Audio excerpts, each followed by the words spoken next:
Yang Guo thought, so she has caught a Taoist to fight with me. That will be interesting. It will be best if she caught that Zhao Zhaijing. After being taken care of by Gu Gu, he will have to endure my punches and kicks without being able to retaliate. That'll be great fun. As he followed Xiao Longnu, the more he thought about it, the happier he was. Xiao Longnu turned a few bends, pushed open a door, and entered a chamber lit with candles. The room was small. It was difficult to turn around with the two of them in there. The ceiling was low, and if Xiao Longnu stretched out her arm, she would be able to touch the ceiling. Yang Guo didn't see any Taoists. He was slightly disappointed and asked, "Where is the Taoist you caught?" Xiao Longnu said, "What Taoist?" Yang Guo said, "Didn't you say you were going to catch some people to help me practice kung fu?" Xiao Longnu said, "Who said anything about people?" "It's in there." She went over the corner of the room and picked up a bag. She untied the bag and tipped it upside down. 3 sparrows flew out. Yang Guo thought, "Oh, so Gu Gu went out to catch some sparrows." Xiao Longnu said, "Catch the 3 sparrows and give them to me. You mustn't harm their wings or claws." Yang Guo said, "Fine." He threw himself forward to catch them. But the sparrows were swift and quick. They flew to the west and darted to east. Yang Guo was out of breath, his head covered with sweat, yet he couldn't even touch a feather of theirs. Xiao Longnu said, "You won't catch them like that. I'll teach you a way." She then taught him the technique to jump high and dart low, and the ability to catch things quickly. Yang Guo had realized that she caught the sparrows to teach him kung fu. He made sure he remembered this. Although he understood the formulae and method, it wasn't easy to use it straight away. Xiao Longnu let him practice and left the room. On the first day, Yang Guo wasn't able to catch one. After supper, he practiced on the chilled jade bed. On the second day, he could jump higher than before, and his arm movements were much quicker. On the 5th day, he eventually managed to catch one. Yang Guo was excited and quickly told Xiao Longnu. He couldn't guess that she wouldn't have any words of praise or encouragement. She calmly said, "What use is catching one? You must catch all 3. Yang Guo said, "I've already caught one. How hard could it be to catch all 3? He was mistaken. He tried for 2 days but wasn't able to catch them. Xiao Longnu saw that the sparrows were tired, so she fed them and then let them fly off. She then caught another 3 for him to practice with. By the 8th day, Yang Guo managed to catch all the sparrows in one go. Xiao Longnu said, "It's time to go up to Qingyang Palace." Yang Guo was alarmed and said, "Why?" Xiao Longnu didn't reply and took him out of the tomb. Yang Guo had not seen daylight in 7 days. When he was in the daylight again, he struggled to open his eyes. The 2 of them arrived at Qingyang Palace. Yang Guo was worried. He kept on glancing at Xiao Longnu, but she was expressionless. He couldn't tell what she was thinking. Then he heard her call out in a clear voice, "Zhao Zhaijing, come out quickly." When they arrived at Qingyang Palace, there were people who had gone in and gave the message of their arrival. After she finished speaking, out came tens of Taoists. 2 young Taoists supported Zhao Zhaijing. His face was haggard, his eyes deep. He had no way of standing up by himself. When the Taoists saw the 2 of them, they all held their weapons tightly and angrily glared at them. Tomb of the Living Dead. Xiao Longnu took out a container from her pocket and placed it in Yang Guo's hand and loudly said, "This is the antidote to the jade bee stings. Give it to Zhao Zhaijing." When Yang Guo saw Zhao Zhaijing, he ground his teeth in fury. But he didn't want to disobey Xiao Longnu, so he quickly walked up to Zhao Zhaijing and placed the bottle down heavily in front of him. When the Taoists heard that Xiao Longnu had returned to the palace, they thought that she had come back to avenge Grandma's son. They put up their guard and quickly told Ma Yu, Qiu Chuji, and the other elders the news. But they didn't guess that she had come back to bring the antidote. They were startled and could not think of anything to say. After Yang Guo put down the bottle, he looked at Zhao Zhaijing. A vicious expression was on his face. He turned around and walked away. When Lu Qingdu saw Yang Guo, his blood began to boil and shouted out, "Little punk, you've been kicked out of our sect. Why have you come back?" The day the toad stance struck him, he lost his breath, but because Yang Guo's internal energy was shallow, he wasn't seriously hurt. After a few restoring palms by Qiu Chuji and a few days' rest, he recovered. Now he immediately dashed out, wanting to avenge that day's push. Xiao Longnu said, "Guo, if you want, fight back." Yang Guo heard footsteps behind him and heard the wind of a palm. Someone was aiming for his neck. In the Tomb of the Living Dead, he had slept on the chilled jade bed for 8 days and practiced 8 days of sparrow catching techniques. Although Xiao Longnu only taught him how to catch sparrows, the ancient tomb's lightness kung fu is outstanding. His skills today and that day in the arena were completely different. He didn't move backwards or forwards, and waited for Lu Qingdu's hand to arrive. He crouched down and darted out of the way and tugged on the sleeve of that hand. Lu Qingdu could not believe that in just a few days, his lightness kung fu had increased dramatically. Influenced by anger, he had acted without thinking about the enemy. He had quickly dashed out, his body inclined, his legs unsteady, and after being tugged by Yang Guo, he fell down heavily onto the ground. By the time he picked himself back up, Yang Guo had already hurried to Xiao Longnu's side. Lu Qingdu shouted and cursed and wanted to go after him. Suddenly, a Taoist hurried out from the crowd, grabbed his arm, and pulled him back. When Lu Qingdu was grabbed, he froze. He looked up to see martial uncle Zhen Zhaibing. He cursed under his breath and retreated. Zhen Zhaibing called out clearly, "Thank you, Miss Long, for the antidote."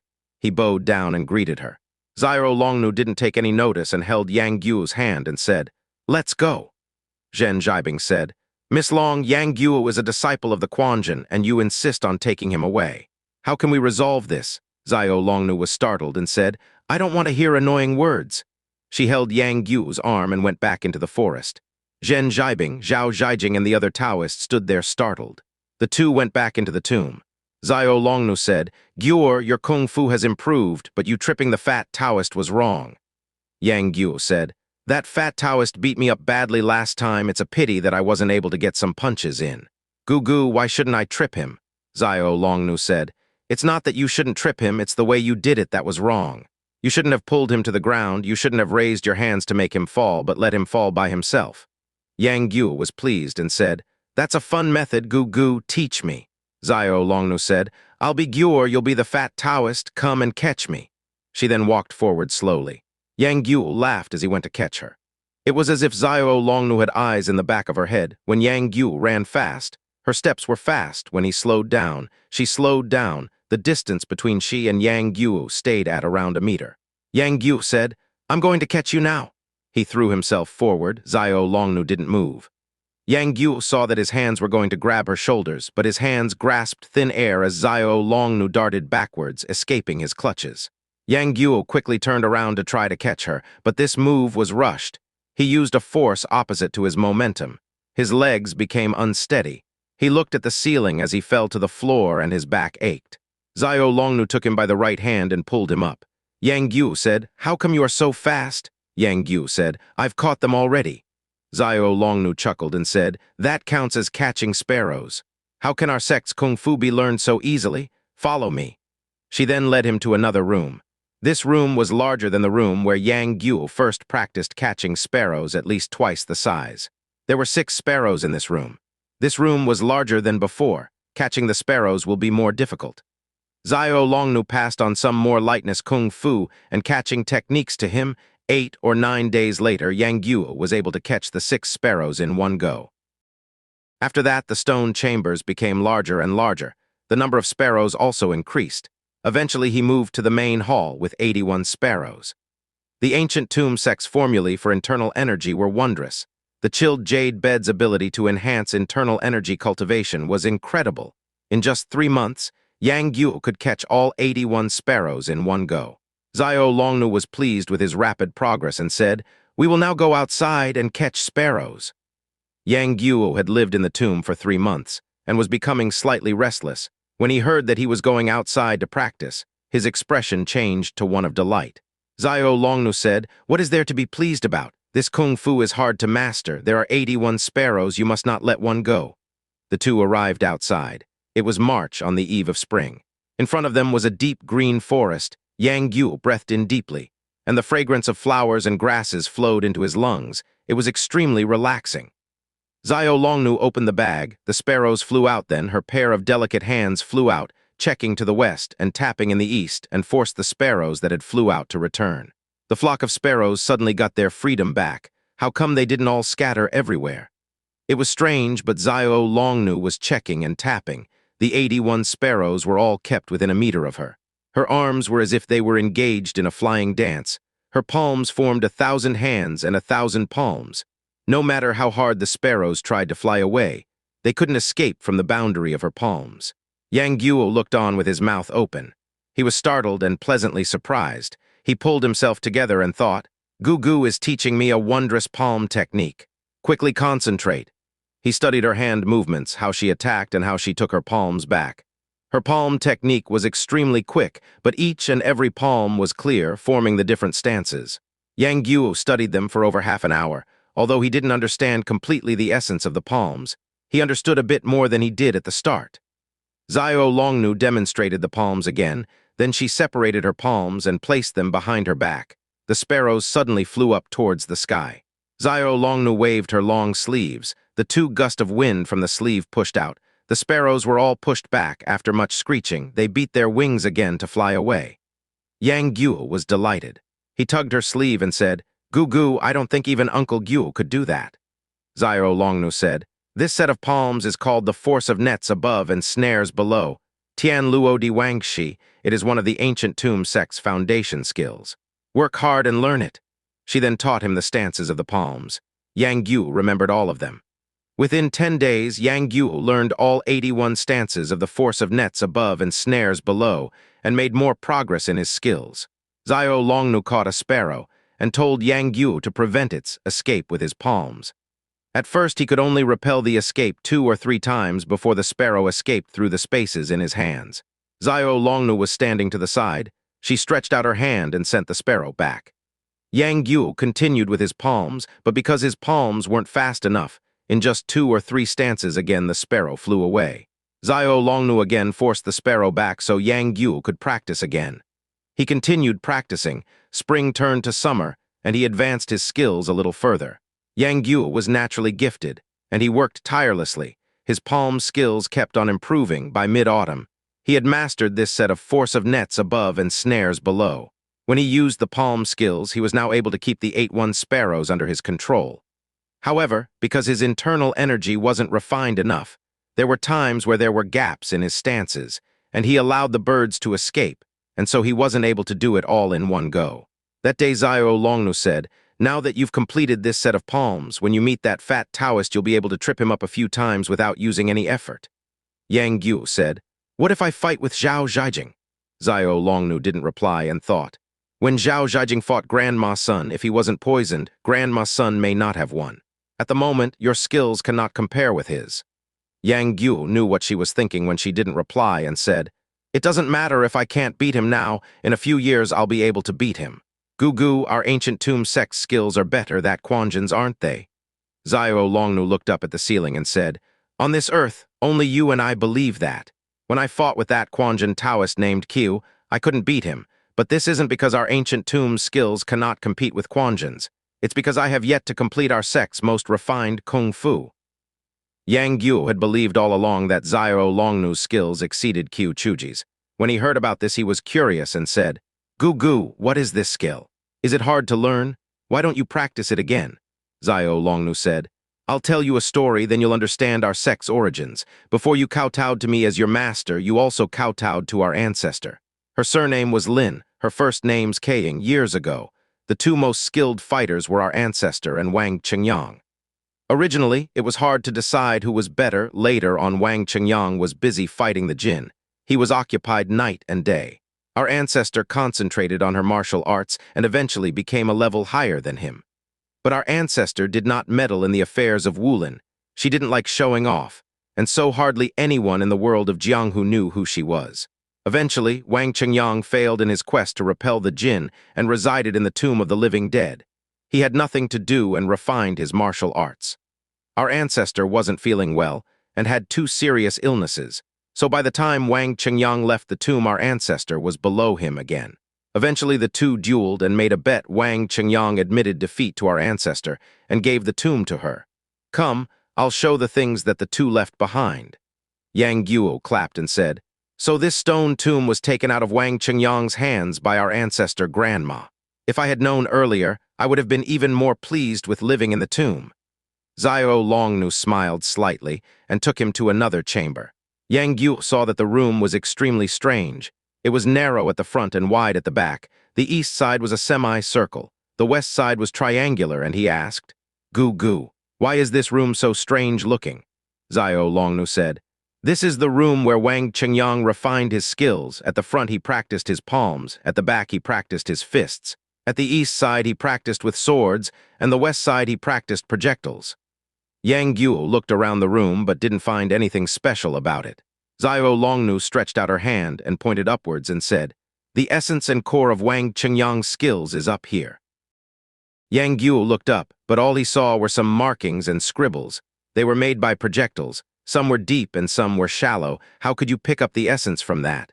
Xiao Longnu went over to the east side and pushed an arc a few times. A large stone slowly moved across, revealing a door. She held a wax candle and told Yang Guo to enter. It was another room. It looked like the previous room, but it was the complete opposite. The front was wide and the back was narrow. The west side was round and the east triangular.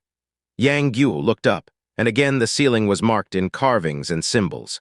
Xiao Longnu said, "Those are the kung fu left by our ancestor. She used her intelligence to win the tomb. Had she used her martial arts, she would have lost to Wang Qingyang. After she moved into the tomb, she discovered the martial arts skills left by Wang Qingyang. Then she painstakingly developed a set of skills to counter all the skills left by Wang Qingyang. It's all marked down here."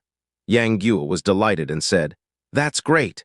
Even if Qiu Chuji, Hao Datung, and the rest of them have high skills, they could not be better than Wang Qingyang. All you've got to do is practice the skills left by our ancestor and you'll be able to beat all the Taoists." Xiao Longnu said, "You are correct, but it's a pity that there isn't anyone to help me." Yang Guo said, "I'll help you." Xiao Longnu glanced at him and said, "It's a pity that your skills aren't good enough." Yang Guo blushed and was embarrassed. Xiao Longnu said, "The skill that Ancestor Grandma left is called the Jade Heart Manual. It requires two people to practice it, mutually helping each other.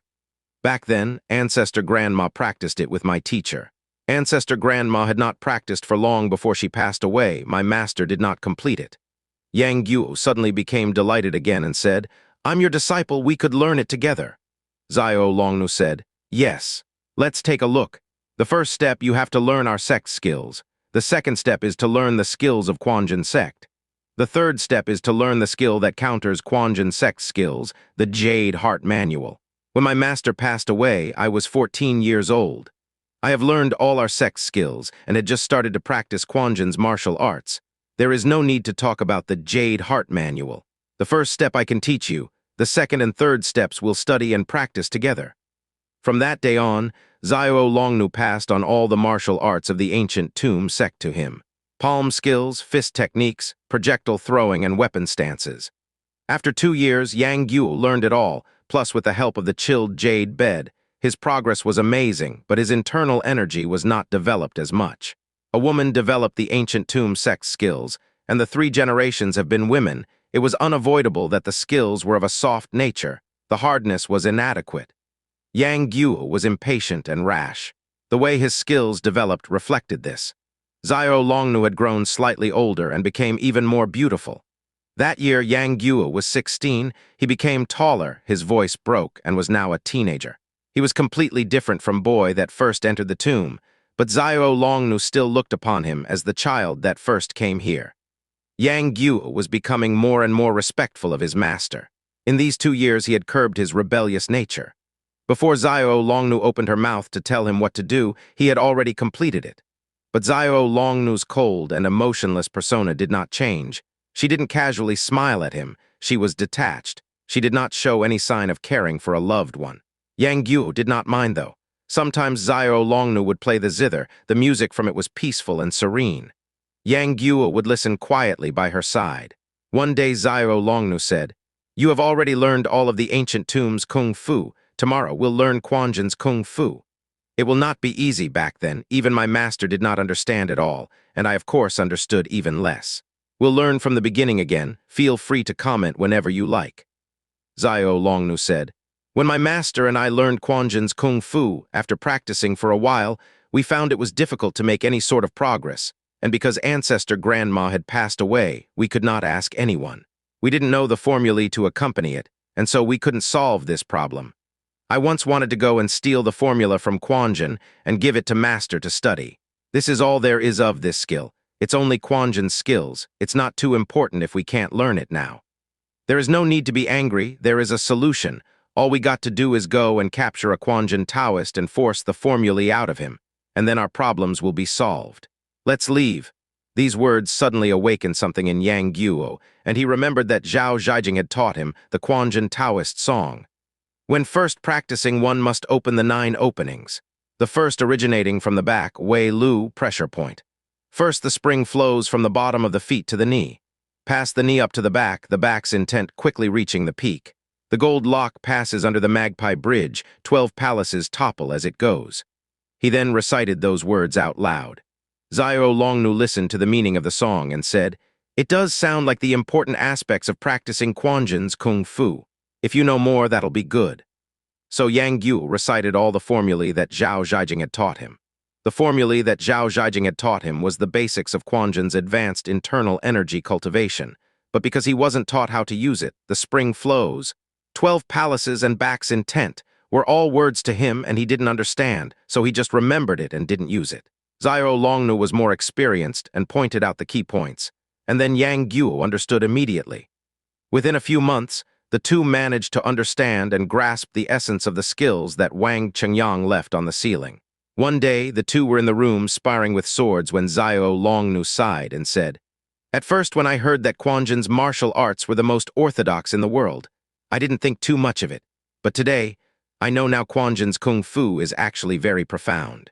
Although we have grasped the essence of these skills, if we wanted to learn it to a state where body and mind becomes one, I don't know how many years and months it is going to take." Yang Guo said, "Although the skills of Quanjin sect are refined, Ancestor Grandma did leave a way to counter their skills, the ability to beat them. That's called each mountain has its own peak." Xiao Longnu said, "From tomorrow onwards, we will learn the Jade Heart Manual." The next day, the two went to the second strange room and practiced according to the markings left on the ceiling. It was much easier to learn than Quanjin's skills, since the techniques were used to counter Wang Chengyang's and originated from her own Kung Fu. A few months passed, and the two had learned the external skills of the Jade Heart Manual. Sometimes, Yang Guo would use Quanjin's sword skills. Xiao Longnu would then use the Jade sword skills to counter it. When Xiao Longnu used Quanjin's sword techniques, he would use the Jade sword techniques to neutralize it. The Jade sword technique was indeed the Black Star, the neutralizing opposite. To Quanjin's sword techniques, every stance was designed to stop the attack of Quanjin's sword techniques. Every step matched the other, every move restricted the opponent and predicted their next move. No matter what the user of Quanjin's sword skills did, it could not break the confinement of the Jade sword technique. The external skills had now been learned. It was time to advance into learning the internal techniques. Quanjin's internal energies were deep and profound. To invent a method to defeat Quanjin's internal energies, how easy could that be? Lin Keiying's intelligence was unbeatable. She actually did find a way using unorthodox techniques. Xiao Longnu raised her head and looked at the symbols on the ceilings. She was deep in thought and didn't speak. She looked at it for days on end without saying a single word. Yang Guo said, "Gugu, is it hard to learn?" Xiao Longnu said, "I heard from Master that the manual's internal energy requires 2 people to practice at the same time, but I know I will not be able to practice it with you." Yang Guo was shocked and quickly said, "Why not?" Xiao Longnu said, "If you were a girl, then we could." Yang Guo said, "What is the difference? Aren't a boy and girl the same?" Xiao Longnu shook her head and said, "No, not the same. Look up at the ceiling. What kind of shapes are they?" Yang Guo looked in the direction she pointed, and saw the ceiling was marked with countless forms of body shapes. There were about 70 or 80 of them. A closer look revealed that they were the shape of women. The bodies had lines going away from them. Yang Guo didn't understand and turned around to look at Xiao Longnu. Xiao Longnu said, "The manual states, when practicing the whole body will emit heat. A spacious and deserted place is required. The body will need to be free of clothes to practice. This will enable the heat to disperse immediately. There mustn't be any obstructions, otherwise it will return to the body. A small consequence will be a serious illness. At worst, the body will be destroyed." Yang Guo said, "We'll take off our clothes to practice." Xiao Long said, "Eventually, the 2 people will need to use their internal energy to protect the other. You are a boy and I am a girl. How can we do that with decency?" Yang Guo had concentrated on practicing his Kung Fu for the last 2 years, and didn't take any notice of the difference in sex between him and his master. He felt there was nothing wrong with taking off their clothes and facing each other to practice the manual. He couldn't see what exactly was wrong with this. Xiao Longnu was now 20 years old and has lived in the tomb ever since she was small. She didn't know anything about the outside world.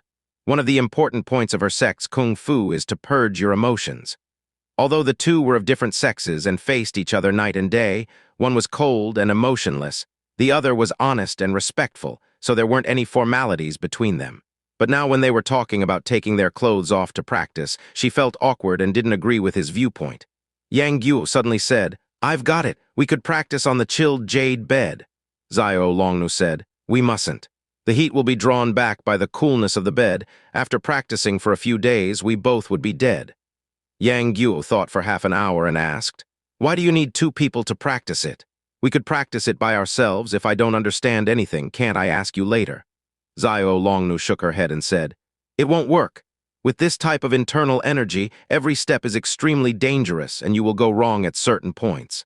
If there isn't anyone to help you, you will fire deviate. Only if we mutually aid each other can we pass the dangerous phases." Yang Guo said, "Learning this type of internal energy is indeed troublesome." Xiao Longnu said, "If we master the external techniques, we will be able to beat the Taoists. We aren't really going to fight with the Taoists, so even if we can't beat them, so what?" Yang Guo heard his master's words and agreed, and didn't keep the matter to heart. One day after finishing practicing his kung fu, he went out of the tomb to forage for food. After a while, he chased after a gray rabbit. The rabbit dodged west and darted east. Its agility was not like a normal rabbit's. Yang Guo's lightness kung fu was proficient, but he couldn't catch it. He was surprised, but he didn't want to use a projectile to hit it. He wanted to chase after it with his lightness kung fu until the rabbit couldn't run anymore. The boy and rabbit ran faster and further away. As they went on, the rabbit turned into a tree enclosure in the mountain and suddenly darted into a thicket of red flowers. The thickets were tens of feet wide, the layers close together. A fragrant scent was produced from them. He went around the thickets, but the rabbit had long disappeared. Yang Guo had chased the rabbit for half a day, but he liked living things. If he had caught up with it, he would have let it go, so if he didn't catch it, it didn't matter. Yang Guo looked at the thickets. They had red flowers and green branches and were beautiful to look at. Surrounding them were low-hanging branches that hid them, forming a natural room made of flowers and a house made of trees. Yang Guo thought for a while and quickly hurried back and got Xiao Longnu to take a look. Xiao Longnu calmly said, "I don't like flowers. If you like it, you can play here." Yang Guo said, "No, Gugu, this is a good place to practice martial arts. You go on one side, I'll be on the other. When we take off our clothes, we won't be able to see each other. Isn't that a good idea?" Xiao Longnu heard this and thought it made sense. She leaped up onto a tree and looked around. All she could hear was the sound of a spring flowing and birds chirping. It was peaceful and serene all around, and there wasn't any trace of human activity. It was a good place to practice martial arts, and so she said, "It was lucky that you found this place. We'll come here tonight and practice." That night, the two of them delved deep into the enclosure. In the still of the night, the flowers were even more fragrant. Xiao Longnu then recited the formulae to practice the internal energy of the Jade Heart Manual. Yang Guo made sure he understood the intricacies of the manual, and the two went either side of the thickets and took their clothes off and started practicing. Yang Guo's left arm went through the thicket and met with Xiao Longnu's right palm if either came up with difficulties during the practice. The other will notice and immediately circulate their kai to help them. The two then used the night for work and the day for rest. It was summer. The night was cool when they practiced. After 2 months of practicing, there were no problems.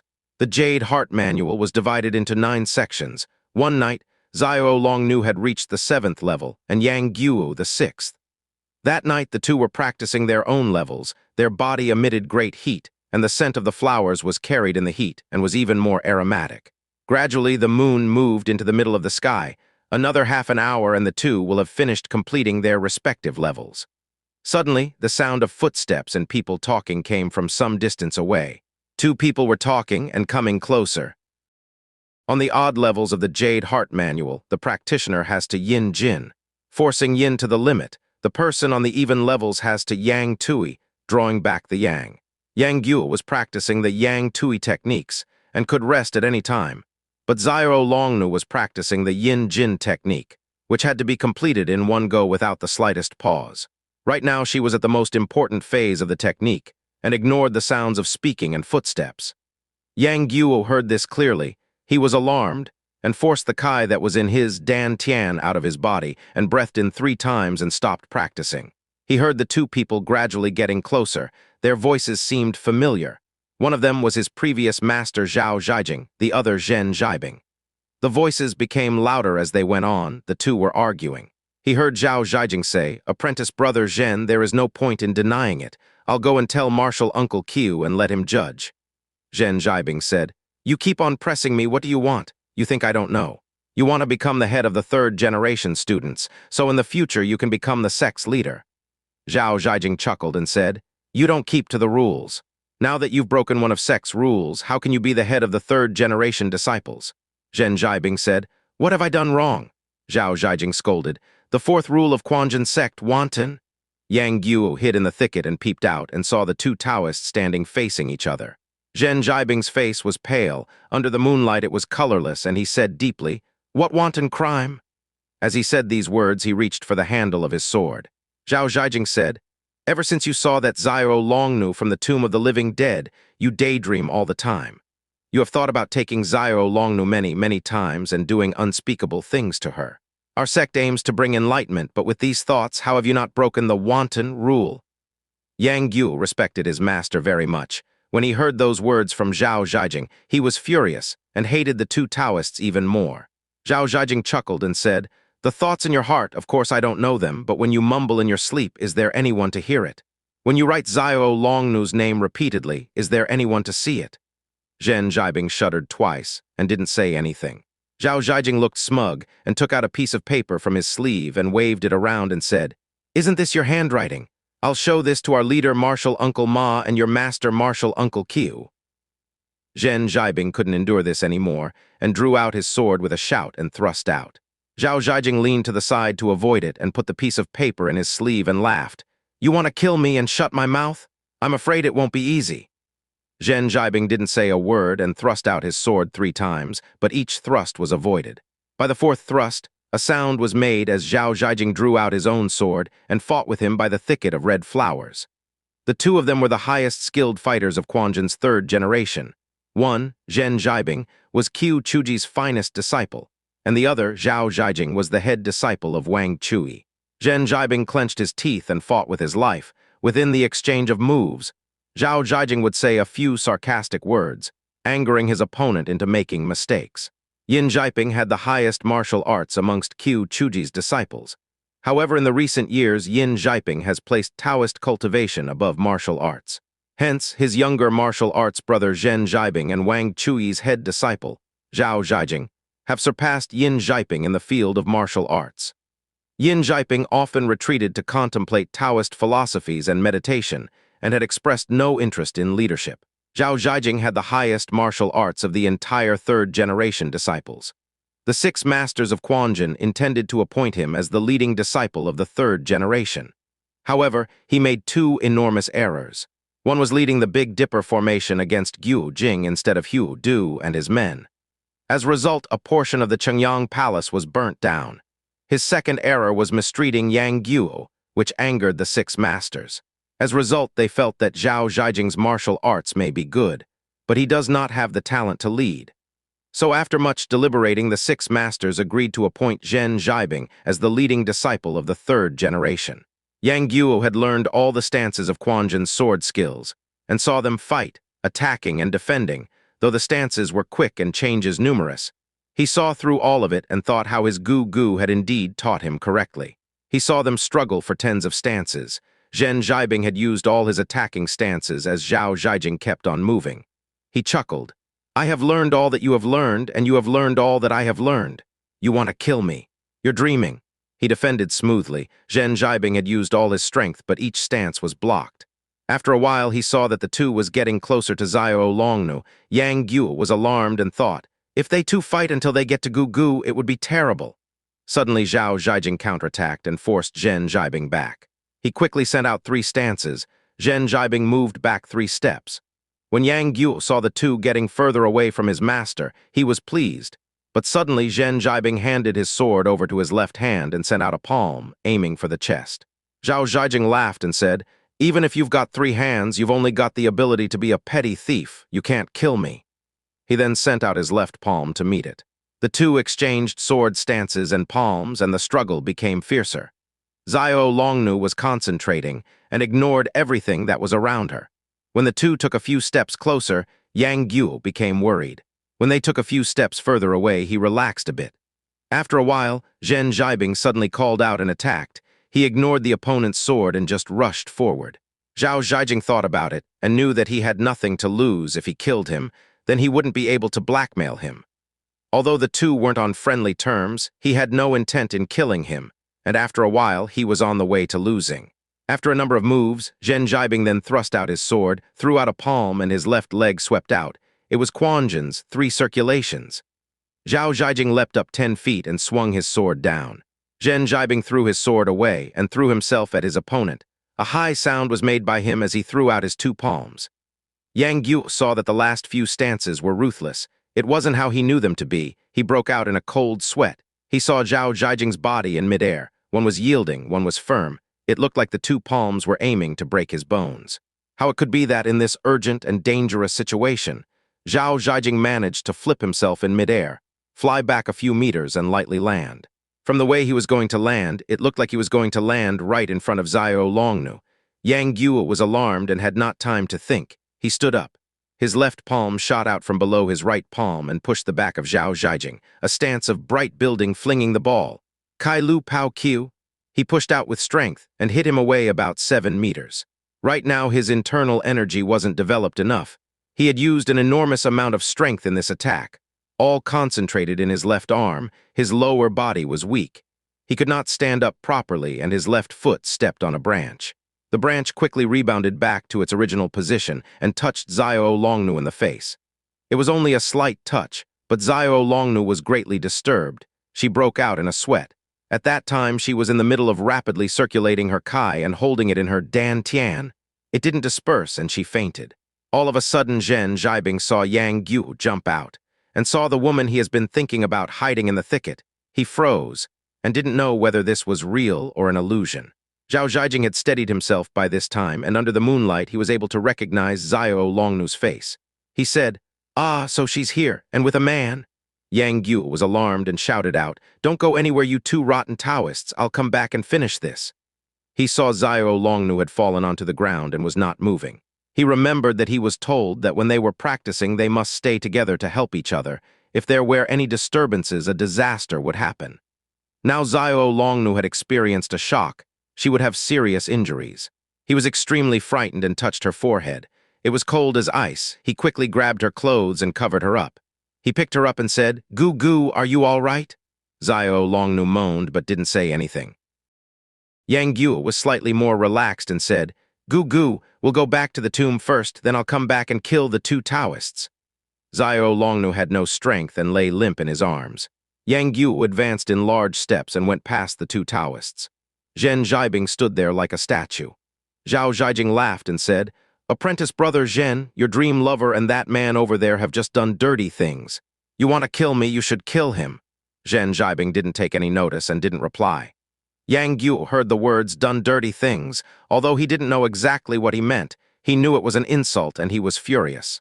He lightly put Xiao Longnu down and rested her against a tree and took a branch in his hand and pointed to Xiao Zhaijing and shouted, "What rubbish are you talking about?" 2 years had passed. Yang Guo had changed from a small child to a tall young man. At first, Xiao Zhaijing didn't know who he was. When he heard him a second time and saw his face under the moonlight, he recognized it was his disciple. He had been made to fall by him and was angry. He saw his body was exposed and shouted, "Yang Guo, so it's you, you little bastard." Yang Guo said, "You can insult me, but why are you insulting my Gu Gu?" Xiao Zhaijing laughed and said, "Everyone knows the ancient tomb sect is a female sect. Skills are only passed on to women and not men. All of them are pure and untouched virgins. But it's a filthy sect, secretly hiding a man doing these things in the open." Xiao Longnu had just wakened up and heard what he said and was alarmed. Her Kai had begun to flow normally, but now it flowed the opposite way. Her Kai and air were both stimulated, and she knew that she was suffering from internal injuries. She could only shout, "You talk rubbish, we have not," before she spat out blood violently from her mouth. Zhen Zhaibing said, "How are you?" and bent down to take a closer look at her injuries. Yang Guo knew that he wanted to harm her and pushed him in the chest with his left hand. Zhen Zhaibing moved his palm to block it. Yang Guo was familiar with every stance of Quan Zhen's kung fu. He turned his palm over and grabbed his wrist. He first pulled and then let go and tossed him away. At present, Yang Guo's kung fu could not actually compare with that of Zhen Zhaibing. And if Yang Guo fought with other sex fighters who were of the same ability as Zhen Zhaibing, he would definitely have lost. But years ago, Lin Kaying had invented techniques to counter Quanjins. Every stance matched every stance. Since she invented these techniques, they had never been used in practice, so Quanjin's disciples do not know that there is a kung fu which is the black star of theirs. Yang Guo now used it. Zhen Zhaibing was not prepared and wasn't concentrating and didn't have any way to respond. Although he didn't fall, he was flung over 6 meters and was standing next to Xiao Zhaijing. Yang Guo said, "Gu, ignore them, I'll take you back to the tomb first." Xiao Longnu struggled for air as she said, "No, kill those two so they can't talk about me outside." Yang Guo said, "Fine." He leapt out at them, his branch pointing at Xiao Zhaijing's chest. Xiao Zhaijing didn't care about Yang Guo and waved his sword, cutting down at his branch. He didn't know that Yang Guo was using the black star of Quanjin's sword skills. The branch swiveled past and struck the pressure point on Xiao Zhaijing's wrist. Xiao Zhaijing's wrist went numb and he secretly cursed. Yang Guo's left hand chopped across, aiming for his left cheek. This was an extremely strange move and it was the most unexpected. If Xiao Zhaijing wanted to keep his sword, he would have to straighten his head and suffer the chop. If he wanted to avoid the chop, the sword will definitely be lost. Xiao Zhaijing was skilled. Although he was in a precarious situation, he kept calm. He let go of his sword and ducked his head. If he followed it with a left palm, he will be able to get his sword back in the blink of an eye. He could not have guessed that years ago Lin Kaying had thought of how the enemy would react and developed techniques to counter any changes. No matter how good, clever, or lethal, any of highly skilled Quanjin fighters were. Xiao Zhaijing felt that he made the best decision possible and would allow him to definitely gain victory from the jaws of defeat. But he didn't know that Xiao Longnu and Yang Guo had learned all the techniques that would counter their changes. Yang Guo removed the enemy's weapon and saw his left palm move and knew what he was going to do. He pushed the sword forward, aiming to pierce the opponent's wrist. Xiao Zhaijing was alarmed and quickly moved his arm back. Yang Guo pointed the sword tip at his chest and shouted, "Get down!" as his left leg hooked out. Xiao Zhaijing was afraid of being pierced and had to move. He was hooked and fell backwards. Yang Guo raised the sword, wanting to thrust at his stomach. Suddenly, a wind came from behind him, a sword was approaching, and someone shouted out, "You dare to kill your master!" That stance was to attack first, and then allow him to rescue Xiao Zhaijing. Yang Guo was in the middle of an angry attack but could still see what was happening, and he immediately parried it with his sword. The two swords clashed. Zhen Zhaibing saw that the sword was extremely fast and couldn't help from secretly praising it, and suddenly felt his sword going out of his control, sticking to the opponent's sword. Alarmed, he quickly circulated his kai to get it back. His internal energy was profound. The two competed, and Yang Guo's sword was lead along. He didn't know that Yang Guo lured him into doing this. He held the sword for a split second before letting go. His arms straightened and he attacked the enemy's chest. At that point, the sword handle rebounded up. 2 palms and a sword. The 3 of them with the same intent. Even if Zhen Zhaibing's skills were higher, he would not be able to block this extremely strange attack. At this time, Zhen Zhaibing could only throw away his sword and send out his own palms. He quickly put his hands across his chest to block this move. But because his arms were too bent, he could not put any strength in them. Yang Guo's internal energy wasn't high enough and wasn't able to break his arms with this move, but was still able to strike his chest painfully. Zhen Zhaibing's arms became numb. He moved back 3 steps and circulated his kai to protect the important pressure points in his chest.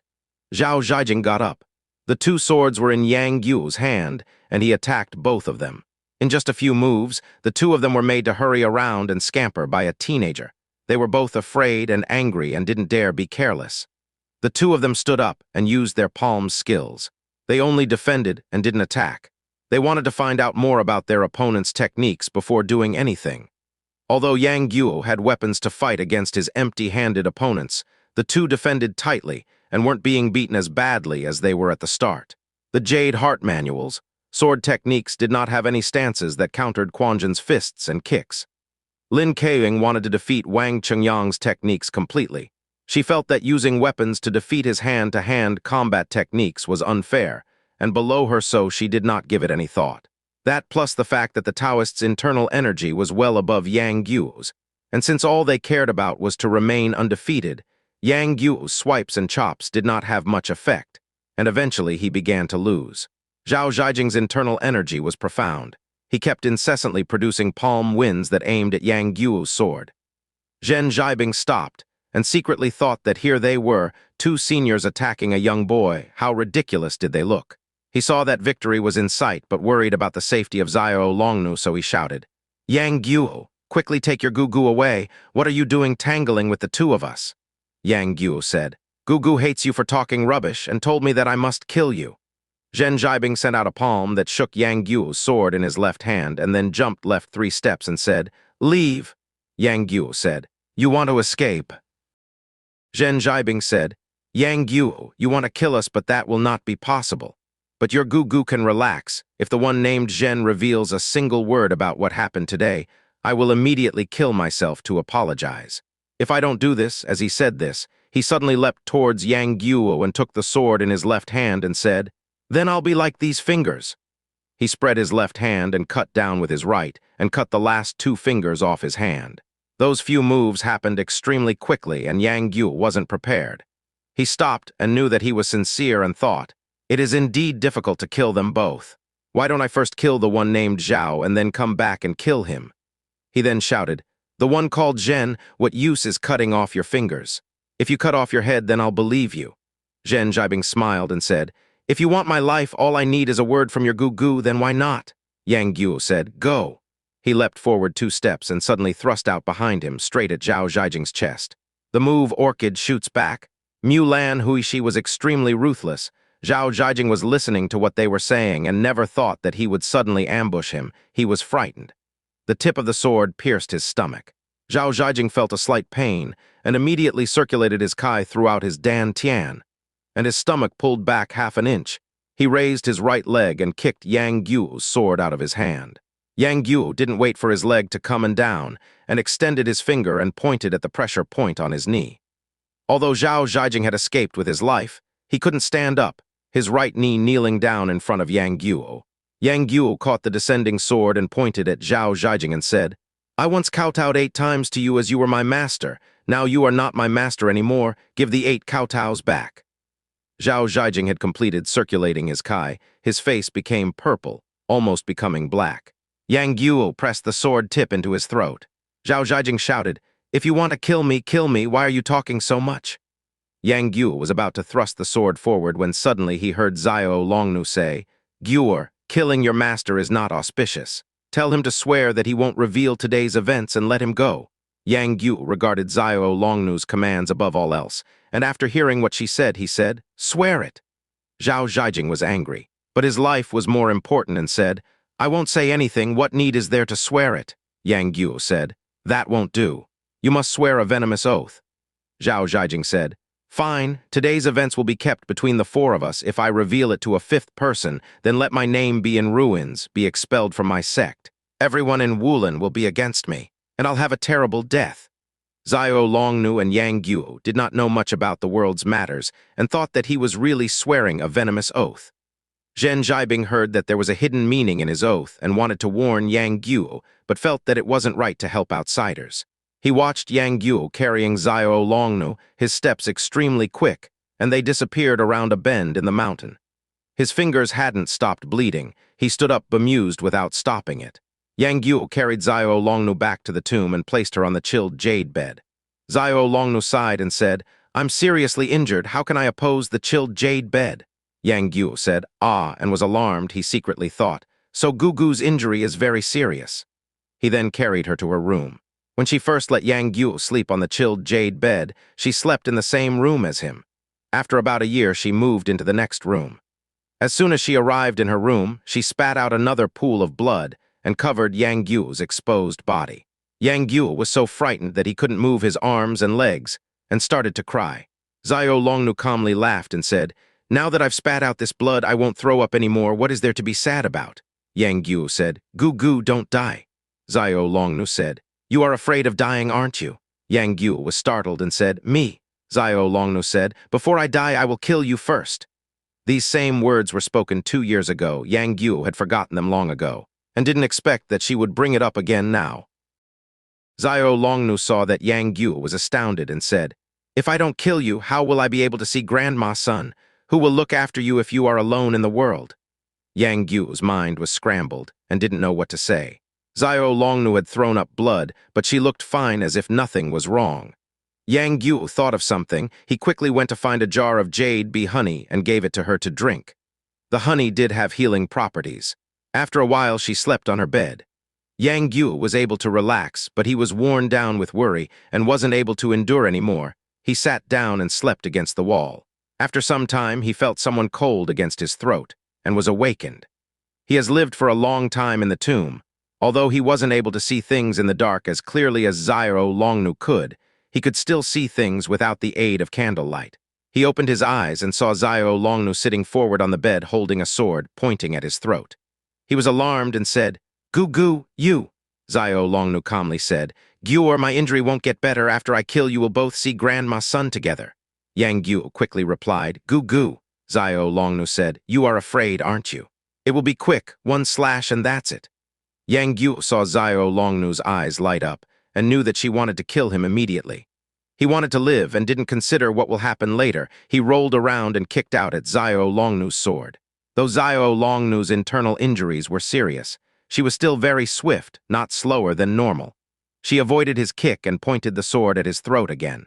Yang Guo used many different stances, but each one of them had been taught by Xiao Longnu, so how would she not know what he would do? The sword moved swiftly, not leaving him by more than 3 inches. Yang Guo was frightened. His body was covered with sweat. He thought, if I don't want to die today, then I must kill Gu Gu. In this urgent situation, he pushed out his 2 palms. He took advantage of her not having any strength after her injury. Her stances were refined, but she did not have the internal energy to clash palms with him. Xiao Longnu knew what he was thinking. She slanted her body slightly and let his palms' power skim over her shoulders and called out, "Guo, don't fight anymore." Her sword extended out. The tip quivered a little. An incomparable stance in terms of mastery and exquisiteness was used. Separating flower-splitting willow, shimmering to the left but moving to the right, and the sword pointed at Yang Guo's throat. She then circulated her remaining energy wanting to pierce his throat, but she saw his pleading eyes and felt pain in her heart. At that instant her eyes went blank, her body went limp. A dang-lang sound was made as the sword dropped to the floor as Xiao Longnu fainted. Had the sword been thrust forwards, Yang Guo would have died. He didn't know that she would faint at the most vital point. He stopped, wondering if he'd really escaped death, and quickly ran out of the tomb. The sun dazzled in his eyes, the light breeze blew his clothes. The scent of flowers was around him. Birds sang in the trees. Isn't this better than living in the tomb? Yang Guo made his decision. He utilized his lightness kung fu and ran down the mountain. He became quicker as he ran, and by midday he was at the foot of the mountain. When he knew Xiao Longnu had not chased after him, he relaxed and slowed his pace. After a while, his stomach growled. He had wandered the world of Jianghu ever since he was little. His ability to search for food was brilliant. He looked all around, and on the western slope he saw a large field of corn, went over, and then picked 5 stalks. The corn wasn't ripe, but it was still edible. He had a match and was about to light a fire to smoke the corn when he suddenly heard footsteps behind him. Someone was approaching. Yang Guo first hid the corn in case a farmer had caught him in the act of stealing, and then peeked out. It was a Taoist priestess, dressed in apricot yellow. Her steps were light and she was slowly advancing. A pair of swords hung on her back. A blood-red tassel was tied to the handles, floating in the breeze. Yang Guo thought that this person must be a member of the Quanjin sect and was likely to be a disciple of Sun Bar. Yang Guo was still slightly afraid and didn't want to cause any trouble, so he looked down at a branch. The Taoist priestess went up to him and asked, "Hey, point the way to Chengyang Palace." Yang Guo secretly thought, if this girl is a disciple of Quanjin, then how come she does not know the way up there? Something was wrong here. He then pointed to the mountain without looking around and said, "Just follow that main road." The Taoist priestess saw that Yang Guo's upper body was uncovered. He was wearing a pair of old and worn trousers and was here picking up firewood, and assumed that he was just a villager. She regarded herself as an attractive woman. Any man that looked at her would stare at her without blinking for half an hour. This young boy just took a glance at her and didn't look back again, like if he was blind. She couldn't refrain from getting angry and suddenly thought, "What does a stupid villager like him know?" She then said, "Stand up, I have something to ask you." Yang Guo hated everyone in the Quanjin sect, so he pretended to be blind and dumb and pretended not to hear. The Taoist priestess said, "Foolish boy, you didn't hear what I said." Yang Guo said, "I heard, it's just that I don't want to stand." When the Taoist priestess heard him, she laughed and said, "Look at me, I told you to stand up." Her voice in the last two sentences was soft, enchanting, and sweet. Yang Guo shivered and thought, "Why does she speak so strangely?" He looked up and saw her skin was smooth and white, her cheeks were red, her eyes were like staring into a pool of water. There didn't seem to be any evil intent. After looking at her again, he lowered his head. The Taoist priestess saw that his expression had a childish air, though he did look at her for a second time. He wasn't moved. Instead of being angry, she laughed and thought, "It's just a kid who doesn't know anything." She took out 2 silver ingots, small boat/shoe-shaped silver castings of a few ounces known as yinzi, from her pockets. 2 ting noises were heard as they collided with each other. She said, "Little brother, if you follow my instructions, then I'll give these ingots to you." Yang Guo originally didn't want to have anything do with her, but he heard that her words were suspicious and wanted to find out what she wanted, so he pretended to be stupid and looked at the ingots and said, "What use do those shiny rocks have?" The Taoist priestess smiled and said, "It's money. If you want new clothes, chickens, rice, you could buy them with this." Yang Guo put on a baffled expression and said, "You want to lie to me? I don't believe you." The Taoist priestess laughed and said, "When have I lied to you? Hey, little kid, what is your name?"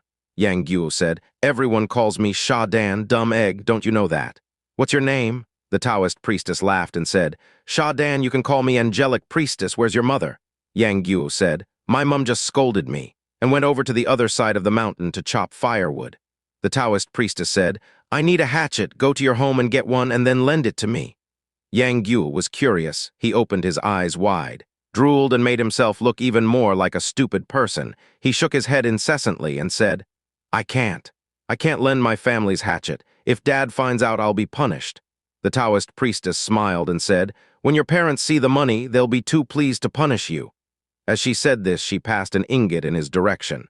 Yang Guo extended his hand to catch it, and then pretended to miss it, and let the ingot hit his shoulder, and when it came down, it hit his right foot.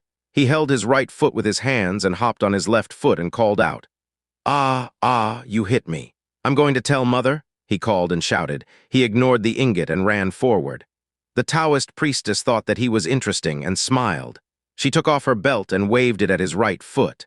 Yang Guo heard the wind sound and turned his head around. He was alarmed and thought, "That's our ancient tomb sect's kung fu. Isn't she a disciple of Quanjin?" He didn't dodge and let her belt wrap around his right leg. He fell on the ground and relaxed his body, letting her pull him towards her, and secretly feared, "Is she going up the mountain to attack Gugu?" He thought about Xiao Longnu. He didn't know whether she was dead or alive. He was extremely worried about her. He made up his mind. Even if he was going to die by her hand, he needed to see her. As he was thinking, he was pulled up to the Taoist priestess. She saw that although his face was covered with dirt, he was handsome and thought, "This country hick is handsome. It's a pity that although the top is like a beautiful flower, the lower part is a pile of grass." She heard him shouting and calling out, making a commotion. She smiled and said, "Sha Dan, do you want to die or do you want to live?" She took out her sword and pointed at his chest. Yang Guo saw that she used the stance flower from the embroidery pen. Jin by Sheng Hua. It was a sword stance of the ancient tomb sect. He was perplexed.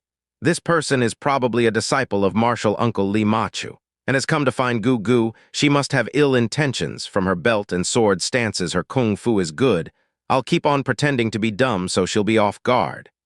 He put on a frightened expression and begged, "Xiangu, angelic priestess, don't kill me, I'll listen to you." The Taoist priestess laughed and said, "Good, if you don't listen to me, I'll kill you with one sword stroke." Yang Guo called out, I'll listen. The Taoist priestess waved her belt, and it returned to her waist. Her expression was leisurely. Yang Guo quietly said, "Great," but his face still had a blank expression. The Taoist priestess thought, "How could the stupid boy appreciate this skill? I might as well show it off in front of a blind man." She said, "Quickly go home and get the hatchet." Yang Guo hurried to a nearby farmer's house. He pretended to limp. His footsteps were heavy, strutting and staggering, appearing clumsy. The Taoist priestess saw he wasn't a pleasant sight and shouted, "Don't tell anyone, hurry." Yang Guo replied, "Okay." He quietly opened the door to the farmer's house and saw no one was inside and assumed that they were working in the fields. From the wall, he picked up a short hatchet that was used to chop firewood. He also took an old shirt from a rack and wore it, and then returned still carrying the dumb expression.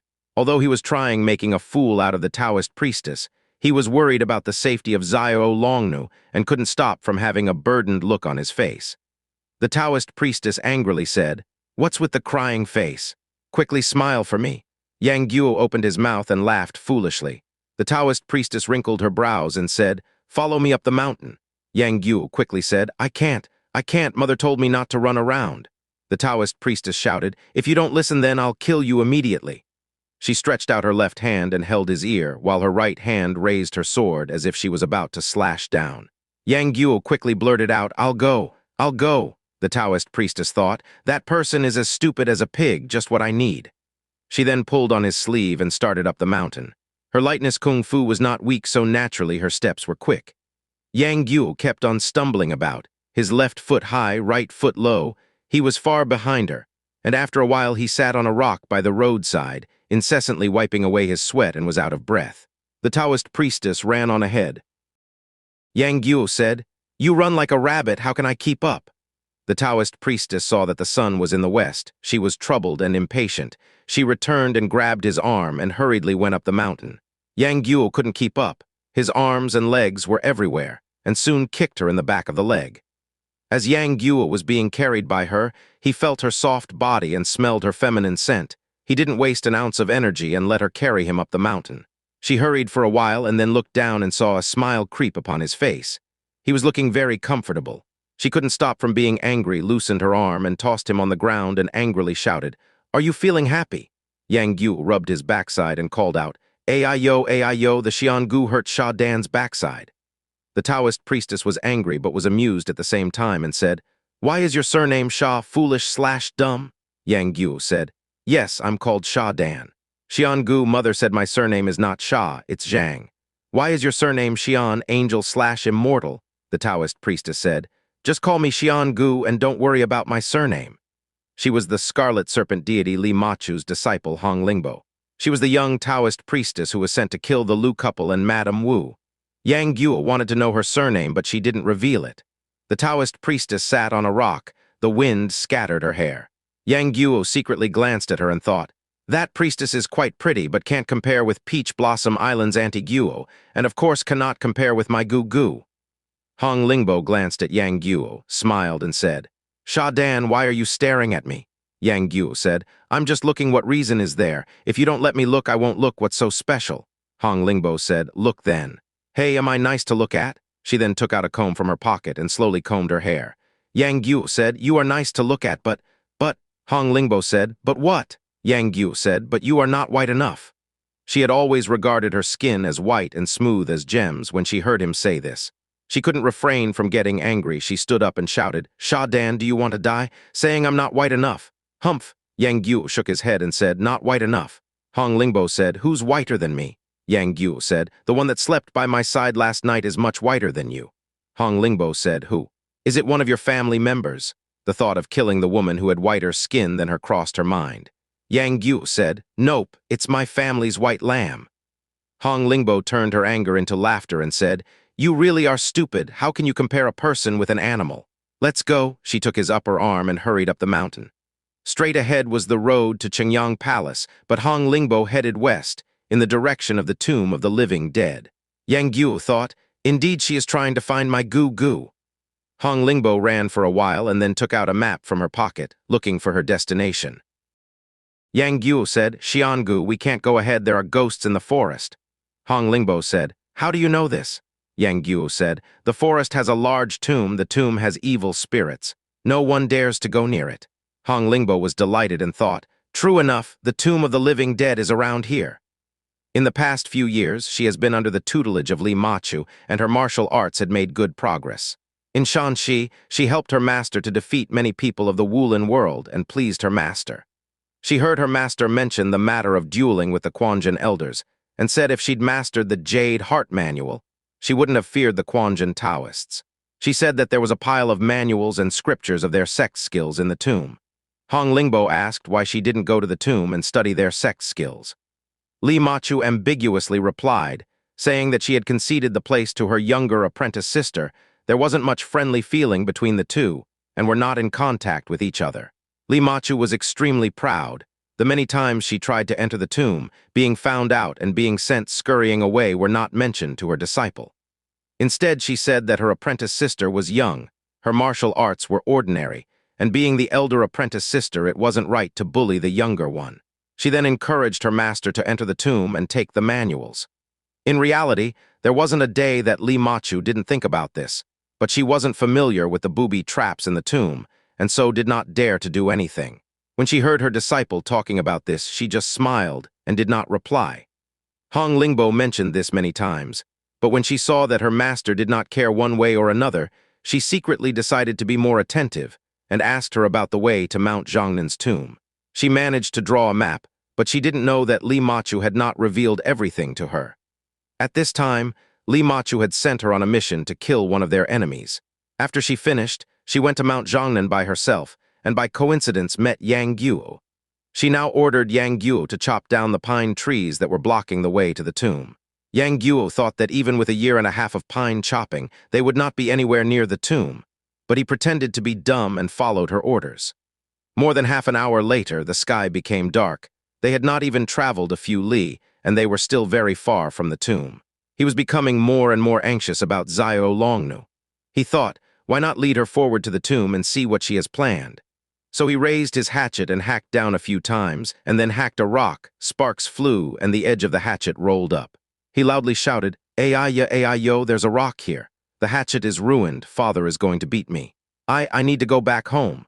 Hong Lingbo was extremely anxious. She looked for the way to the tomb. She must enter the tomb tonight and shouted out, Sha Dan, stay here. Yang Guo said, Xian Gu, aren't you scared of ghosts? Hong Lingbo said, if ghosts try to scare me, then I'll chop them in half with my sword. Yang Guo was happy and said, you aren't lying to me. Hong Lingbo said, why should I lie to you? Yang Guo said, since ghosts are scared of you, I'll take you to the large tomb. If ghosts come out, you must scare them away. Hong Lingbo delightedly said, you know the way to the tomb, quickly take me there. Yang Guo was afraid that she was going to become suspicious, and so made her promise 3 times that she must kill the evil ghosts. Hong Lingbo comforted him and told him to relax, and promised him that even if 10 ghosts come out, she will kill them all. Yang Guo said, a few years ago, I was grazing my lambs near the tomb and fell asleep. When I woke up, it was the middle of the night. I saw a female ghost dressed in white exiting the tomb. It scared me to death, and I tripped while I was trying to run away and cracked my head. Look, there's a scar here. He then walked up to her, wanting her to feel his forehead. She had carried him all along the way, and he felt that she had the scent of orchids around her. Leaning against her was quite relaxing. He continued with his plan and put his forehead in front of her face. Hong Lingbo laughed and said, Sha Dan, and just felt his forehead. She didn't feel any scars but didn't really notice and said, take me there quickly. Yang Guo took her hand and led her out of the forest and took her to the secret path leading to the tomb. It was nearing the middle of the night. There was no light from the stars or moon. Yang Guo took her hand and felt a warm and soft hand and wondered, Gu Gu and her are girls. Why is it Gu Gu's hands are as cold as ice and hers are warm? He took her hand and pulled it. If anyone from the Wulin world treated Hong Lingbo with any disrespect, she would have killed them. But she knew that Yang Guo was just a simple fool, and she wanted his help. She thought that he was handsome. She was secretly quite pleased and quietly said, that Sha Dan is not completely stupid. He knows that I'm good-looking. Very soon, Yang Guo had led Hong Lingbo to the tomb. When he'd left the tomb, he was confused and flustered. He didn't close the tomb's door. Now he saw the large stone slab that was used as the door was still to the side. His heart jumped around and he prayed, I hope Gu Gu is not dead so I'll be able to see her again. He decided that he couldn't mess around with Hong Lingbo and said, Xian Gu, I'll lead you forward. If a ghost eats me up and I become a ghost, I'll haunt you forever. They then entered. Hong Lingbo thought, that Sha Dan is strangely brave. She didn't give it any more thought and followed closely in the dark. She had heard from her master that the paths in the tomb of the living dead were complicated. All you need to do is take one wrong step and you'll be lost. She watched Yang Guo moving without delaying for the slightest second, turning to the east and then twisting to the west, opening a door there and pushing a stone over here like he knew the way. Hong Lingbo thought, what's so hard about the paths in the tomb? Could it be that master lied to me in case I entered alone? In just a few moments, Yang Guo had led her deep into the tomb, outside Xiao Longnu's room. He opened the door lightly and listened carefully. He couldn't hear anything and wanted to call out, Gu Gu, but remembered that Hong Lingbo was right behind him, so he quietly said, We're here. Hong Lingbo was now deep within the tomb. Although she was skilled in martial arts and daring, she felt uneasy. When she heard Yang Guo say this, she quickly entered and took out a match and lit the candle on the table. She saw a girl in white lying on a bed. She knew she would meet her martial uncle in the tomb, but she didn't know that she would find her lying down peacefully, not knowing whether she was sleeping or ignoring her. She held her sword across her chest and said, "Disciple Hong Lingbo greets martial uncle." Yang Guo opened his mouth. It felt as if his heart jumped out of it. He concentrated on the Xiao Longnu's movements, but she didn't move an inch. After a while, she gave out a quiet N sound. From when Hong Lingbo first said something to Xiao Longnu up to Xiao Longnu's reply, Yang Guo was extremely anxious and worried. He wanted to throw himself on Xiao Longnu to hold her and cry. When he heard her reply, he was very relieved. He was also extremely delighted and wasn't able to hold in his tears and cried loudly. Hong Lingbo asked, "Sha Dan, what's wrong with you?" Yang Guo said, I'm scared." Xiao Longnu slowly turned around and quietly said, "Don't be afraid, I've just died once, it wasn't painful at all." Hong Lingbo saw that she had an extremely beautiful face and was startled. She thought, such a beautiful girl living on this earth. She couldn't but feel inferior and said, "Disciple Hong Lingbo greets martial uncle." Xiao Longnu quietly said, "My apprentice sister." "Is she here?" Hong Lingbo said. "My master told me to come here first and asked about martial uncle's well-being." Xiao Longnu said, "Just leave, this place is not for you, even your master can't come here." Hong Lingbo saw that her face looked unwell, there were bloodstains on her chest. She was short of breath when talking, it looked like she had a serious injury. She then let down her guard slightly and asked, "Where's Grandma's son?" Xiao Longnu said, "She died a long time ago, just leave now." Hong Lingbo became even more relaxed and thought, "It's fate. Who would have thought that I, Hong Lingbo, would become the heir to the tomb?" She saw that Xiao Longnu seemed to be on death's doorsteps, and was afraid that if she died, no one would know the whereabouts of the Jade Heart Manual. She quickly said, "Martial uncle, master ordered me to obtain the Jade Heart Manual. If you give it to me, then I'll immediately help you cure your injury." Xiao Longnu had practiced the tomb's martial arts for a long time. She didn't have any emotions. Nothing was able to affect her.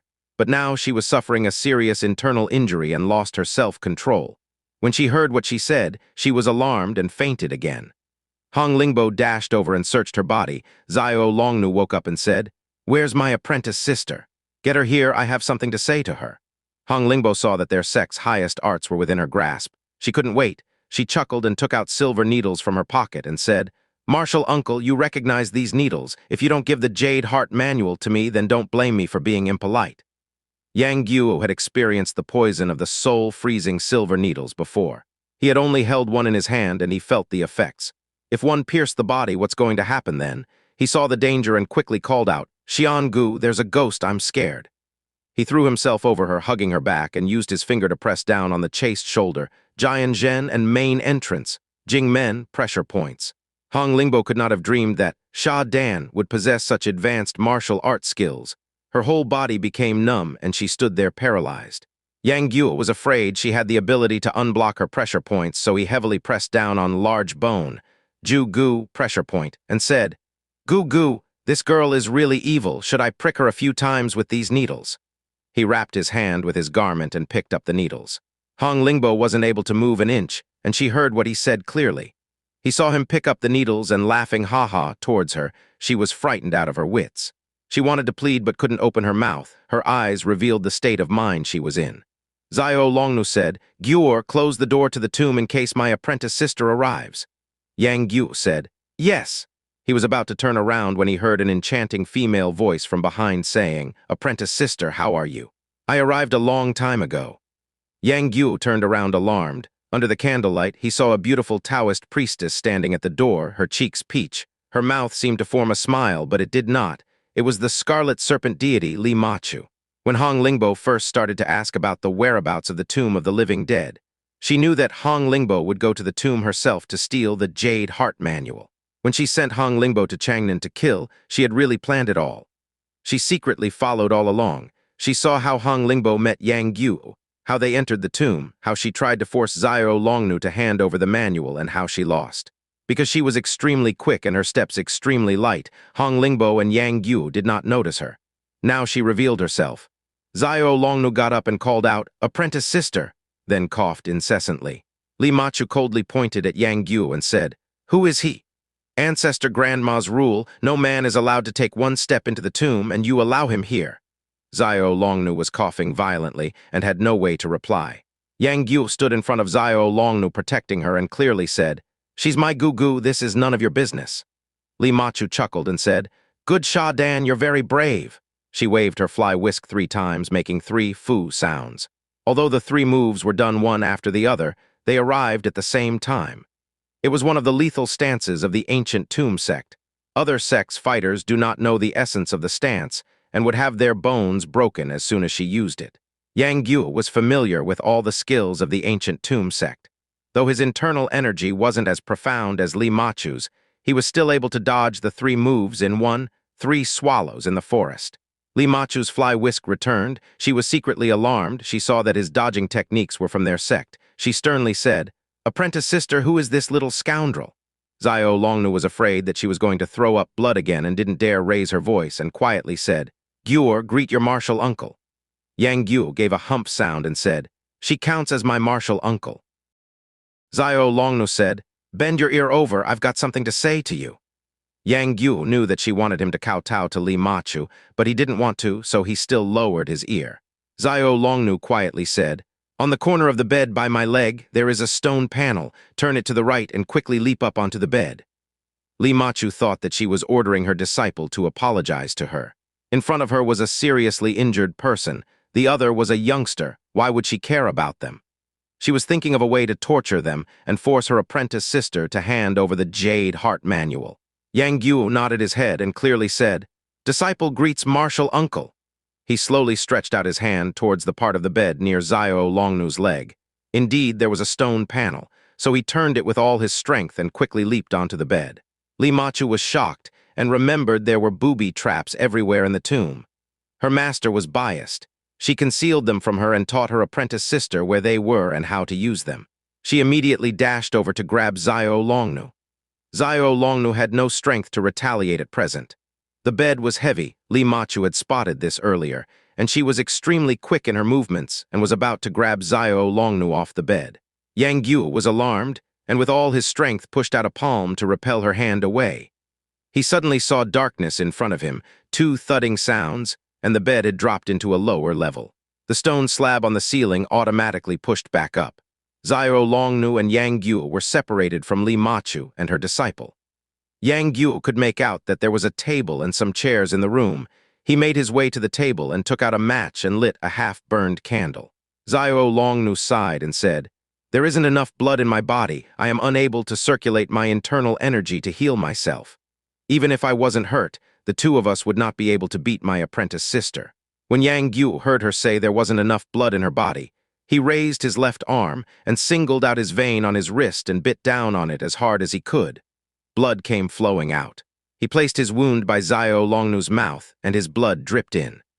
Xiao Longnu's body was ice cold. When the warm blood entered her, her body started to warm up. She knew this wasn't right and wanted to struggle, but Yang Guo knew what she was thinking and pressed down on a pressure point on her waist, stopping her from moving. After a while, the wound started to dry up.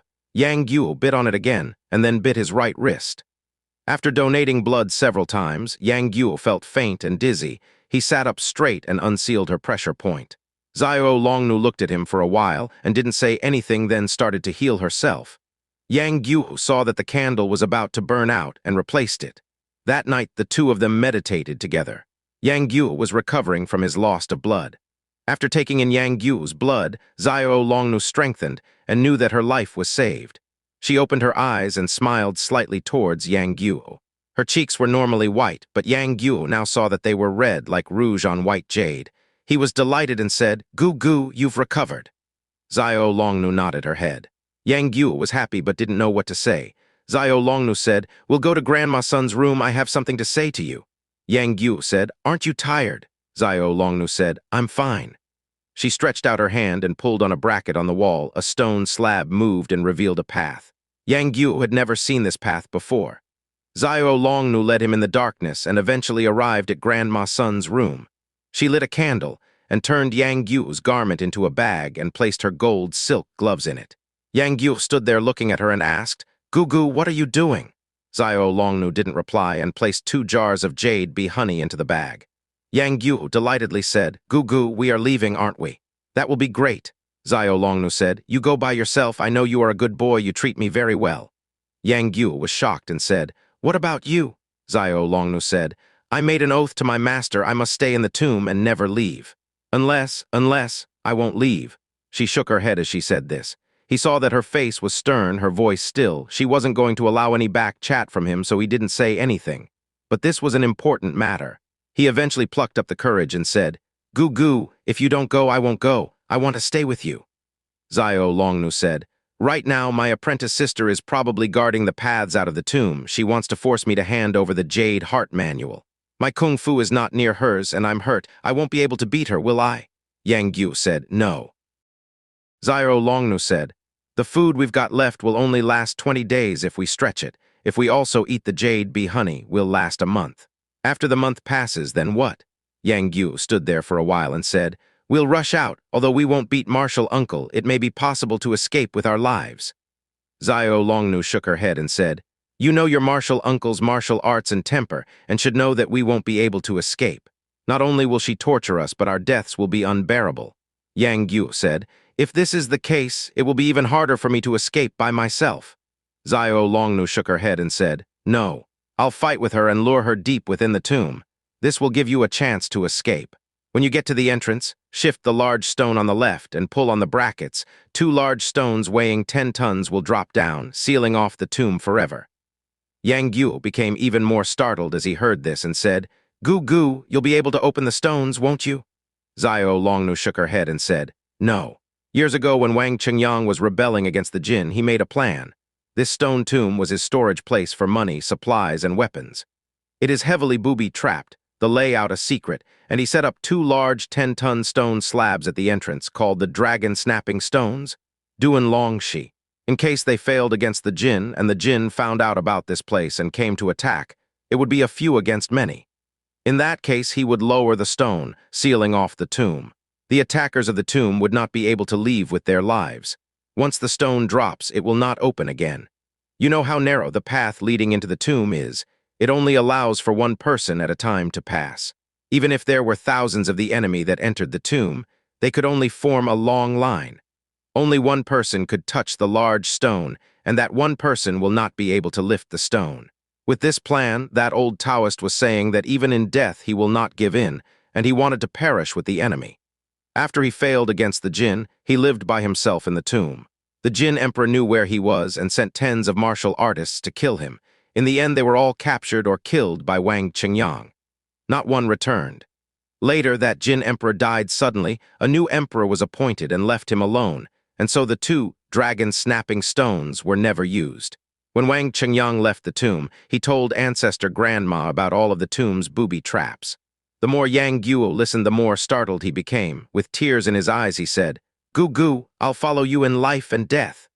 Xiao Longnu said, "What use is there in following me? You said the outside world was a great place to play. Just go and play. With your standard of martial arts, the Quanjin Taoists will not be able to do much to you. You managed to trick Hong Lingbo. You are much cleverer than me. There is no need for me to look after you." Yang Guo rushed up to her and hugged her, crying, "Gugu, if I'm not able to leave with you, I won't be able to enjoy my life."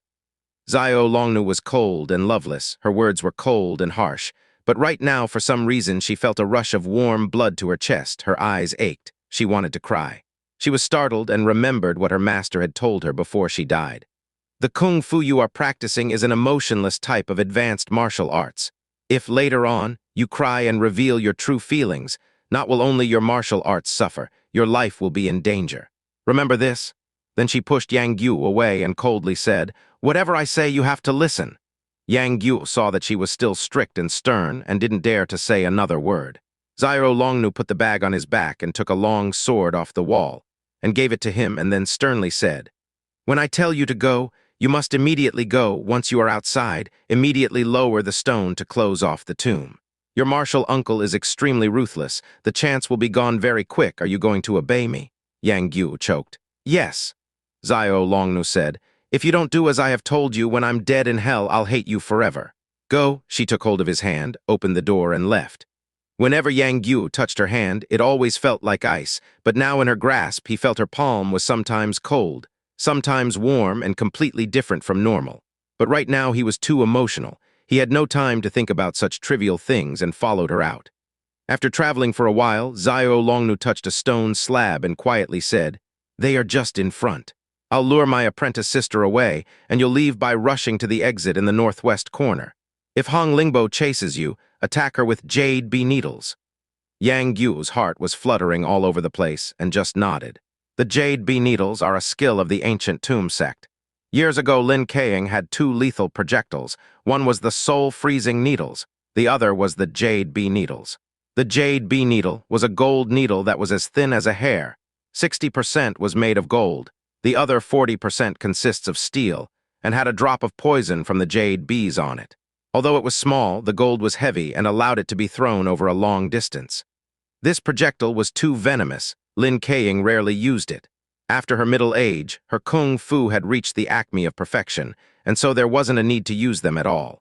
Because Li Machu had not agreed to swear an oath that she would remain in the tomb forever, when her master passed on the skill of the soul-freezing needles. She did not teach her the jade bee needles. Xiao Longnu waited, and then rotated the brackets on the wall. Two ja. Ja sounds were made as the wall slowly opened to the left. Her pair of silk belts immediately flew out, the left heading for Li Machu, the right heading for Hong Lingbo, her body flying extremely swiftly forwards. Li Machu had long ago unblocked Hong Lingbo's pressure points, and she had shouted at her for a little while. They were in the room trying to figure out where they were, and looking for a way out when suddenly they saw Xiao Longnu attacking. The both of them were startled. Li Machu's fly whisk flew out to block Xiao Longnu's belt. The fly whisk and the silk belt were soft objects, soft against soft, but Li Machu's internal energy was superior to that of Xiao Longnu's. The two weapons clashed, and Xiao Longnu's weapon was sent back. The belt in her left hand returned, the right was sent out. In just a short while many stances were exchanged. The two silk belts were gentle and swift. Li Machu was startled and angry, thinking, "So master was biased, she did not teach me these skills." But she was able to defend against it, but didn't want to try to kill her. Firstly, the Jade Heart Manual wasn't yet in her hands. If she killed her, it would be difficult to find the manual in this large stone tomb. And secondly, she wanted to see what other great skills that her master had bestowed on Xiao Longnu. Hong Lingbo had always regarded herself as intelligent, but today she was tricked by a boy. She was fooled into thinking he was dumb for over half a day and wasn't able to see through it. She was furious with him. She saw that her master and Xiao Longnu were fighting heatedly and said, "Sha Dan, your little scoundrel's trickery isn't bad." She took out her swords and took half a step and called out, "See if I can cut your nose off." Her swords chopped and slashed, kai, kai, kai, as several stances were unleashed. Yang Guo saw that she was advancing fiercely and could only raise his sword to block. In normal circumstances, Yang Guo would make some sarcastic comments and joke around with her. But now he was thinking about having to part with Xiao Longnu. Warm tears were in his eyes. Everything was blurry in front of him. He made a few stances, but there wasn't any intention of attacking. Li Machu and Xiao Longnu fought for another 10 moves. Li Machu's fly whisk flipped up, wrapping around her left silk belt, and said, "Apprentice sister, take a look at my skills." She dispersed her kai into her weapon, and the belt was cut into 2 pieces. In normal duels with weapons, it was difficult for one person's weapon to shatter the enemy's weapon. The fly whisk and the silk belts were extremely soft objects. She had just used her fly whisk to split the belt in half, and this was 10 times more difficult than using a sword to shatter another sword. Li Machu demonstrated her skills and her face swelled with pride. Xiao Longnu didn't react and said, "How good are your skills?" Her half-belt shot out and wrapped itself around the thread end of the fly whisk. The belt in her right hand shot out and tangled the handle. One pulled to the left and one to the right, and the fly whisk snapped in half. In terms of power, this move was lower than when Li Machu had snapped the belt in half. But it was extremely fast, and the technique of dispersing her kai into the belts was exquisite. Li Machu's move cannot compare with Xiao Longnu in this department. She was slightly alarmed and threw down her weapon. She snatched the belts, gradually forcing Xiao Longnu back. Another 10 moves passed, and Xiao Longnu was forced to the eastern wall and saw that she had nowhere else to go. She suddenly touched the wall and called out, "Guo, escape quickly." A ka sound was heard as an exit appeared in the northwest corner. Li Machu was shocked and quickly turned around, wanting to stop Yang Guo. Xiao Longnu threw down her belts and threw out 2 palms with the intent to kill. Li Machu had to turn around to block it. Xiao Longnu shouted, "Guo, why aren't you leaving?" Yang Guo looked at Xiao Longnu and saw that there was no overturning of this decision and shouted, "Gu Gu, I'm going now." He quickly threw out 3 stances, the sword tip pointing towards Hong Lingbo. Hong Lingbo had seen Yang Guo's sword stances were weak, but of a sudden it had strengthened so much, she could only jump back from the danger. Yang Guo darted out of the door. He turned around, wanting to look at Xiao Longnu for one last time. Xiao Longnu and her apprentice sister were fighting barehanded, after practicing the Jade Heart Manual. Her variation of stances had greatly increased. Although she was seriously wounded, she managed to hold her own after tens of moves. She saw the image of Yang Guo's back at the door and thought how they would never meet each other again. Her chest heated up, her eyes ached, wanting to cry. She has never shown her true emotions before. Today she wanted to cry twice. She was frightened. When clashing palms with a highly skilled fighter, how can one allow oneself to be slow? Li Machu saw Xiao Longnu standing there and took the opportunity to advance. She grabbed her wrist and sealed the returning orthodox, Hui Zhang, pressure point, and hooked out a leg. Xiao Longnu wasn't able to stand upright and fell onto the floor. Yang Guo turned his head around, only to see Xiao Longnu hooked onto the floor by her apprentice sister. He then saw Li Machu was about to harm his master. Blood rushed through his chest, and he called out, "Don't harm my master!"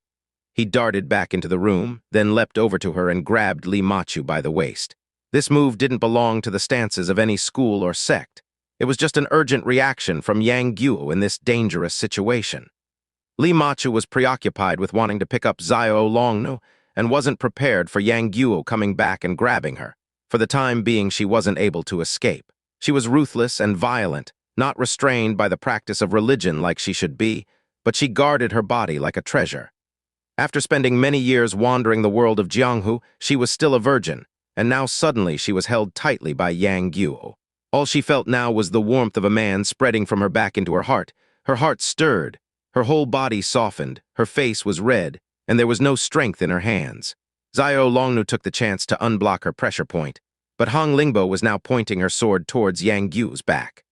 Xiao Longnu was looking up from the ground. When she saw the sword coming, she rolled to the left and moved Yang Guo and Li Machu at the same time. Hong Lingbo's sword pierced thin air. Xiao Longnu leapt up and shouted, "Guo, get out quickly!" Yang Guo held tightly onto Li Machu's waist and called out, "Gu Gu, get out quickly, I'm holding her down, she won't be able to move." During this time, Li Machu's head was filled with thoughts. She knew that this was an urgent situation where there is only a hair separating life and death. But being held by Yang Guo caused her heart to be enchanted and didn't think of escaping. Xiao Longnu was curious and wondered, with my apprentice sister's martial arts, how could she be held down by Guo, not moving an inch? Could it be that her pressure points have been blocked?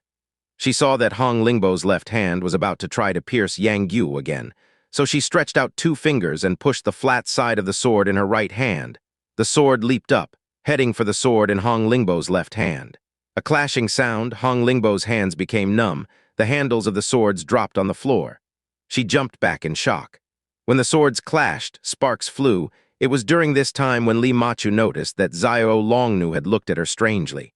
She couldn't stop from being furious and shouted, "Little punk, do you want to die?"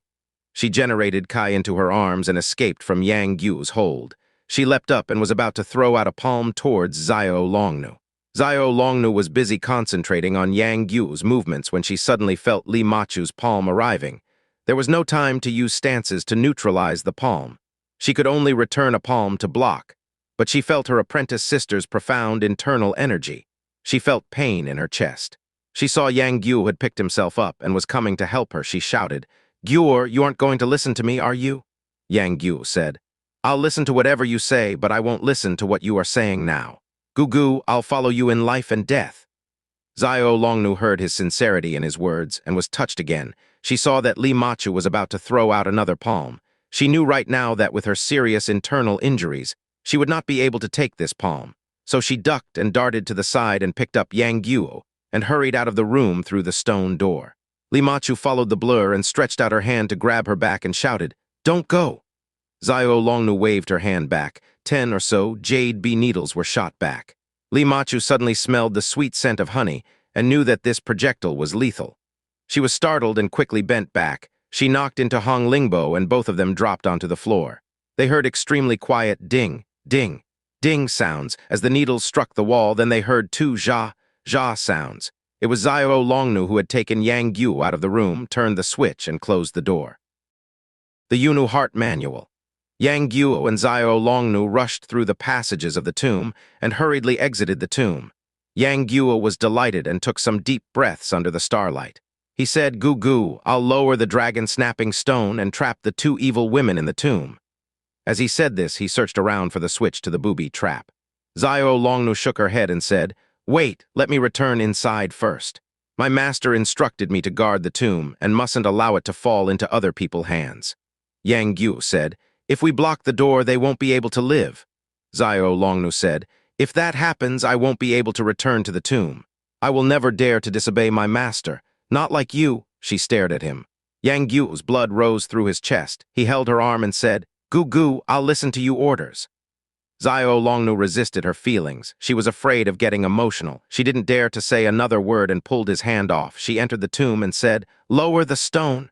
She kept her back to him. She was afraid she was going to change her mind, so she didn't look at him again. Yang Guo made up his mind. He breathed in deeply. His chest was filled with the fragrance of flowers and grasses. He looked up and saw the sky filled with stars, glittering continuously, and thought, "This is the last time I'll be able to look at stars." He quickly went to the left of the tomb's monument and followed the instructions of Xiao Longnu. He used his internal energy to shift a stone. Behind it was a round stone. He held the round stone and pulled out. The stone revealed a hole, sand started to pour out, and the two large stones above the tomb's door descended slowly down. The two stones weighed over 10 tons, years ago when Wang Qingyang was designing the tomb. He had used the combined strength of hundreds to complete it. Now the tomb was being sealed. Even if Li Machu, Xiao Longnu, and Hong Lingbo's skills were higher, they will not be able to escape from the tomb. Xiao Longnu heard the sound of the stones descending. She couldn't hold back her tears and turned around. Yang Guo waited for the stone to be 2 feet away from the ground and then suddenly used a stance, the Jade Girl's dive. Yu knew Tu Suo, his body like an arrow darting through the space.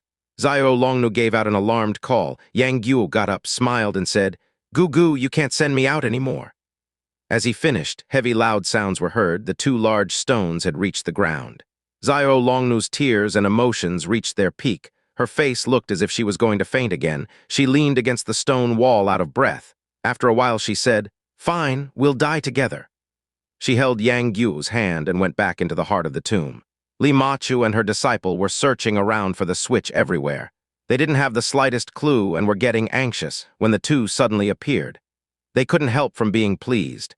Li Machu's body immediately darted behind the two, blocking their path of escape. Xiao Longnu coldly said, "Apprentice sister, I'll take you to a place."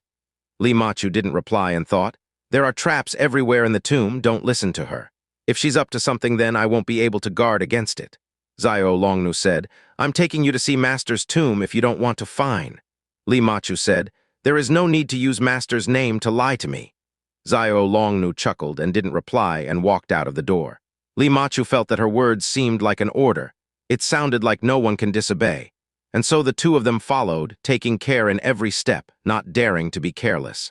Xiao Longnu held Yang Guo's hand and led the way. She wasn't afraid of being ambushed by Li Machu and led the two to the coffin room. Li Machu had never been here.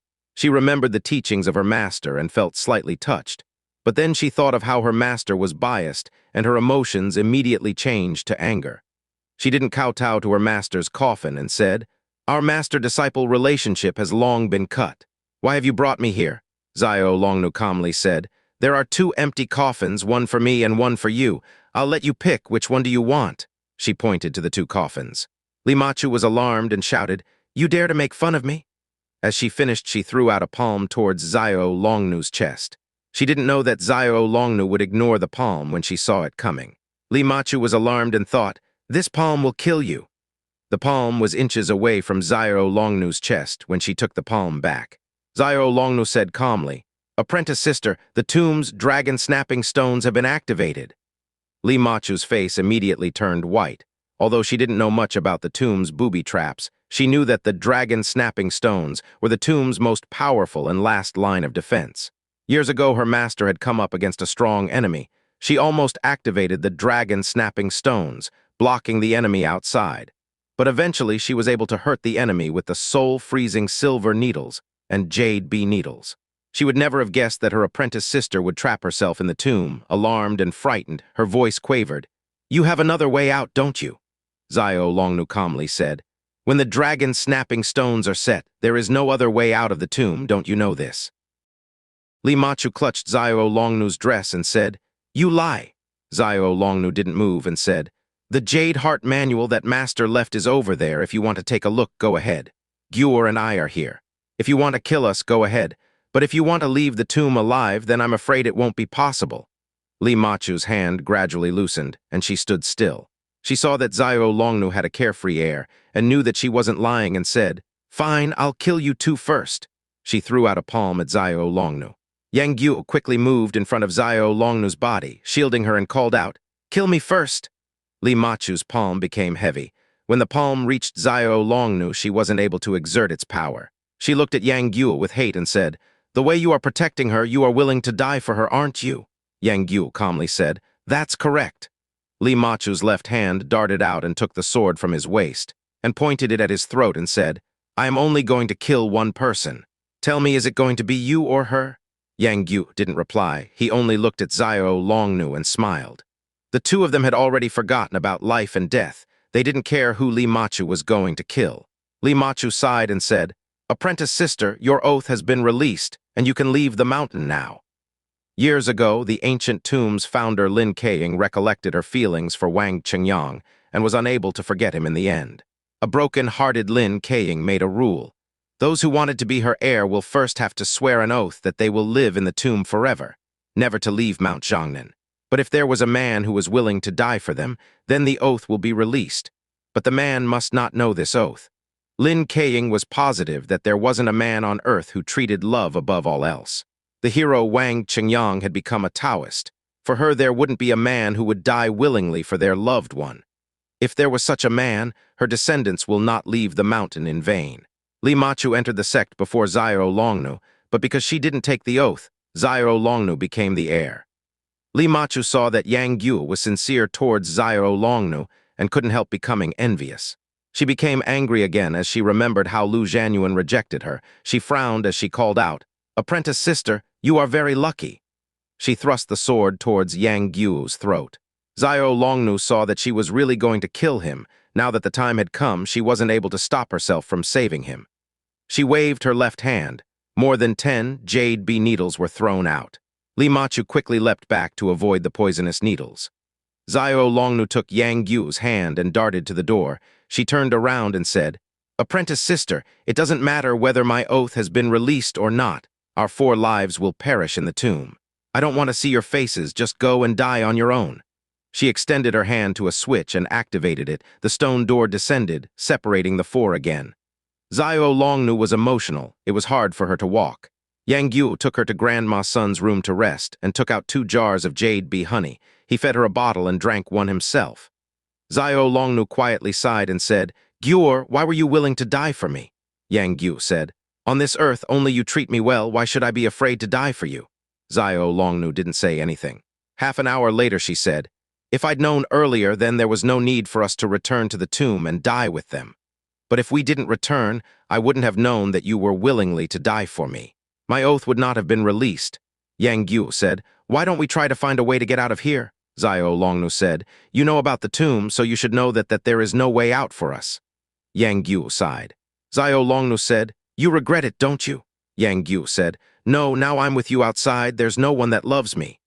Xiao Longnu had not allowed him to say, "You care about me" in the past, and Yang Guo never mentioned it again. But now she's had a change of heart. When she heard this, she couldn't help but feel touched and asked, "So why did you sigh?"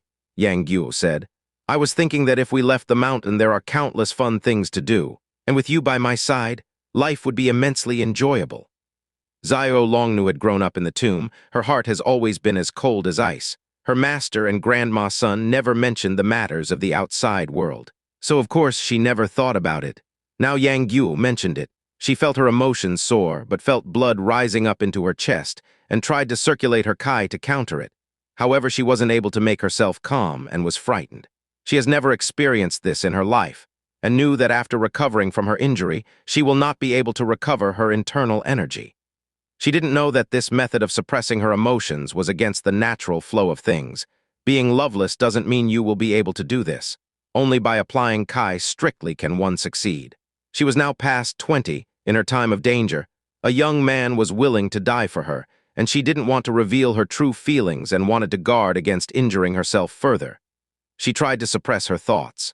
She sat on the bed and meditated for a while, but became impatient and got off the bed and walked around. She was becoming bored. Her steps became quicker and she was dashing around the room. Yang Guo saw that her cheeks were red and she seemed emotional. He had never seen her like this before, and he was startled. After walking around for a while, she sat down heavily on the bed and looked at Yang Guo and saw a concerned expression on his face and thought, "Right now I am about to die, so is he. Why should we distinguish ourselves as master and disciple, auntie and nephew? If he comes and hugs me, I won't push him away and will allow him to hold me tightly." Yang Guo saw that she had tears in her eyes. She was gasping for breath and assumed that she was having a reaction to her injury again and quickly said, "Gu Gu, are you okay?" Xiao Longnu softly said, "Guor, come here." Yang Guo went over to the bedside, and Xiao Longnu grasped his hand and lightly brushed her face with it and quietly said, "Guor, do you love me?" Yang Guo felt her face was as hot as a fire. He was frightened and quivered. "Does your chest hurt?" Xiao Longnu smiled and said, "No, my heart feels extremely comfortable." "Guor, I'm going to die soon. Tell me, do you love me very much?" Yang Guo said, "Of course, on this earth you are my only loved one." Xiao Longnu said, "If another girl treats you the way I treat you, would you treat them like you treat me?" Yang Guo said, "Whoever treats me well, I'll treat them well back." When he said this, he felt the hand that Xiao Longnu held him with quivered and immediately turned cold as ice. He raised his head and saw that her red face had now turned pale and white, as she was normally. Yang Guo was alarmed and said, "What did I say wrong?" Yang Guo smiled and said, "We'll die in a few days. When will I be able to love other girls? Could it be that I'm going to treat Li Machu and her disciple well?" Xiao Longnu smiled captivatingly and said, "I'm really stupid, but I want to hear you swear an oath with your own mouth." Yang Guo said, "Swear what?" Xiao Longnu said, "I want you to say, from now on you will only have me in your heart if there is another girl. I will be allowed to kill you." Yang Guo smiled and said, "It goes without saying I will never do this. If I actually did something wrong and don't listen to you, then I deserve to die." He then swore, "Disciple Yang Guo, I will only have Gu Gu in my heart in my lifetime. If my heart changes, there will be no need for Gu Gu to kill me. When I see her face, I will kill myself." Xiao Longnu was delighted and said, "Very good. I can relax now." She held his hand tightly, not letting go. Yang Guo felt warmth returning to her hands. Xiao Longnu said, "Guor, I haven't been kind." Yang Guo quickly said, "No, you have always been kind." Xiao Longnu shook her head and said, "I treated you terribly before. At first I kicked you out of the tomb. It was lucky that Grandma's son made me promise to take care of you. If I didn't turn you away, Grandma's son would not have died." When she said this, she couldn't stop tears flowing from her eyes. She had begun to practice martial arts at the age of 5 and had never cried since. Now she cried heavily. She was in a disturbed state of mind. Her bones and joints made cracking noises, and she felt her internal energy draining away from her. Yang Guo was alarmed and said, "Gu Gu, what's happening? How are you feeling?" Just as he said this, two Zha noises were heard from behind and the stone door opened. Li Machu and Hong Lingbo entered. Once the dragon-snapping stone had been set, Li Machu thought they were going to die anyway, so there wasn't any need to be wary of the tomb's booby traps, and boldly dashed throughout the tomb. She managed to go through some rooms before finally arriving at Grandma Sun's room. She knew she must have had extraordinary luck. She managed to avoid the booby traps, but she didn't know that the tomb's booby traps were actually designed to repel Jin's soldiers. Once the large, heavy stones had been set, someone must activate the traps to ambush the enemy. Xiao Longnu didn't do this, and so the tomb's booby traps were not armed. Yang Guo immediately darted across and blocked Xiao Longnu. Li Machu said, "Move out of the way, I have something to say to your master." Yang Guo was afraid that she was going to harm his master and didn't dare to move and said, "Just say it there." Li Machu stared at him for a while and sighed and said, "There are very few men like you left in this world." Xiao Longnu got up and asked, "Apprentice sister, is it good or bad that you have described him this way?" Li Machu said, Apprentice sister, you have never left the mountain. You don't know how evil people's hearts can be. Someone who views love and passion as deeply as him, it would be difficult to find another under heaven's skies. She has been hurt by love. Her anger and fury was great, and she killed many men in the world who were loving and passionate. Xiao Longnu was extremely pleased and quietly said, "If that is true, then having him die with me won't make my life be without purpose."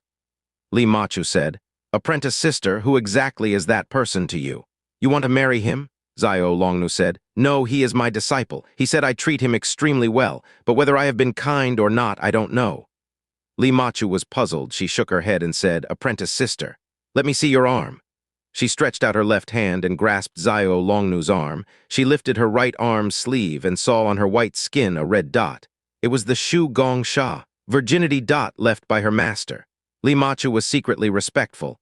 The two of them having a relationship like this in the tomb, yet they've kept respect. She is still a pure and untouched virgin. She then rolled up her sleeve. A Shu Gong Sha was on her arm. The sight of two white arms next to each other was captivating. She had no alternative but to be chaste. However, her apprentice sister has a lover who was willing to die for her, fortunate and unfortunate. The two women were very different. She couldn't stop herself from sighing and let go of Xiao Longnu's hand. Xiao Longnu said, "What have you got to say to me?" Li Machu had originally wanted to insult her, saying that she seduced men and had brought the sect to shame, and thereby anger her into revealing the way out of the tomb. But right now she had nothing to say. After a while she had another idea and said, "Apprentice sister, I have come to apologize to you." Xiao Longnu was shocked by this. She knew that her apprentice sister was a very proud woman. Never has she lowered her head to anyone. She didn't know what she wanted. So she calmly replied, "You live your life and I live mine. We go our own ways. There is no need to apologize for anything." Li Machu said, "Apprentice sister, listen to me. In my entire life, the happiest time was when I had a lover. There's an old saying, it's easy to get money and treasures, but it's difficult to find a lover. There is no need to talk about sister's bitter life. That young man treats you well. You do not lack anything." Xiao Longnu smiled and said, "Yes, I am very happy. I know that he will never forget about me." Li Machu's heart ached and said, "You should leave the mountain and enjoy life. It's a beautiful world. The two of you together will have boundless pleasures." Xiao Longnu raised her head and quietly said, "Yes, it's just a pity that it is too late now." Li Machu said, "Why?" Xiao Longnu said, "The dragon snapping stones has been set. Even if our master was resurrected, will we not be able to get out of here?" Li Machu quietly breathed out, blowing through her lips, and thought, "You had hoped to take advantage of Xiao Longnu's will to live, and rely on her familiarity with the tomb to find a way out. But in the end it was useless. She became angry and her urge to kill suddenly emerged. Her hand twisted slightly, and she raised a palm towards Xiao Longnu's head. Yang Guo was at the side listening to the two of them talking when he suddenly saw Li Machu attack. Alarmed, he automatically lowered his body and threw out two palms, called out, and unleashed the toad stance that Yang Feng had taught him. This was the kung fu he learned when he was younger, but since he lived in the tomb he did not practice it. But it was etched in his mind. At the most dangerous times he would use it without thinking. Li Machu's palm had yet to be unleashed, when she suddenly felt an extremely powerful wind pushing her from the side. She quickly sent the palm out to block the attack. Yang Guo had practiced martial arts in the tomb for 2 years. His internal energy had improved, though it was different to the internal energy of the toad stance. The power behind the push was still great. A thudding sound was made as he sent Li Machu across the room, and she crashed into the wall, causing pain in her back. Li Machu was angry and she wiped her palms. In the middle of a battle, she fell into someone's trap. Xiao Longnu knew that Yang Guo's last attack was a lucky hit. If her apprentice sister used her most refined, divine serpent palm, Yang Guo, and she would not be able to hold her off. She grabbed Yang Guo's arm and dashed towards the door. Li Machu sent out a palm. She didn't guess that while her palm was in midair, she would be struck across the left cheek. Although it didn't hurt, the sound was crisp. She heard Xiao Longnu call out, "You want to learn the skills of the Jade Heart Manual? Well, here it is." Li Machu was struck on the right cheek, and she was also startled by what she said. She knew that the Jade Heart Manual was extremely powerful, and now she saw Xiao Longnu's palm was extremely swift and quick. The variations mysterious. It was undoubtedly from their sect skills. But she couldn't see through it or understand the essence of the palm, but knew that the skills just used belonged to the Jade Heart Manual. She immediately became frightened and stared as her apprentice sister took Yang Guo's hand and exited the room, shutting the door. She felt her cheek and thought, at least she held back. If she used all her strength behind the palms, wouldn't I have died? She didn't know that Xiao Longnu had yet to complete this kung fu. Although the palm stances were refined, the power in them would not hurt anyone. Yang Guo saw his master strike Li Machu's cheek and was delighted and said, "Gu Gu, Li Machu would definitely not be able to beat the manual's skills." Before he finished, he saw Xiao Longnu shaking, and she wasn't able to control it. Alarmed, he called out, "Gu Gu, how are you?" "You." And Xiao Longnu shivered and said, I'm cold." Although the attacks she used were light, she still had to use her internal energy. She had yet to recover her internal energy. This injury was serious. She has always practiced on the chilled jade bed. Her foundation was of this nature. Now the strength to oppose was gone. An extreme cold penetrated her, and her teeth chattered incessantly. Yang Guo was alarmed and called out, "What should I do?" In this urgent situation, he held Xiao Longnu tightly, using his body heat to counter the cold. But after a while he felt she was becoming colder. He himself gradually could not endure it for much longer. Xiao Longnu felt her internal energy dripping away and said, "Guo, I won't make it. Take me to the room with the stone coffins." Yang Guo was distressed and couldn't say anything. But he thought about how they only had a few days to live anyway. It would be just the same if he died with her now, so he quickly replied, "Fine." He carried her to the room and then placed her on one of the lids and lit a candle. In candlelight and with the backdrop of the stone coffins, Xiao Longnu appeared even weaker. Xiao Longnu said, "Push one of the lids open and place me in the coffin." Yang Guo said, "All right." Xiao Longnu couldn't hear any sadness in his voice and was slightly surprised. Yang Guo pushed open one of the stone lids and placed her inside the coffin, and then leaped inside, lying together face to face with her. The two of them together in the coffin didn't allow much space to move. Xiao Longnu was happy and also puzzled. She asked, "What are you doing?" Yang Guo said, "Of course I'm going to follow you. I'll let the other two sleep in the other coffin."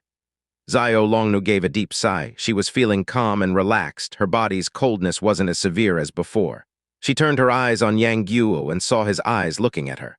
Her dress was on top of Yang Guo. She wished that Yang Guo would put his arms around her, but she saw his arms were straight. They were placed in his lap as they should be, afraid that he was going to touch her. Xiao Longnu was slightly embarrassed. Her face turned red. She turned her face away, not daring to look at Yang Guo. Her mind was enchanted for half an hour when she suddenly saw that something was written on the coffin lid. She looked closely, and indeed there were some words. "The art of the Jade Heart Manual wants to overcome Quanjins, but Chengyang in his life was inferior no one." The words were written in heavy ink, the words refined and their form large. The lid was only half open, yet it was very clear. Xiao Longnu gave an sound and said, "What does this mean?" Yang Guo followed her eyes and saw the words. He pondered and said, "It's written by Wang Chengyang." Xiao Longnu said, "It looks like it was written by him. He is saying that our Jade Heart Manual is superior to Quanjin's Kung Fu, but he is saying that he is not weaker than our ancestor grandma. Isn't that it?" Xiao Longnu looked at the words again and saw that after them.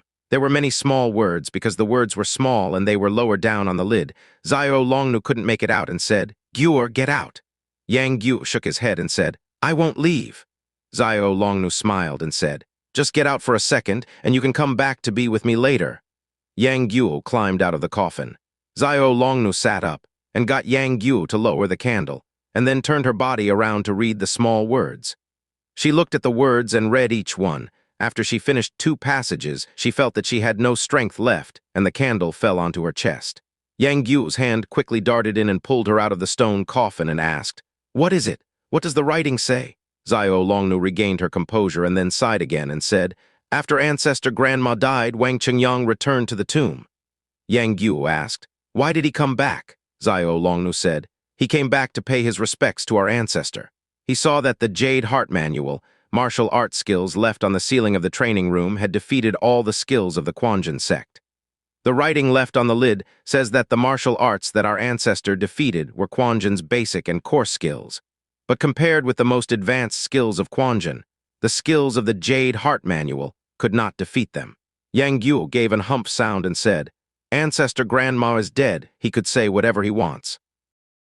Xiao Longnu said, He also said that in another room he has the techniques to defeat the Jade Heart Manual. If her descendants were fated to, they will know it when they see it.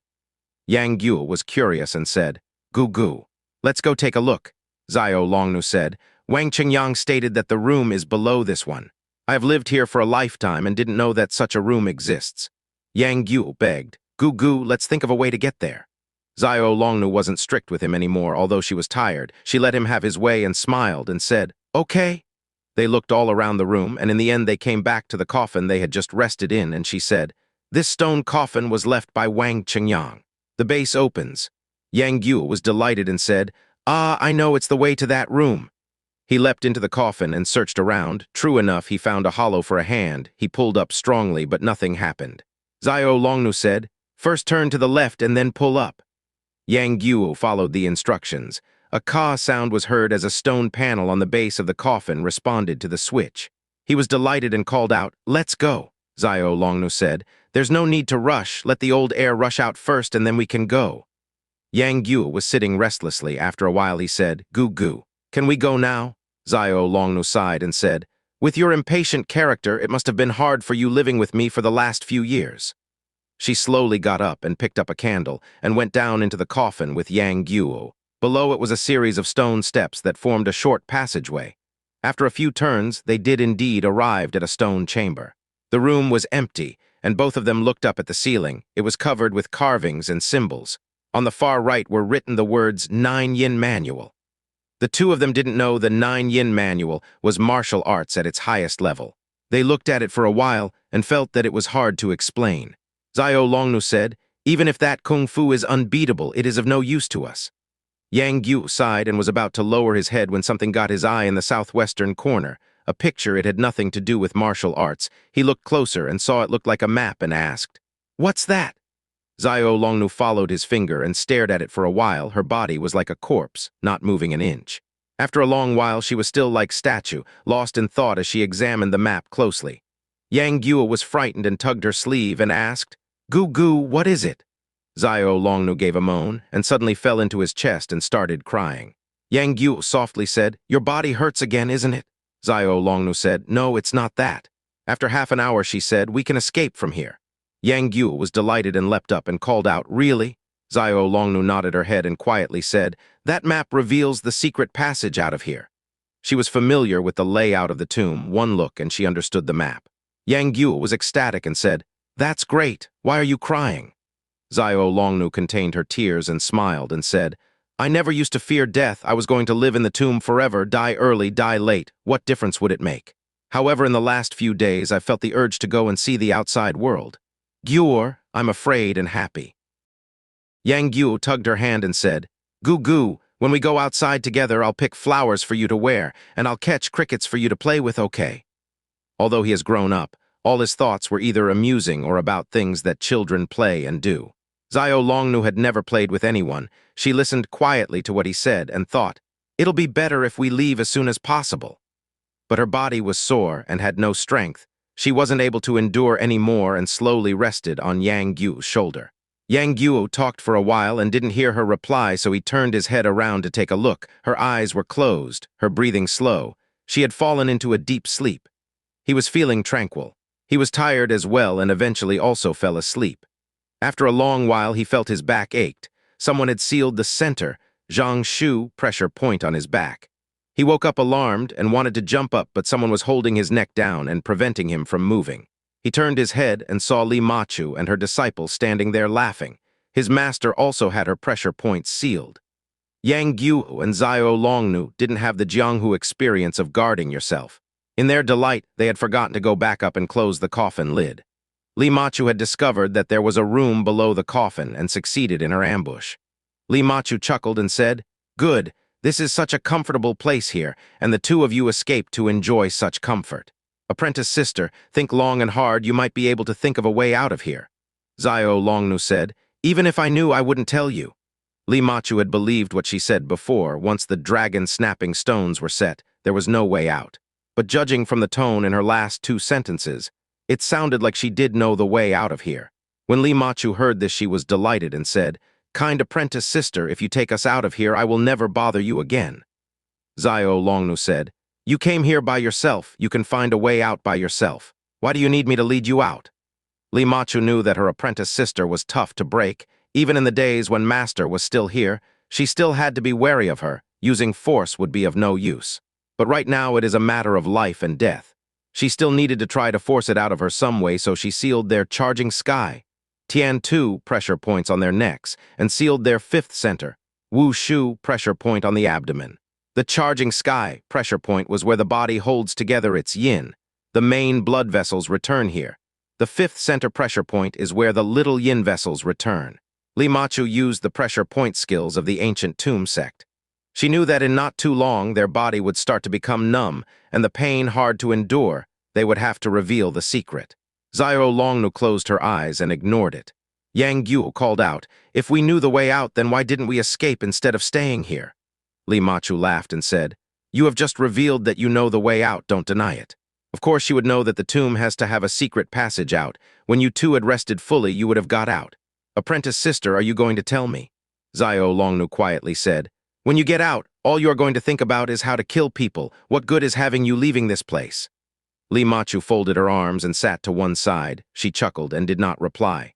Yang Guo couldn't endure any more and said, "Hey, Li Machu, the pressure point sealing techniques that Ancestor Grandma passed down was supposed to be used on the enemy. Why are you using it against us? You are using it to harm your apprentice sister. How can you face Ancestor Grandma?" Li Machu laughed and said, "You are calling me Li Machu. We are not old friends." Yang Guo whispered into Xiao Longnu's ear and said, "Don't reveal the secret path out. If she doesn't find out, she won't kill us. Once she finds out, she will kill us immediately." Xiao Longnu said, "Ah, you are correct. I didn't think of that. I wasn't planning on telling her anyway." She was lying on the floor. She opened her eyes and saw the map and thought, "It would be awful if apprentice sister finds out about the map. I mustn't look at it in case I draw her attention." Years ago, Wang Qingyang had known that Lin Keiying had left the earth and reminisced about her. His debts to her were immeasurable, but people and ghosts are worlds apart. He wasn't able to console the pain he had in his heart, so he secretly entered the tomb. He avoided her maid and stared at the things that his old friend left and cried, and then took a look around the tomb he designed. He saw the painting that Lin Keiying drew and saw the markings left by her in the two training rooms. He saw the skills of the Jade Heart Manual were refined and ingenious. Every stance was the Black Star to Quanjin's martial arts. He couldn't stop his face from turning gray, and he left the tomb. He retreated deep into the mountains and built a thatched hut. He didn't leave it for 3 years, studying a way to break the skills of the Jade Heart Manual. Although there were a few successes, he wasn't able to develop a complete set of skills to counter it. He was downhearted and respected Lin Keiying's intelligence even more. He admitted defeat and stopped researching. 10 or so years later, he managed to get his hands on the extraordinary 9-yin manual after the Mount Hua tournament. He made his mind up. He wasn't going to learn the skills within the manual, but curiosity defeated him, and he couldn't refrain from taking a look. His martial arts at that time was the world's greatest. The skills in the 9-yin manual were all profound and refined. After a glance and pondering for 10 days, he understood. He laughed out loud to the sky and returned to the tomb and left the main aspects of the 9-yin manual on the ceiling in the most hidden room in the tomb, and the stances that would defeat the Jade Heart Manual. He studied the tomb's circumstances and assumed that the heirs of Lin Keiying would use the empty coffin. They would only use it when they were about to die and waiting for death. And at that time, then, they would know that the founder of the Quanjin sect had never lost to anyone in his life. He left words on the lid of the coffin, telling the descendants of Lin Keiying before they died, that the martial arts of the founder of the Quanjin sect would not be defeated by the skills of the Jade Heart Manual. At that time, he was just impulsive and proud. He didn't mean to leave the 9-yin manual behind in the world, and assumed that when the descendants of Lin Keiying saw the 9-yin manual, they would be at their last breath and could only take the secret to the grave with them.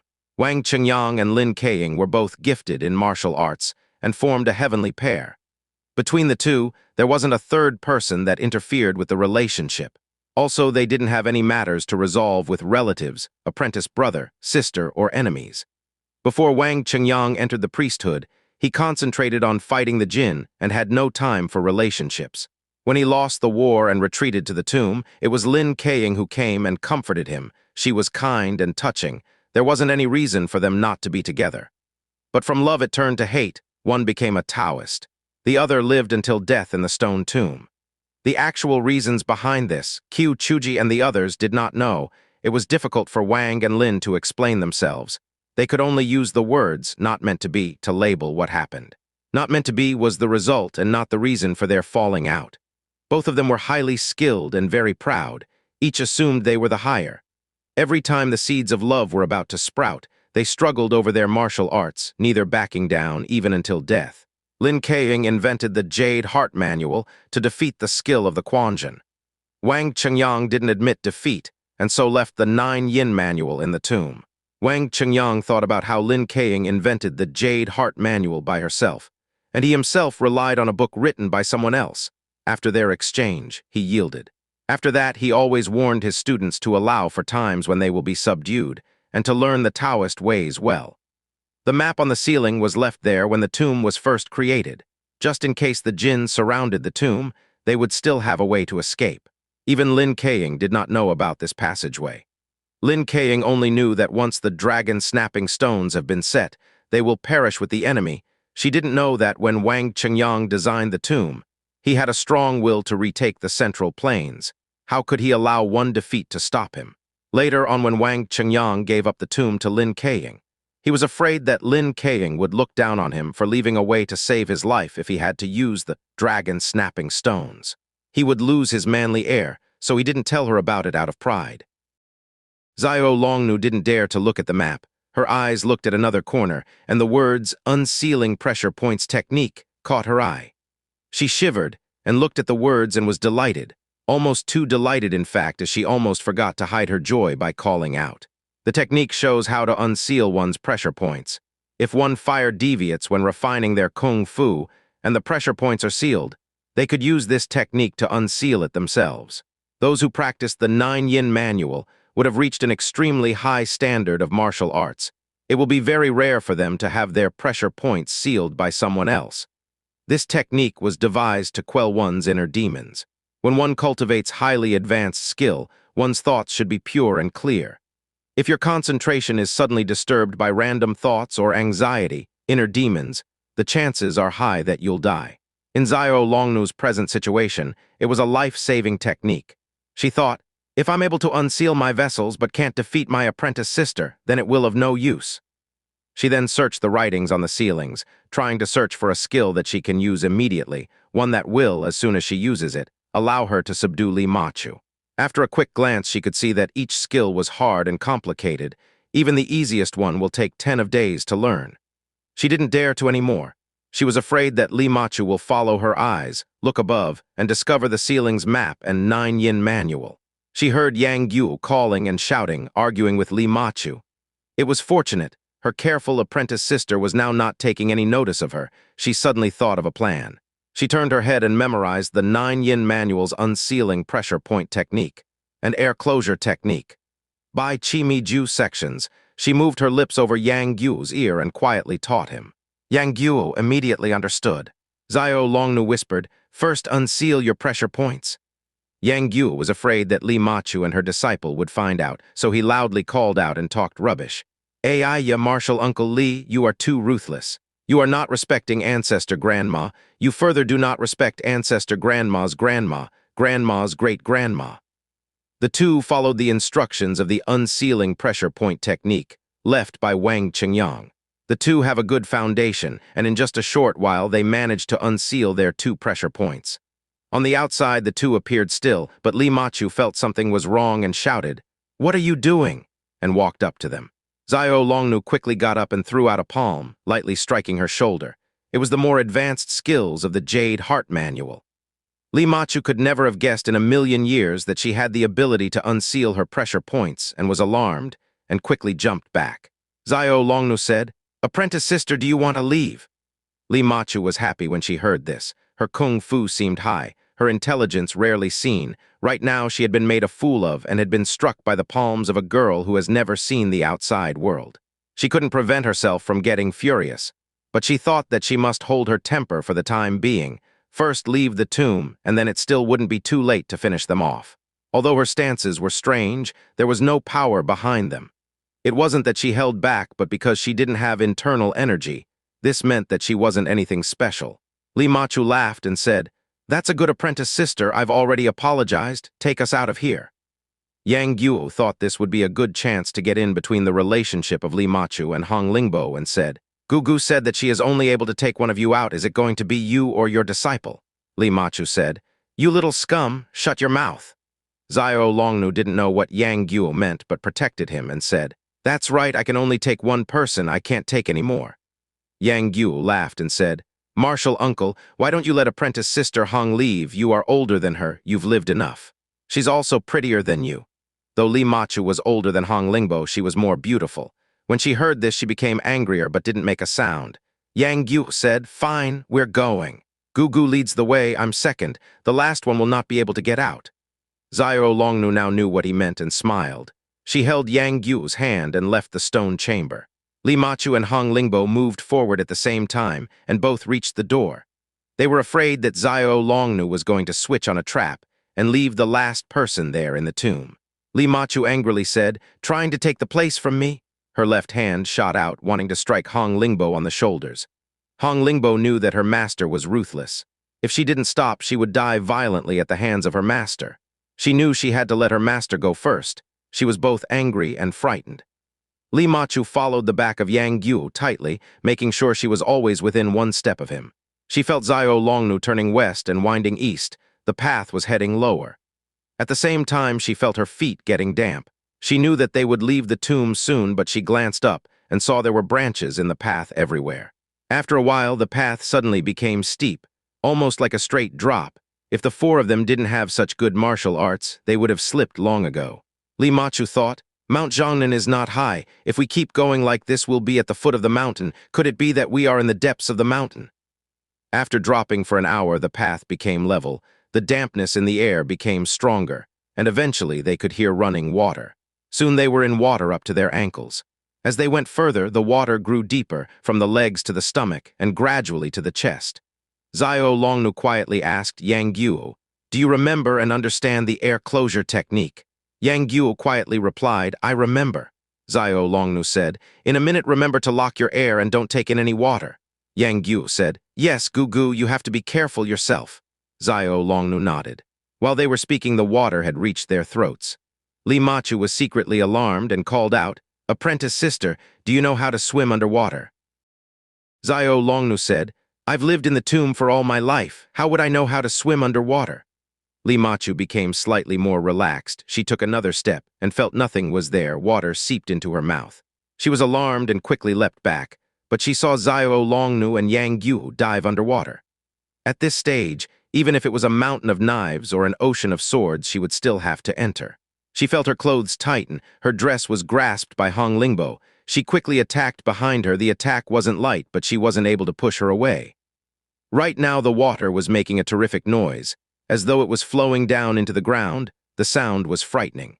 Li Machu and Hong Lingbo didn't know how to swim. They couldn't stand and floated up. Li Machu was a skilled fighter, but right now she was alarmed and flustered. She extended her arms and legs and madly thrashed. In the midst of this, she felt something, so she used her strength to hold on. It was Yang Guo's left arm. Yang Guo was sealing his air and was following Xiao Longnu on the floor of the water passage, walking forward step by step. He was grabbed suddenly by Li Machu and quickly tried to free himself. But Li Machu was holding on tightly. How could she let go? Water rushed into her mouth and nose, but even when she passed out, she was still holding on. Yang Guo tried a few times but was unable to pry her off. He was afraid that he was exerting too much energy and will start swallowing water, so he left her alone. The four of them moved on for a while. Then Xiao Longnu and Yang Guo couldn't hold their breath any longer and swallowed some water. Luckily, the water slowed and the ground began to rise. Not long after, they managed to get their heads above the water. After the time it takes for an incense stick to be burned, the path became brighter and they exited through a cave.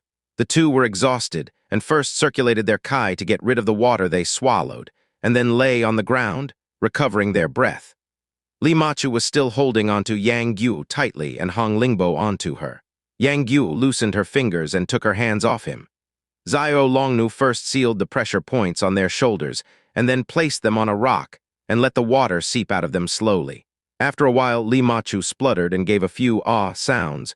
She'd regained consciousness first, and she saw the sun in her eyes. She was actually seeing daylight again.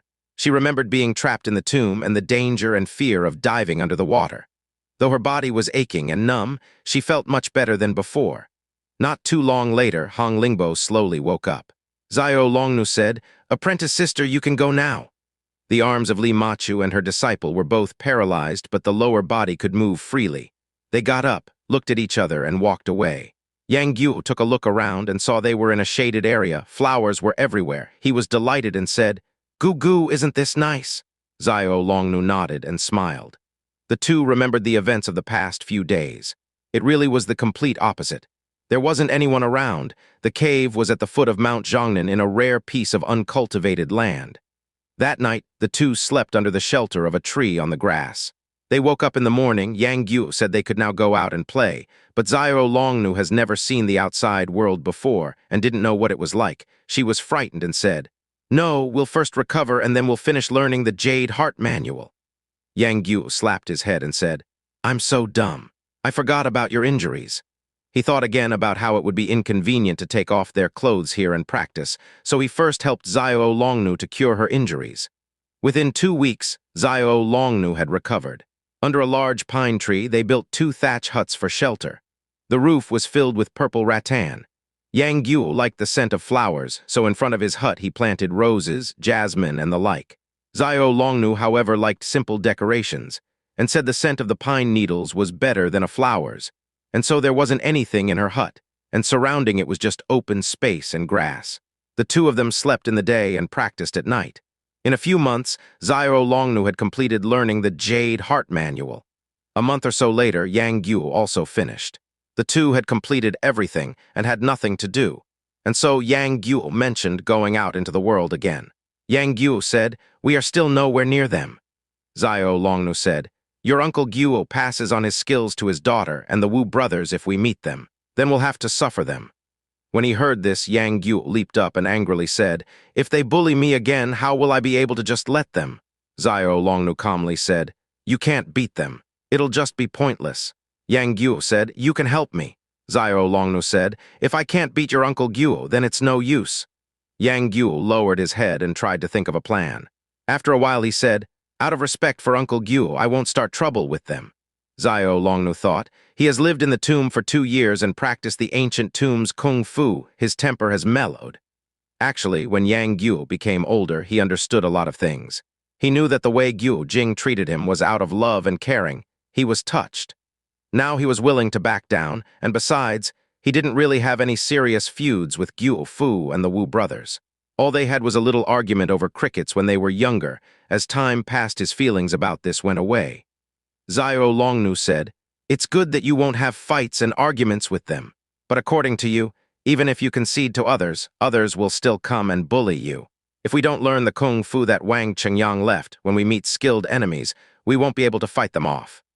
Yang Guo knew that she didn't want to leave this peaceful place, and he couldn't bear to go against her wishes and said, "Gu, I'll listen to you. From tomorrow onwards, we'll begin practicing the 9 Yin Manual."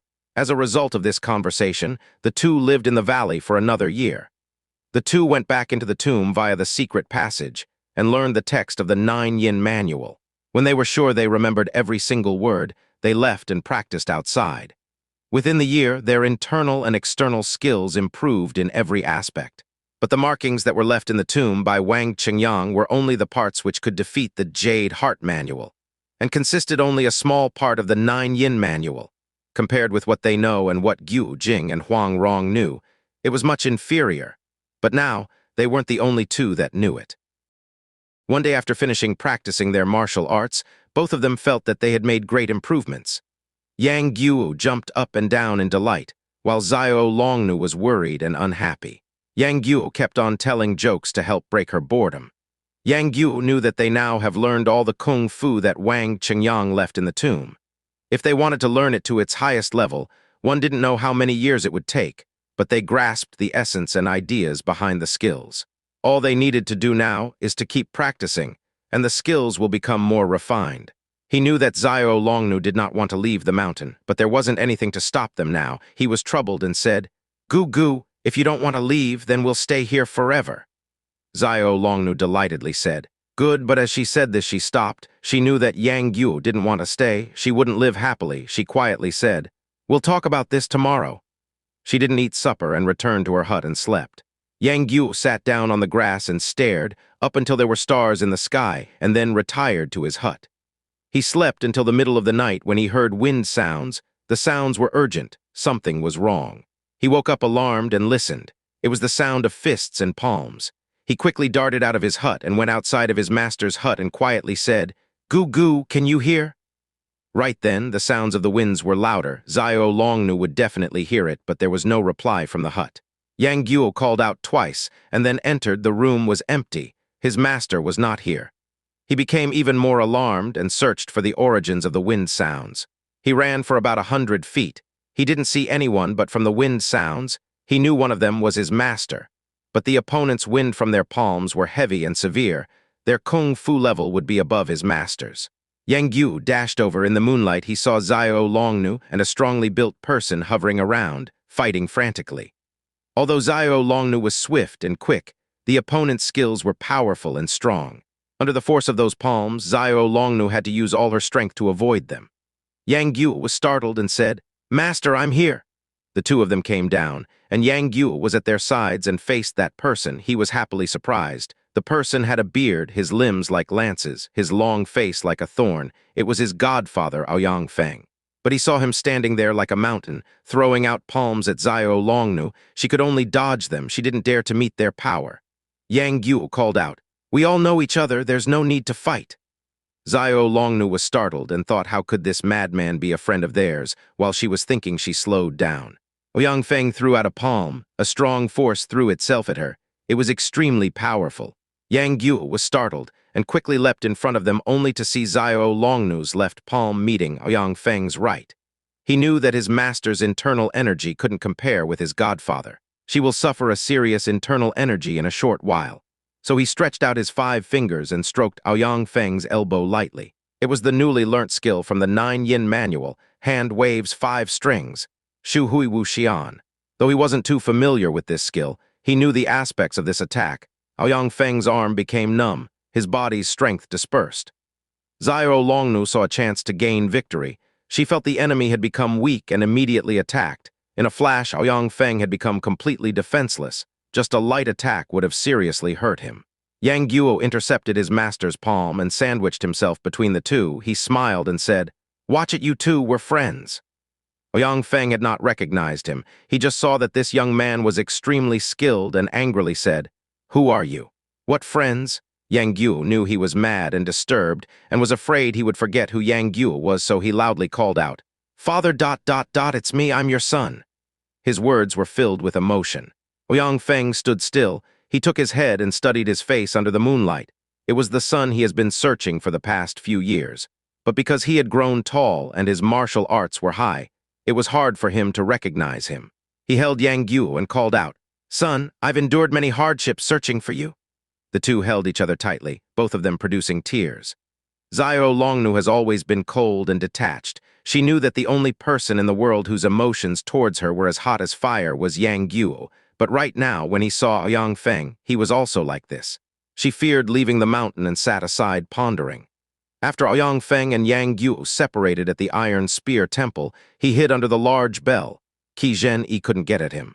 He meditated with his divine skills to cure his internal injuries. After 7 days and nights, his internal energy had recovered. But the external injuries that he received from Qi Zhen were not minor. He wasn't able to recover from them in such a short time. When he left the large bell, he went to an inn and rested his wounds for 20 days. When his wounds were healed, he went and looked for Yang Guo. But a month had passed. The world is a large place. How could he find him? He thought, the child is most probably on Peach Blossom Island. He got a small boat and sailed to the island. He didn't dare to approach during the day, so at night he anchored in a bay behind a mountain. He knew he wasn't a match for Gu Jing and Huang Rong, plus he didn't know that Huang Yaoshi wasn't on the island. Even if his skills were twice as good, he wouldn't be able to fight all 3 of them. During the day, he hid in a cave on a wild piece of land and patrolled at night. The layout of the island was ingenious. He didn't dare run around wherever he pleased. Over the year, he was extremely cautious. In the light of day, he didn't dare to take one step out of the cave. No one discovered him. One night, after his one meeting with Yang Guo, he heard the Wu brothers chatting, and then he knew that Guo Jing had sent Yang Guo to the Quanjin sect to learn martial arts. Ouyang Feng was pleased. He stole a boat and left the island and rushed to Qingyang Palace. But he didn't know about the incident between Yang Guo and the Quanjin sect, or that he was now in the tomb of the living dead. Quanjin was ashamed of what happened. No one talked about this matter. Ouyang Feng couldn't get any news from them. He searched for miles and miles around Mount Zhongnan, but he didn't know that Yang Guo was below ground, so of course he couldn't find him. Tonight, by chance, he was walking by the valley when he saw a girl dressed in white with folded arms, sighing and looking at the moon. Ouyang Feng asked madly, "Hey, where's my son? Have you seen him?" Xiao Longnu glanced at him, then ignored him. Ouyang Feng went over to her and grabbed her arm and shouted, "Where's my son?" Xiao Longnu felt that his hands were extremely powerful. She had never met someone with such high skills. Even the skilled fighters of Quanjin could not compare. She was startled and used her little capturing hand kung fu to escape. Ouyang Feng's grab was a certainty, but he could not have guessed the opponent could just lightly brush him off. He didn't ask who she was and attacked. That's how the two started their fight. The two of them told each other what had happened to them. Ouyang Feng was half clear and half confused. He wasn't able to explain clearly what had happened in the past and didn't understand much of what Yang Guo said. But when he mentioned that in the past few years he has been learning martial arts from Xiao Longnu, Ouyang Feng loudly said, "Her kung fu is not as good as mine. Why are you learning from her? Let me teach you." Xiao Longnu didn't want to argue with him. She smiled calmly and went off to the side by herself. Yang Guo felt this wasn't polite and said, "Father, master has treated me extremely well." Ouyang Feng was jealous and said, "So she's good and I'm not." Yang Guo smiled and said, "You are good as well. On this earth, only you two treat me well." Ouyang Feng's words didn't make sense, but Yang Guo knew that he had suffered many hardships in the past few years searching for him. Ouyang Feng held his hand. He laughed foolishly, and after a while he said, "Your kung fu is not bad. It's a pity that you don't know the world's two most powerful martial arts." Yang Guo said, "What are they?" Ouyang Feng's eyebrows rose and he shouted, "You are a martial artist, yet you don't know the world's two most powerful skills. What's the point of having her for a master?" Yang Guo saw that he was pleased and angry. He was concerned about him and thought, "Father's illness is serious. When will he be able to recover from it?" Ouyang Feng laughed loudly and said, Let father teach you. The two most powerful skills are 1, the toad stance, 2, 9-yin manual. I'll first teach you the foundation of the toad stance." He then recited the formulae for it. Yang Guo smiled and said, "You've taught me before, don't you remember?" Ouyang Feng scratched his head and said, "So you've already learned it, that's great. Show it to me." Since Yang Guo entered the ancient tomb sect, he hasn't practiced the strange skill that Ouyang Feng taught him. When he heard what he said, he immediately did as he was told. He had practiced it when he was on Peach Blossom Island. Now with the advanced internal energy he has developed, he was able to demonstrate it spectacularly. Ouyang Feng laughed and said, "Good, good. Even though the stances don't match, it's better than nothing. I'll teach you the rest of it now." He waved his hands and bent his legs and started reciting non-stop. He didn't care if Yang Guo remembered it or not. He taught a section of toad stance, and then taught him a section of the contrary 9-yin manual, the deliberately flawed version of the 9-yin manual. Yang Guo listened for half an hour and felt that the formula's ingenuity was boundless. But it was complicated and strange. How would he be able to understand in just a short while of time? Ouyang Feng continued for a while when he caught a glimpse of Xiao Longnu from the corner of his eye and called out, "Ah, it's no good. I don't want your baby master to secretly listening in on us." He went over to Xiao Longnu and said, "Hey, little girl, I'm teaching my son kung fu. Don't secretly listen in." Xiao Longnu said, "What's so good about your kung fu? Who wants to steal it?" Ouyang Feng thought for a while and said, "Fine, just go far away." Xiao Longnu was leaning against a tree and calmly said, "Why do I want to listen? If I want to go, I'll go. If I don't want to go, I won't." Ouyang Feng was angry. His eyebrows raised and he stretched out his hand to grab her face, but Xiao Longnu pretended she didn't see and ignored him. Yang Guo called out, "Father, don't disrespect my master." Ouyang Feng took his hand back and said, "Fine, fine. We are going to a faraway place. Are you going to follow us and listen in?" Xiao Longnu thought that Guo's godfather was extremely impolite. She didn't want anything to do with him and turned around without a reply. She didn't guess that her back would suddenly become numb. Ouyang Feng had stretched out his arm and sealed a pressure point on her back.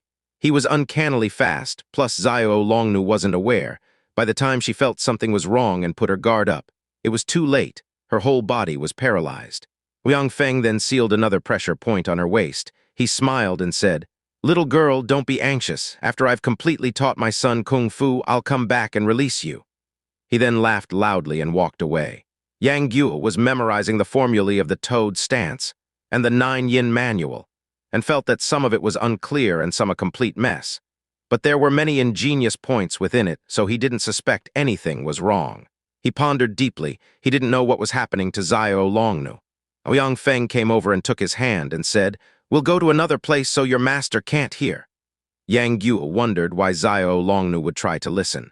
Even if you were trying to teach it to her, she wouldn't learn it. But his godfather's mind was confused and disturbed. There wasn't a need to argue with him, and so he let him have his way and went with him. Xiao Longnu was laying paralyzed on the ground.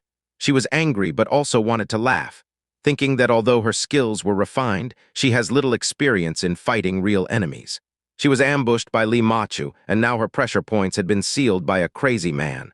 So she utilized her 9-yin manual skills and tried to unseal the pressure points herself. She breathed in deeply to clear her pressure points.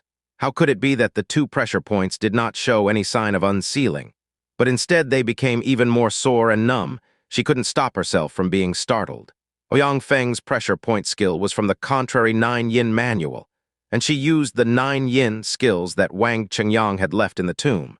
Instead of unsealing them, it became worse. She tried a few more times, but the pain just got worse, so she didn't dare to try it again, and thought that after that madman has taught his kung fu, he will come back and unseal the pressure points. She thought there was no need to rush. She looked up at the sky and looked at the stars, and soon closed her eyes and fell asleep. After a while, she felt something brushing against her eyes. She could see things as clearly at night as if it were in the day, but now she couldn't see a thing. Someone had blindfolded her eyes, and at the same time she felt someone's arm holding her. When that person first held her, they were extremely afraid, but afterwards they gradually became more daring and didn't show any restraint. Xiao Longnu was extremely frightened. She wanted to open her mouth and call out, but her mouth and tongue wouldn't move. She felt that person's mouth was coming close and kissed her on the cheek. She first thought that it was Liang Feng who was trying to rape her, but she felt this person's face was smooth. It was not Liang Feng's face, which was bearded. Her heart shook, and her fear gradually disappeared. A passionate desire began to appear. She thought that it was Yang Guo who had came back to her.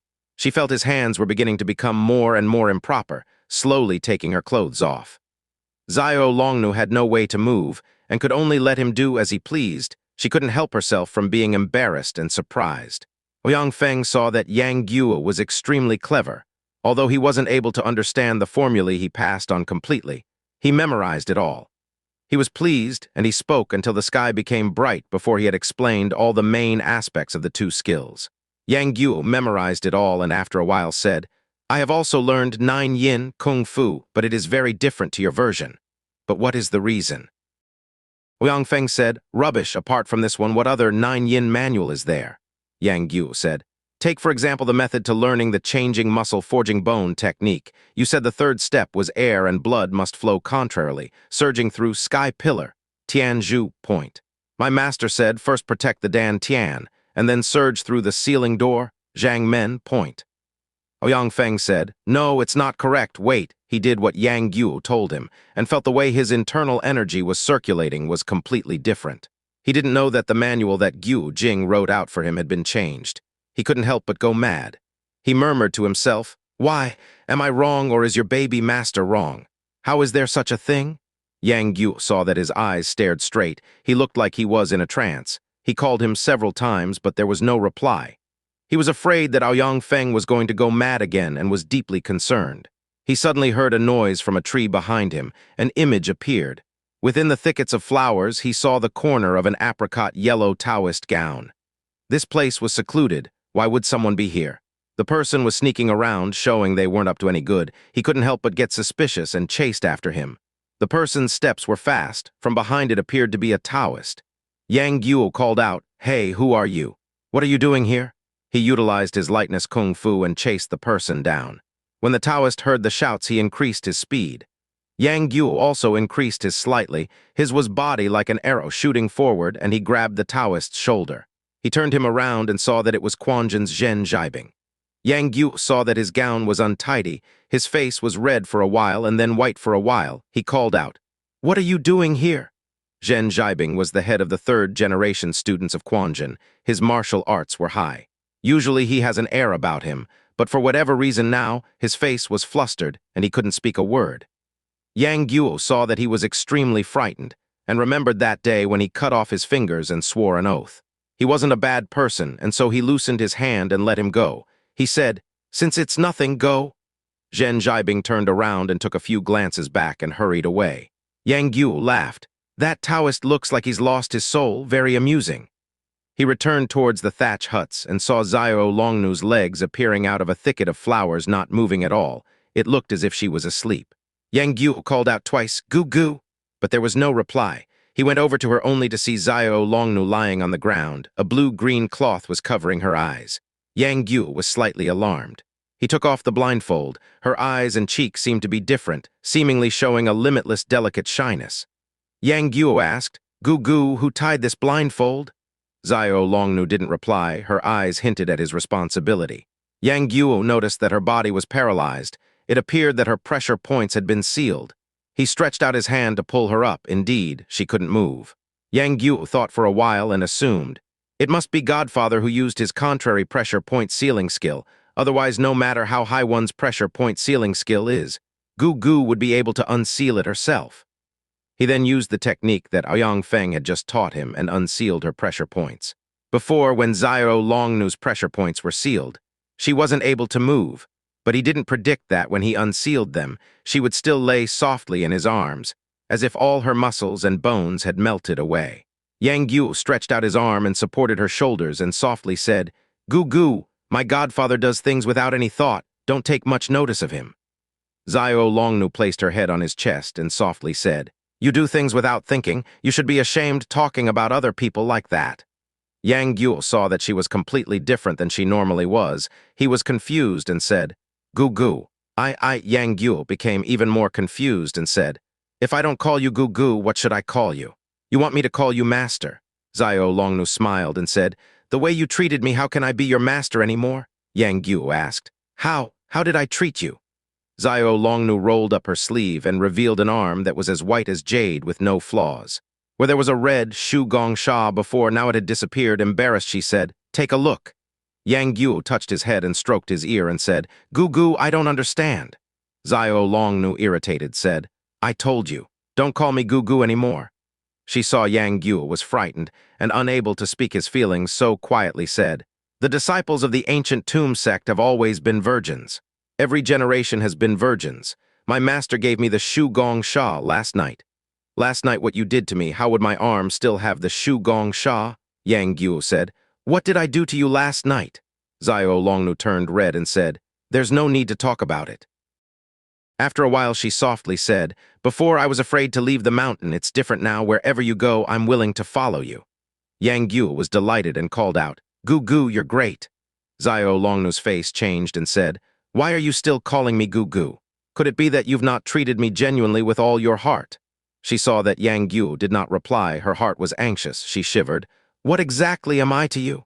Yang Guo earnestly said, "You are my master. You took care of me, you taught me. I swore that I will respect and revere you for the rest of my life and listen to all you say." Xiao Longnu said loudly, "Could it be that you don't regard me as your wife?" Yang Guo had never ever thought about this. After being asked this, he didn't know how to reply. He mumbled, No, you can't be my wife. How could I be worthy to be your husband? You are my master. You are my Gu Gu." The Kai in Xiao Longnu's body was aggravated. She spat out a pool of blood. Yang Guo's arms and legs were flailing and called out, "Gu Gu, Gu Gu." Xiao Longnu heard that he was still calling her this way and stared at him with hate. She raised her left palm, wanting to strike down on his head, but the palm did not come. Her eyes turned from fury to blame, and then turned from blame to pity. She sighed and quietly said, "Since it's like this, then there's no need to see me ever again." She waved her sleeve, got up and hurried down the mountain. Yang Guo called out loudly, "Gu Gu, where are you going?" "I'll come with you." Xiao Longnu turned around. Beads of tears were swirling in her eyes. She said, If you see me again, then I'm afraid. I'm afraid I won't be able to control myself. I won't be able to spare your life." Yang Guo said, "You are angry at me for learning martial arts with my godfather, is that it?" Xiao Longnu coldly said, "Why would I blame you for learning martial arts from other people?" She turned around and flew away. Yang Guo was startled by all this and didn't know what to do. He saw her white image gradually getting further away and eventually disappeared around the mountain side. He was filled with sorrow. He fell onto the ground and cried. He thought and thought. He didn't know what he did to disrespect his master. What made her behave so strangely? She was gentle and tender one minute, the next she was furious. Why did she say she wanted to be his wife? Why wasn't he allowed to call her Goo Goo anymore? He thought for half a day. This must have something to do with my godfather. He must have disrespected master somehow. So he ran to Ouyang Feng, but Ouyang Feng's eyes still blankly stared into space. He didn't move an inch. Yang Guo said, "Father, what did you do to disrespect my master?" Ouyang Feng said, 9 yin manual, 9 yin manual. Ouyang Feng said, "Is it surge through sky pillar contrarily, or is it surge through ceiling door?"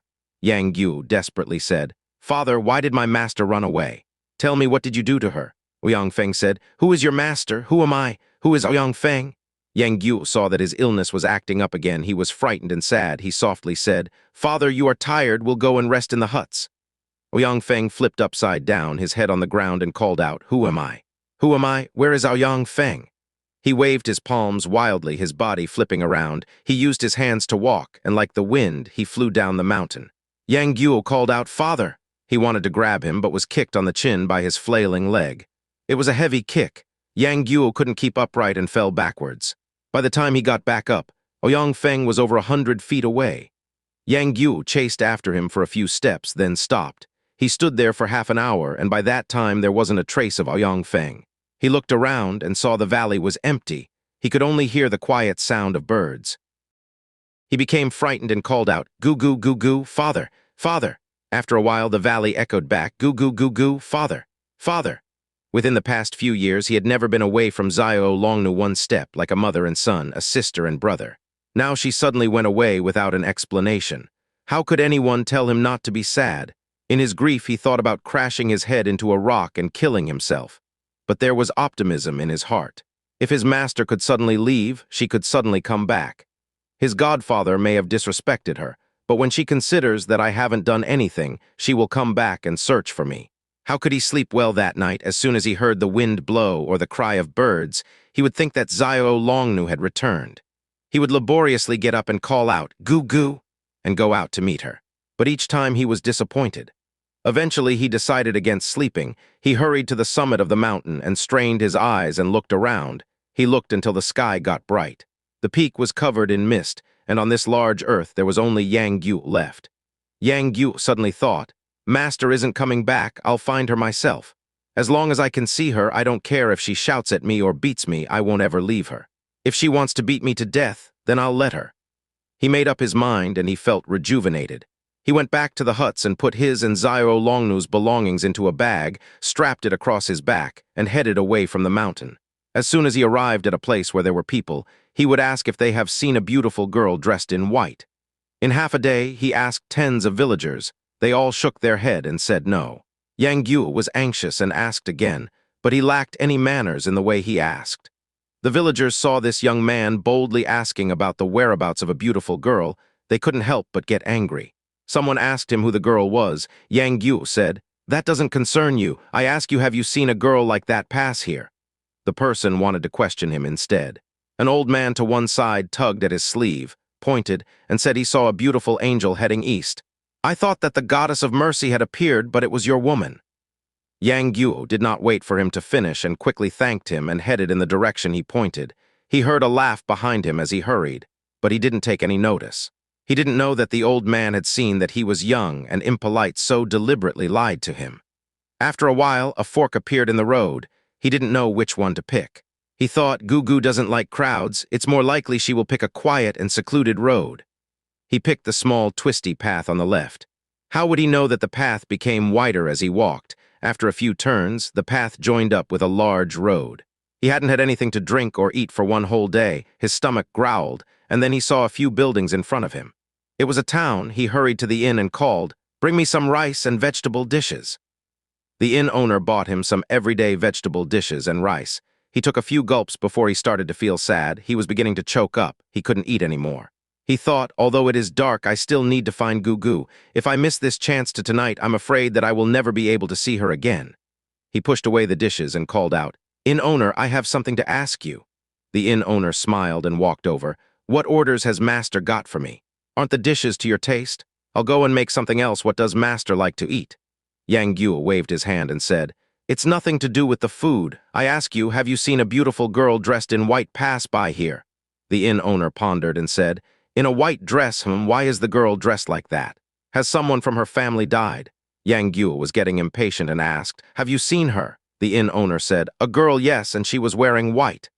Yang Guo was pleased and said, "Which way did she go?" The inn owner said, "She's been gone for half a day. Master, it's best not to provoke that girl." He suddenly lowered his voice and said, "I offer you advice, don't go and try to find her." Yang Guo was alarmed and pleased. He's finally found the whereabouts of his Gugu. He quickly asked, "Where is she?" His voice quivered as he said this. The inn owner said, "I'll ask you first, do you know that girl knows martial arts?" Yang Guo thought, "How wouldn't I know?" He quickly said, "I know she knows kung fu." The inn owner said, "Why are you still looking for her?" "It's dangerous." Yang Guo said, "What exactly happened?" The inn owner said, "First tell me, who exactly is that beautiful girl dressed in white to you?" Yang Guo had no other ideas. It seemed like if he didn't answer his question, the inn owner would not tell him the whereabouts of Xiao Longnu, so he said, She is my older sister. I need to find her." When the man heard him, he immediately became even more respectful but shook his head and said, "It doesn't look like it. It doesn't look like it." Yang Guo was impatient and grabbed him by the throat, then shouted, "Are you going to tell me or not?" The inn owner's tongue hung out and said, "Yes, yes, it looks like it." Yang Guo shouted, "What doesn't look like and what does?" The inn owner said, "Master, first let go. My throat is being choked by you. Hi, I can't talk. I can of course force myself to talk, but..." Yang Guo thought about this person and decided that using force on him would be in vain, so he let go. The inn owner coughed a few times and said, "Master, I said it doesn't look like it because that girl..." Hi, your bigger sister looks younger than you. It looks more like your younger sister, not older. When I said it looks like it, I was talking about your fiery temper was the same as hers. Both of you like using your fists." When Yang Guo heard this, he became slightly more relaxed and a smile appeared and said, My sister fought someone." The inn owner said, "Is that bad news? Not only did she fight, she hurt some people as well. Look." He pointed to some weapon marks on a table. He said, "It was extremely dangerous. Your sister's skills are great. One chop and she cut off 2 Taoists' ears." Yang Guo laughed and asked, "What Taoists?" thinking that it must have been the Quanjin Taoists who were causing trouble for his Gugu. The inn owner said, "They are." As he said this, his face suddenly changed. His head shrunk back and he turned around and walked away. Yang Guo knew something was wrong and didn't chase after him. He picked up his bowl of rice and chopsticks and scooped rice into his mouth. He glanced over and saw 2 Taoists entering the inn. They were about 26 or 7 years of age. There was a bandage across their cheeks, and they sat at the table next to Yang Guo. A thick-browed Taoist gave an order to quickly bring out some dishes and wine. The inn owner smiled and came over. He winked at Yang Guo and twisted his lips in their direction. Yang Guo pretended he didn't see and buried his head and started eating. When he heard news of Xiao Longnu, his appetite was better. After one bowl, there came another. His clothes were Xiao Longnu's work. They were rough and simple. Traveling for one day and night covered his body with mud and dirt. He looked like a young villager. The 2 Taoists didn't look at him. They talked to each other quietly. Yang Guo deliberately ate noisily and twisted his body over to listen to what they were saying. He heard the thick-browed Taoist say, "Apprentice Brother Pai, do you think Han and Chen will come tonight?" The other Taoist had a large jaw. He replied deeply, "Those 2 are good and honest men of the beggar clan and have a friendship with our martial Uncle Shen. At martial Uncle Shen's request, they will definitely be here." Yang Guo took a closer look at them and surveyed their faces. He didn't know them and thought, "The Quanjin have over 1,000 Taoists. I can't recognize them, but they could recognize that I'm the little punk that was expelled from the sect. I better not face them. They couldn't beat my Gugu. Now they are meeting some beggar clan members to get help." The thick-browed Taoist said, "You really can't be sure. It's a long journey." The Taoist named Pai said, Apprentice Brother Jai. There's no use in worrying about it now. Forget the fact that she is a girl she has." The Taoist named Jai quickly said, "Drink the wine, don't talk about it." They talked to the inn owner and ordered an upper-class room. They were going to rest in the inn that night. Yang Guo heard their words and thought that if he followed them quietly, he would be able to see his master. As he thought about this, there was no limit to his happiness. After the two went to their room, he ordered the inn owner to prepare a small room for him next to theirs. The inn owner took a lamp and quietly whispered into Yang Guo's ear, "Master, you need to be careful. They want to take revenge on your sister for cutting their ears off." Yang Guo quietly said, "My sister's temper is extremely good. Why would she cut off their ear?" The inn owner revealed a smile and quietly said, "Of course your sister treats you well, but not to others. Your sister was having a meal here." Hi, is she really your sister? I don't really believe it. Even if it was your sister, all the Taoists did was sit by her and stare at her leg a few times. Your sister got into a rage. She took her sword and started to attack the Taoists. He wanted to carry on. Yang Guo saw that the light next door had been extinguished. He waved his hand to tell him to keep quiet. He was angry and thought, "The Taoists must have seen that my Gu was beautiful and stared at her, making her angry. Why would there be any good people in the Quanjin sect?" He then thought, Gu once had a fight with Qingyang Palace. The two Taoists would recognize her. Why were they staring at her face? He waited for the inn owner to leave, and then extinguished his light and got into bed. He decided he wouldn't sleep that night. He went over the two skills that Ouyang Feng had taught him. But the two skills' formulae were very complex. Ouyang Feng had recited it confusingly. He could only remember at most 20 or 30%. He didn't dare to give it much thought just in case he became lost in thought and become unaware of what happened next door. He quietly kept guard up until the middle of the night, then suddenly he heard two noises. Someone was jumping over the wall from outside. The window next door opened. The Taoist named Jai asked, "Is it Han and Chen?" Someone replied, "It's us." The Taoist named Jai said, "Please enter." He lightly opened the door and lit the oil lamp. Yang Guo concentrated and listened in. He heard the Taoist named Jai say, "We Jai Kingsu and Pai Qingshuan greet the heroes Han and Chen." Yang Guo thought, "The Quanjin follow the motto aim for tranquility. These two Taoists belong to the fourth-generation disciples. I don't know whether they follow the teachings of Hao Datung or Liu Chuxuan." He heard a person with a high voice say, "We received the message from your martial uncle Shen. We didn't even stop our horses once and rushed straight here. Is that little bitch so powerful?" Jai Kingsu said, "It's embarrassing the two of us fought for a while, but we weren't her match." That person said, "What kind of martial arts does she have?" Jai Kingsu said, "Martial uncle Shen suspects that she is a disciple of the ancient tomb sect. Though she is young, she has very good martial arts." When Yang Guo heard the three words, ancient tomb sect, he couldn't refrain from making two quiet grunts.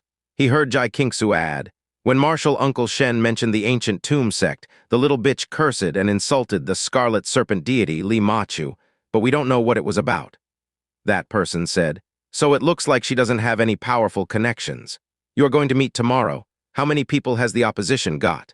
Jai Kingsu said, "Martial uncle Shen and that girl agreed to meet tomorrow at high noon at Chelang, Wolf Valley 40 li southwest from here, and having a duel to decide the matter. We don't know how many people the opposition has. With the help of the skilled beggar clan fighters Han and Chen, we won't be afraid that the opposition has too many people." The other older voice said, "Fine, we'll be at that place at high noon tomorrow, brother Han. Let's go." Jai Kingsu showed them to the door and quietly said, "We are not far from Qingyang Palace. This duel must not be known to the Grand Masters Ma, Qiu, Wang, Liu. Otherwise we'll be punished severely." The one named Han laughed and said, "Your martial uncle Shen had already said this in his letter and otherwise. Why would you need the help of us too when Qingyang Palace has so many skilled fighters?"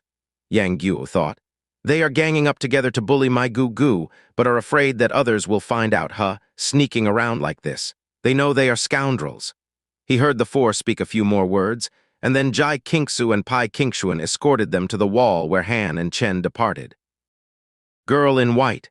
Yang Guo quietly opened the window and slipped inside the room of the two Taoists.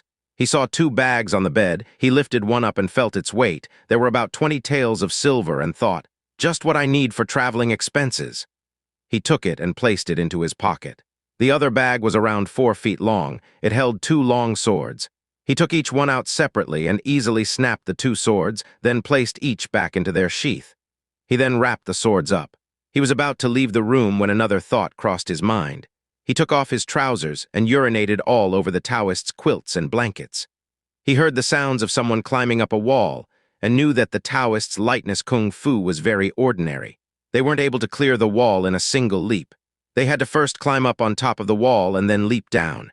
He quickly darted back into his room, quietly closing the window. The Taoists did not notice anything. Yang Guo placed his ear against the wall to hear what was happening. He heard the Taoists quietly talking. They seemed to think that victory in tomorrow's duel was in their grasp. They were undressing when suddenly Pai Qingshuan called out, "Hey, why are the blankets damp and wet?" "Ah, it stinks, apprentice brother Jai, why are you so lazy?" "Wetting yourself on the blankets," Jai Qingsu spat out. "What wetting yourself?" He picked up the blanket and called out, "When did a stinking cat urinate here?" Pai Qingshuan said, "How can a cat urinate so much?" Jai Qingsu said, "That's strange. Where's our money?" Suddenly the room was turned upside down as the two searched for their money. Yang Guo sniggered. He heard Pai Qingshuan call out loudly, inn owner, this is an evil inn, isn't it? Stealing money from guests in the middle of the night?" They called out a few times. The inn owner woke up from his sleep and came to ask what they wanted. Pai Qingshuan grabbed his chest and said that he was running an evil inn. The inn owner made a clamor and alerted the inn's waiters, kitchen staff, and the attendants. The guests of the inn also all came out to see what it was all about. Yang Guo hid himself amongst the crowd and saw the inn owner having his way in the argument.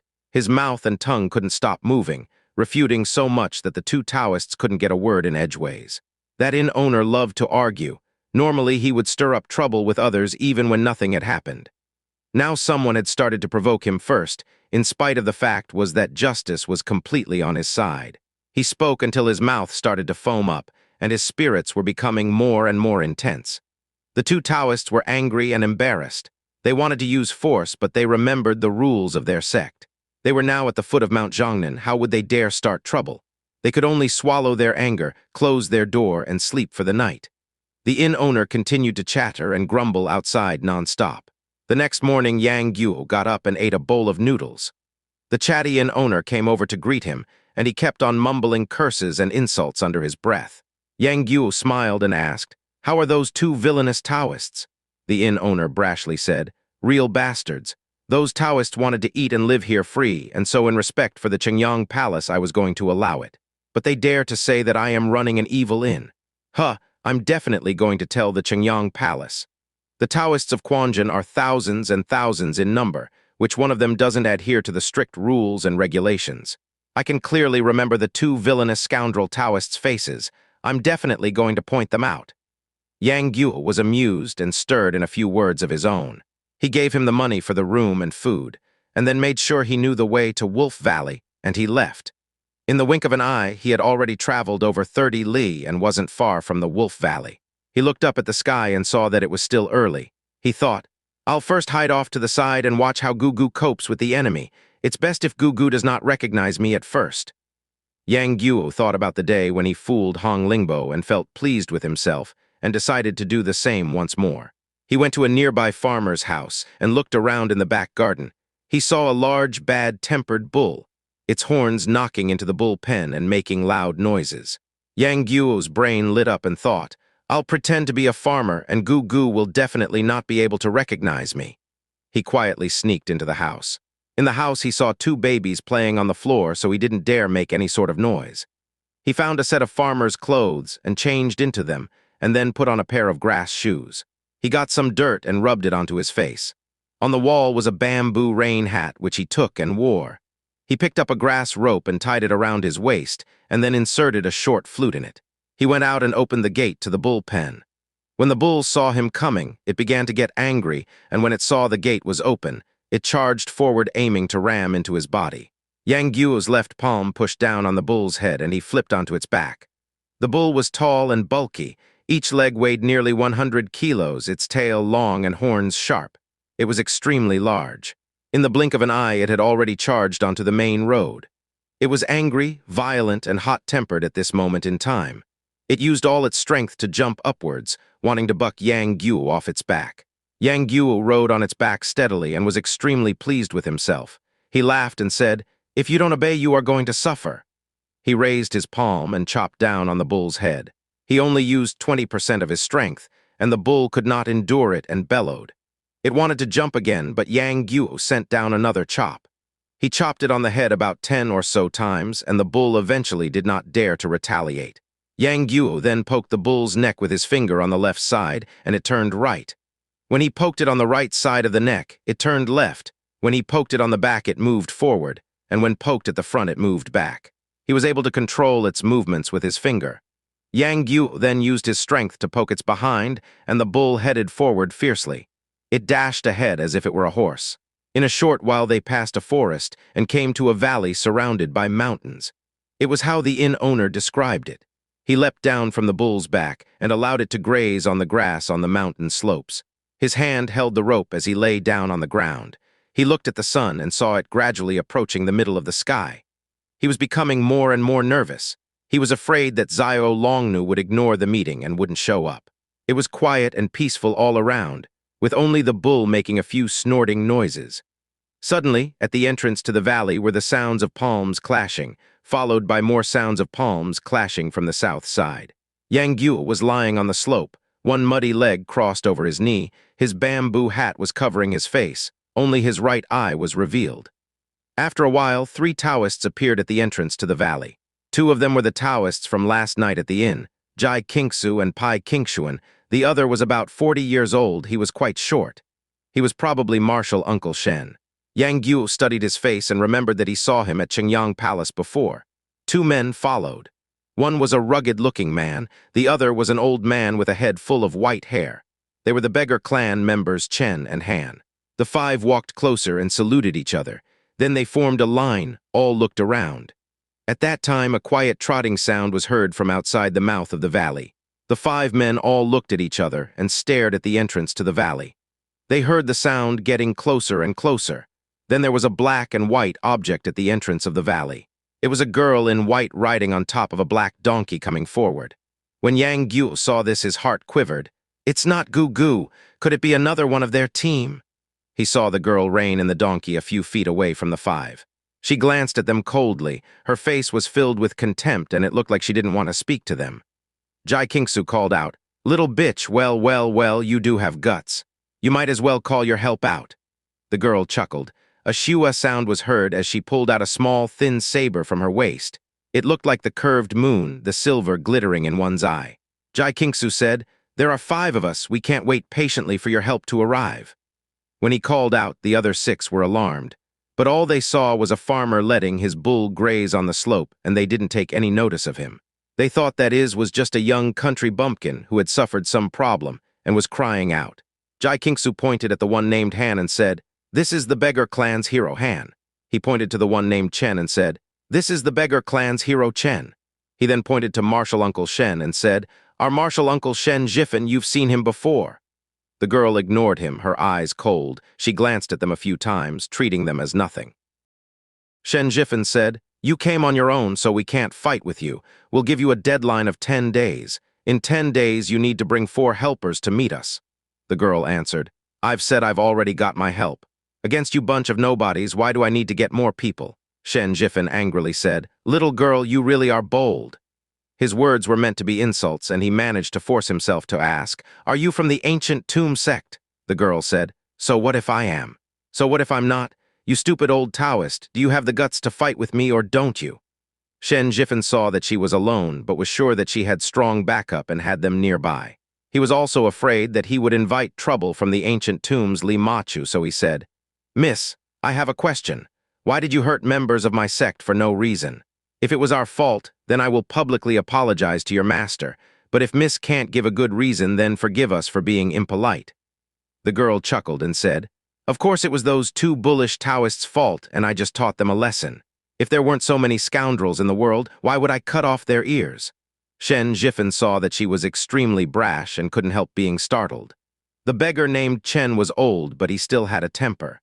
He took a step forward and shouted, "Little girl, you are talking to seniors here. How come you haven't got off your donkey?" As he said this, he shot forward towards the black donkey and stretched out a hand to grab her right arm. His hand came out extremely quick. The girl wasn't able to dodge it, and she was grabbed immediately. Her right hand was also the hand that was holding her blade, so she wasn't able to use it to repel the attack. Unexpectedly, the cold light of the saber moved. The girl's arm twisted and the curved blade sliced down. Beggar Chen was startled and quickly let go. At least he was alert and quickly changed his stance, but the blade had cut 2 fingers. He quickly leapt back and drew out a saber and called out, "Bitch, you must be bored with your life." The beggar named Han drew out a lead hammer, and Shen Jifan drew out his sword. Jai Qingsu and Pai Qingshuan took hold of their swords' handles and pulled them out.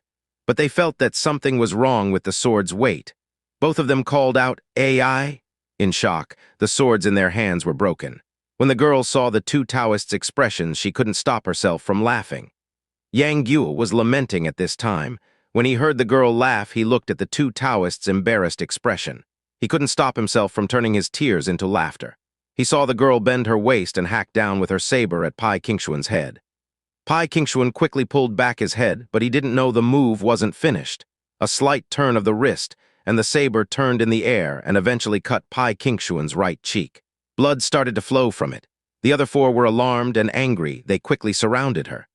The Taoists Pai and Jai retreated to the rear, their hands holding onto the broken swords. They didn't want to throw them away, but they weren't much use. They didn't know what to do. The girl called out clearly, her left hand pulled on the reins, and the donkey dashed forward. Beggar Chen and Han were the closest. The blade and the hammer both attacked. Shen Jifan followed and used Quanjin's sword techniques, every stance aiming for the important points of the enemy. Yang Guo saw that although his sword skills were vicious, compared with Zhao Zhaijing and Zhen Zhaibing, their skills were far apart. Out of the Taoists with the name Zhai, he was the lesser skilled. Yang Guo was now calm. He studied the girl's face carefully. He saw that she had a pretty oval face, and she was younger than him by a year or so. It's no wonder the inn owner didn't believe that the beautiful girl in white was his older sister. Though she wore white, her skin was slightly dark. It was very different from the brilliant snow white of Xiao Longnu. He saw that her saber stances were light and swift, and seemed to be derived from the ancient tomb sword stances. There were more stabs and thrusts, and rather less chops and hacks. Yang Guo watched for a few stances and thought, "Indeed she is using our sect's kung fu. Could it be that she is a student of Li Machu?" Yang Guo thought that both sides weren't good people, and he didn't care less who won or lost. But then another thought entered his mind. "How could you be the beautiful girl in white? You're not even worthy to be my Gugu's maid."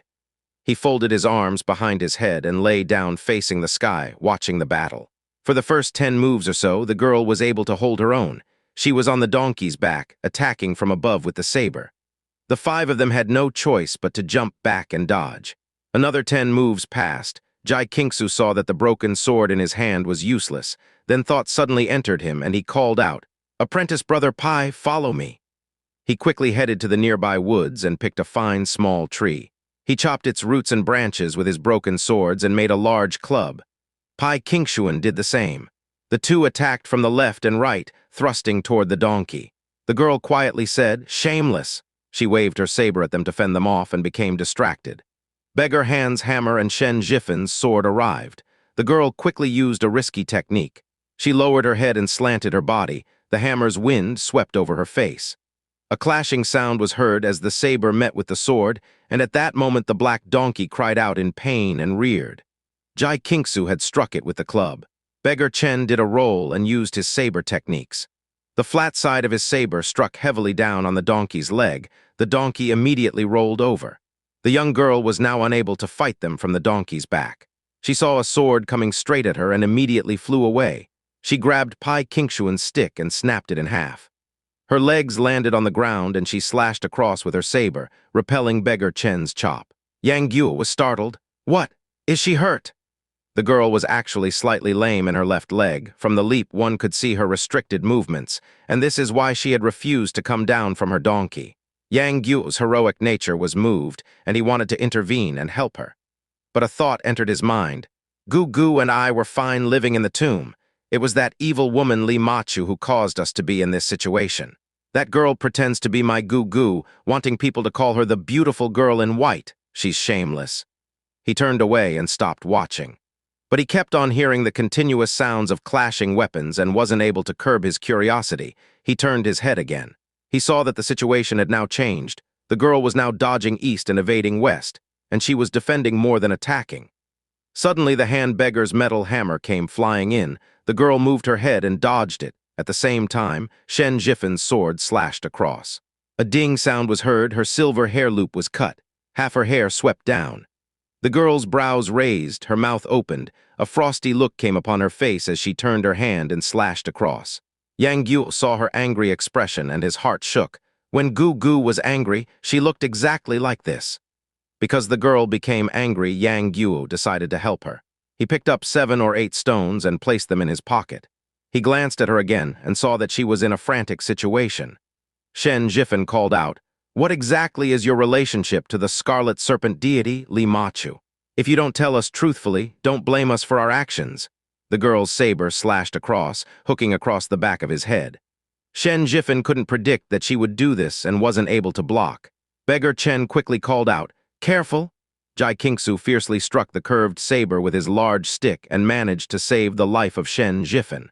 The 5 saw that her stances were all ruthless, not leaving anything to chance. In a short while, the girl continuously unleashed a series of dangerous stances. Shen Jifan was sure that she was connected to Li Machu somehow. If news of this ever got to that evil woman, he would have boundless troubles. He saw that she indeed did not have any backup.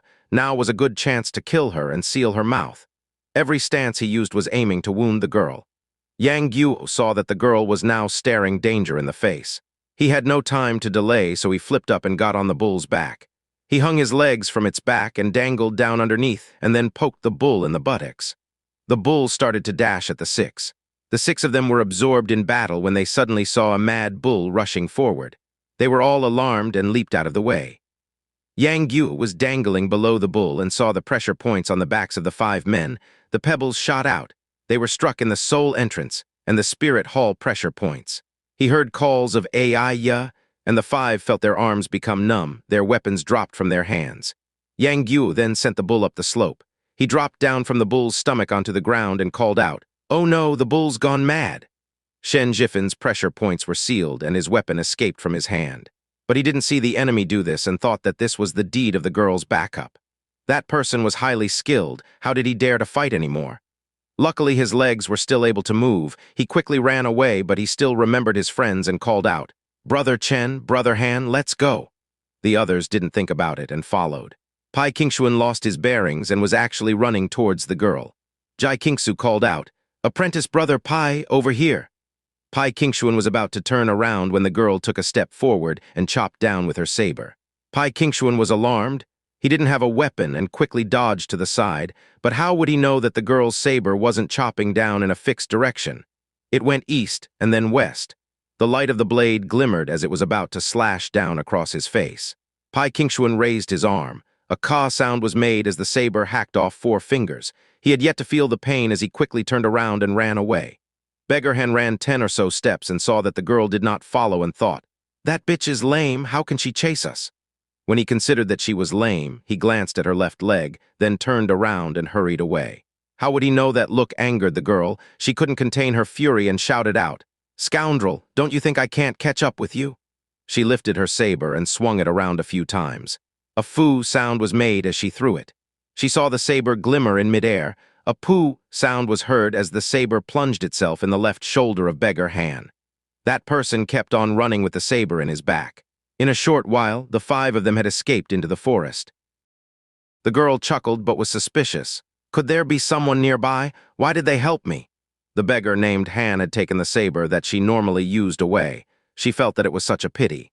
She picked up the saber that Beggar Chen had left and quickly went over to the forest to take a look. But there wasn't a trace of anyone around and returned to the valley. She saw Yang Guo sobbing miserably on the ground, calling and shouting out that "Woe is me." The girl asked, "Hey, little farmer, what were you talking about?" Yang Guo said, "The bull's gone mad, its skin and body is ripped and bruised. When I get back to Master's house, he's definitely going to kill me." The young girl took a look at the bull but saw nothing was wrong with it and said, "Fine, your bull did help me out, I'll give you some money." As she said this, she took out some money and threw it down to the ground. She thought that Yang Guo was going to thank her, but she didn't predict that Yang Guo would still have the same expression on his face, shaking his head, not picking up the money. The young girl said, "What's wrong with you, fool? It's money." Yang Guo said, "1 ingot is not enough." The girl took another ingot and threw it down to the ground. Yang Guo wanted to tease her some more and shook his head. The young girl got angry and raised her eyebrows and shouted, "I've no more, fool." She turned around and walked away. When Yang Guo saw her angry expression, he couldn't stop the blood in his chest and head rushing. His eyes ached. He remembered the expression that Xiao Longnu had when she scolded him. He made a decision.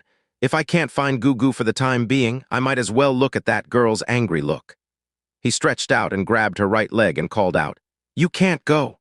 The girl tried to pull away, but he held her so tightly that she wasn't able to escape. She became even angrier and shouted, "Let go! Why are you holding on to me?" Yang Guo saw that her anger was growing and he became happier. He called out, "I'm not going to return home, save me." He then loudly called out, "Save me, save me." The young girl was angry but was amused at the same time. She raised her saber and called out, "If you don't let go, I'll chop you to death in one go." Yang Guo held on even tighter and pretended to cry. He said, "Chop me to death, I'll be dead anyway if I return home." The girl said, "Where do you want to go?" Yang Guo said, "I don't know, I'll follow you." The young girl thought, "There's no reason to have a little idiot following me around." She raised her saber and hacked down. Yang Guo thought that she wasn't really going to do it, so he held tightly to her leg. He couldn't have guessed that the girl was ruthless. Her chop was really heading for his head. Although she didn't want to kill him, she did want to cut down on his head and let him suffer a little so he won't dare to bother her again. Yang Guo saw the saber coming down on him. When there was just a few inches between his head and the blade, he rolled away and called out, "Murderer, murderer!" The girl became angrier and dashed forward, wanting to slash down again. Yang Guo was lying on the ground, his legs flying everywhere. He called out, "I'm dead! I'm dead!" His muddy legs and hands were scrambling about everywhere. He made himself look as dreadful as possible. But when the girl came hacking down with her saber, his leg would kick her wrist, and in the end she wasn't able to hack down again. Yang Guo saw her angry expression. It was what he wanted to see, and he stared at her. The girl saw that he was looking weird and shouted, "Get up!" Yang Guo said, "Are you going to kill me?" The girl said, "Fine, I won't kill you." Yang Guo picked himself up and gasped deeply. He secretly restricted his blood flow, and his face became pale as if he was scared to death. The young girl was pleased with herself and gave an humph sound and said, "Let's see if you'll still dare to trouble me." She raised her saber and pointed to the slope where Pai Qingshuan's fingers were hacked off and said, "I'm fierce and violent." I slashed off his fingers. Yang Guo pretended to be frightened and worried. He kept on shuffling backwards. The girl placed the saber in her belt and turned around to search for her black donkey, but the donkey had long disappeared. She could only travel by foot. The girl ignored him and sped up. In a short while she had left him without a trace. Who could have guessed that while she was taking a little break, he was hurrying towards her with the bull calling out, "Take me away! Take me away!" The girl eyebrows raised and then utilized her lightness kung fu. In one breath she had gone a few li and knew that he wouldn't be able to catch up. But in a short while she could hear a quiet call of "Take me away." The girl became furious. She turned around and took out her saber, raising it in the air. Yang Guo called out, "Oh no!" He held his head and ran away. The girl just wanted him to stop following, and that was it. She then turned around and walked away. Soon she heard the snort of a bull. She turned around and saw Yang Guo about 40 steps away, holding on to the bull following behind her. She stopped and waited for him. When Yang Guo saw her stop, he stopped moving as well. When she walked, he followed, and when she chased after him with the saber, he ran away. This stopping and following continued until it started to get dark. The young girl was still unable to escape from Yang Guo's pursuit. The girl saw that although he looked dumb, his pace was not ordinary, and she thought that he must be used to running around in the mountains. She wanted him to catch up to her so she could knock him out or hurt his legs, but each time he was able to roll out of the danger and escape. After a few while, the girl was becoming tired. Her left leg was lame and moving was troublesome. She had an idea and called out, "Fine, I'll take you away. You have to listen to what I say." Yang Guo said delightedly, "You really are going to take me away?" The girl said, "Yes, why would I lie to you? I'm tired. You ride on the bull and then let me ride with you." Yang Guo led the bull forward and caught up under the cloudy skies. He saw her eye glistened and knew that she was up to something. He climbed onto the back of the bull. The girl's right leg pushed up and she lightly flew up onto the bull's back, sitting in front of Yang Guo. She thought, "My donkey is gone. Riding on this bull won't be bad." She kicked the bull hard in the side. The bull felt pain and dashed forward quickly. The girl chuckled and suddenly elbowed backward with strength, hitting Yang Guo in the chest. Yang Guo called out, "Ai-ya," and rolled off the back of the bull. The young girl was extremely pleased and thought, "You little scoundrel, you suffered at my hands in the end." She poked the bull in the side, and the bull hurried forward even faster. She suddenly heard the calls and shouts from Yang Guo, and the voice was just behind her. She turned her head to look around and saw him holding tightly onto the bull's tail, his legs in midair. He was towed in the air by the bull, and his face was full of dirt and mud. Tears flowed from his eyes. He was extremely frantic, but he still held onto the bull's tail tightly. The young girl had no other ideas, and so raised her saber, aiming to slash down at his arm. She suddenly heard a clamor. The bull had reached a little town. In the crowd of people, the bull had nowhere to go and stopped. Yang Guo wanted to tease the young girl and see her angry face. He lay on the ground and called out, "My chest hurts, you're beating me to death." The townspeople all gathered around and asked why. The girl was going to take this chance of being surrounded by people and slip into the crowd and escape. But she didn't foresee that Yang Guo would pick himself up and hold onto her right leg. He called out, "Don't go. Don't go," Yang Guo called out. "She's my wife, she doesn't want me and beats me." A person said, "A wife beating her husband, what is the world coming to?" The girl's eyebrows raised and she kicked out with her left leg. Yang Guo clambered up to the side of a burly man and gave him a push. The kick landed on his waist. The burly man shouted, "Little bitch, kicking people." He raised his massive fist. The young girl held the man's elbow and used his strength to fling him away. The 100-kilo body flew into the crowd, causing the people in the crowd to scream and shout, making quite a scene. The girl used all her strength to pull free, but how could she when Yang Guo was holding on with all his life? She saw that another 5 or 6 people were coming up towards her, adding to her problems. She could only lower her head and say, "I'll take you away, quickly let go." Yang Guo said, "Are you still going to beat me?" The young girl said, "Fine, I won't." Yang Guo loosened his hand and stood up. The two of them rushed out of the crowd and headed out of the town. They heard shouting from behind. Yang Guo had managed to hold on to the bull. Yang Guo laughed and said, "People say that the wife cannot beat the husband." The young girl angrily said, "Stupid Sha Dan dumb egg. If you keep on talking this rubbish, saying I'm your wife and whatnot, just watch me cut your head off." She raised her saber as she said this. Yang Guo held his head and jumped to the side and pleaded, "Miss, I won't say it anymore." The girl said, "Look at you, even an ugly old hag wouldn't marry you." Yang Guo laughed foolishly and didn't reply. Now the sky was dark, the two stood in the unkempt land. They turned around and saw smoke from cooking rising up from the town and both felt hungry. The young girl said, "Sha Dan, go to the market and buy 10 buns. Yang Guo shook his head and said, "I won't go." The young girl's face turned angry and she said, "Why not?" Yang Guo said, "I won't go. You are tricking me to go buy some buns so you could sneak off." The young girl said, "I said I won't slip away, so I won't." Yang Guo shook his head. The girl curled up her fist wanting to hit him, but he quickly jumped to the side. The two of them ran around the bull like they were playing hide and seek. The girl was lame and it wasn't easy for her to move. She saw the boy tripping up in front of her crying and shouting out, yet, although she possessed lightness kung fu, she was still unable to catch up with him. Yang Guo saw her come out and laughed and said, "You want some?" He picked up a roasted piece of the meat and threw it towards her. She caught it with her hand and looked at it. It was a shank of meat, and she was hungry and started to eat it. Although it had no salt, it was still tasty. She sat by the fire and politely ate the meat. She first tore the meat off the shank and then placed it into her mouth slowly, but she saw Yang Guo munching noisily, annoying her. She was hungry, so she turned around and looked away from him. When she finished her meat, Yang Guo gave her another piece. The young girl said, "Sha Dan, what's your name?" Yang Guo said, "Are you an angel?" "How do you know I'm called Sha Dan?" The young girl laughed and said, "Ha, so your name is Sha Dan. Where are your parents?" Yang Guo said, "They've been dead a long time. What's your name?" The young girl said, "I don't know. Why are you asking?" Yang Guo thought, "Since you won't say, then I'll anger you." He said brashly, "I know you are called Sha Dan too, that's why you won't say." The young girl got angry. She got up and punched him in the head and scolded, "Who said I'm called Sha Dan? You are the Sha Dan." Yang Guo cried out and covered his head and said, "When someone asks me what I'm called, I say I don't know, so other people call me Sha Dan. Since you don't know, that means you are a Sha Dan as well." The young girl said, "Who says I don't know? I just don't want to tell you. Do you know that my surname is Lu?"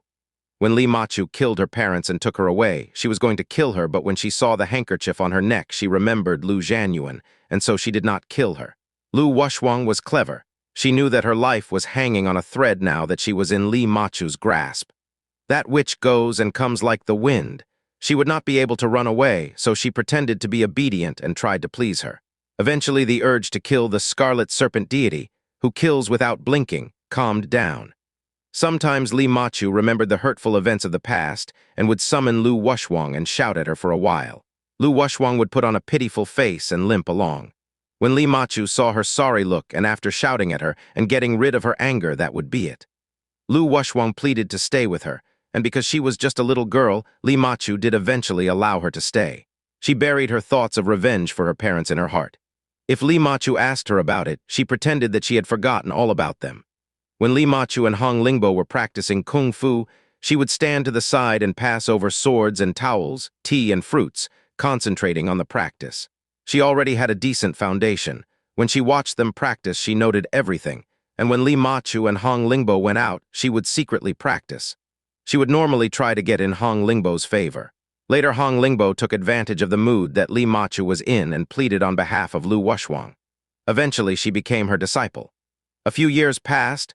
Lu Wuxuang's kung fu improved every day, but Li Machu was still suspicious of her, so did not teach her the most advanced skills. Even the intermediate skills were not passed on. Hong Lingbo took pity on her and would give her some pointers in secret. Although it couldn't be said that Lu Wuxuang's skills were high, her skills were not low either.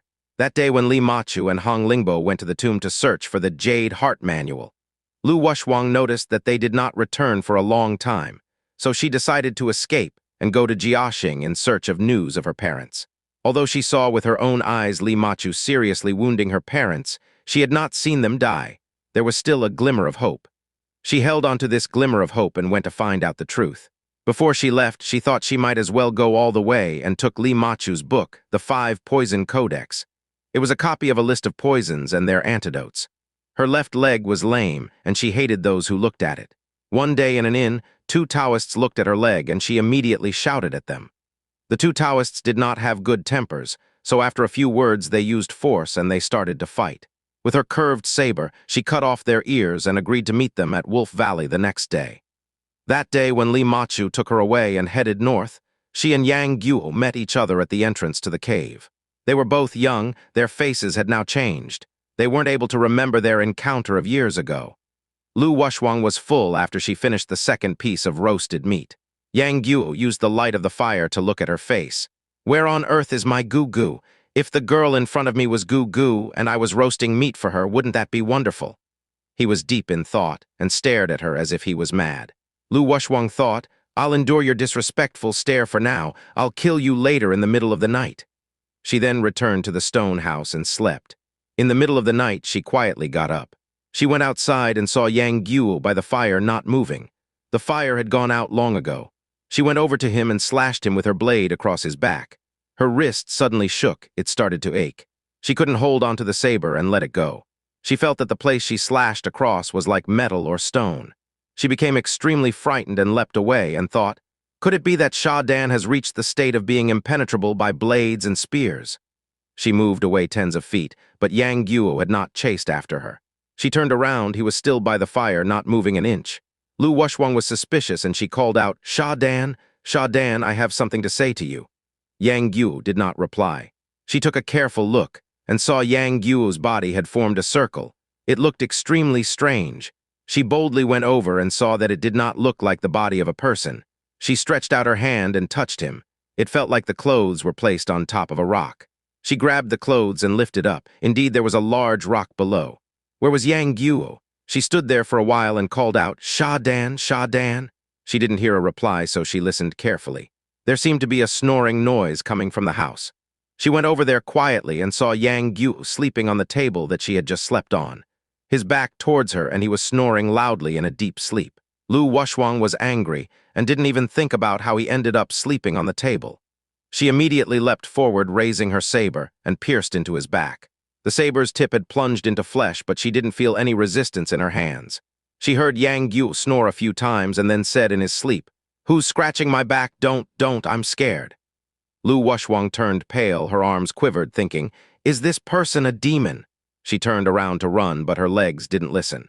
She then heard him say, There must be a mouse on my back trying to steal my meat. He stretched out his hand to his back and took out a lump of meat and threw it onto the ground. Lu Wuxuang finally breathed out and understood. So that Sha Dan put the meat on his back and just now I stabbed into that, I've just suffered a fright for no reason. She had failed twice to stab him, and she hated him even more. She clenched her teeth and quietly said, "Rotten Sha Dan, see if I'm able to kill you this time." She dashed forward and raised her saber, then slashed down across his back. In the midst of the snoring, Yang Guo turned his body. The saber slashed down deeply into the wood. Lu Wuxia circulated her kai around her hands, trying to remove the saber. Yang Guo pretended he was having a nightmare. Mum, the little mouse is biting me." His muddy legs shot out, the left leg striking Lu Wuxia's crooked reservoir. Kai pressure point on the side of her body, his right leg landing on her shoulder, sealing the shoulder well, Jian Jing, pressure point. Those 2 points are two of the body's important pressure points. When those legs came out of all the places to hit, they hit precisely those 2 places. Lu Wuxia wasn't able to move. She stood there, becoming a support for his legs. Lu Wuxia was furious. Although her body wasn't able to move, her mouth still could. She shouted out, "Hey, Sha Dan, quickly move your stinky feet away." She just heard his snoring becoming louder. She didn't know what to do. In anger, she opened her mouth and spat at him. Yang Guo moved his body. His right foot brushed across and struck her large bone pressure point. Lu Wuxia's body immediately became numb all over. Even her mouth wasn't able to open. The stench from his feet flowed into her nose. In a short while, Lu Wuxia's anger stirred up again, and she swore to herself, "Tomorrow, when my pressure points are unsealed, I'm going to chop up Sha Dan into 17 or 18 pieces."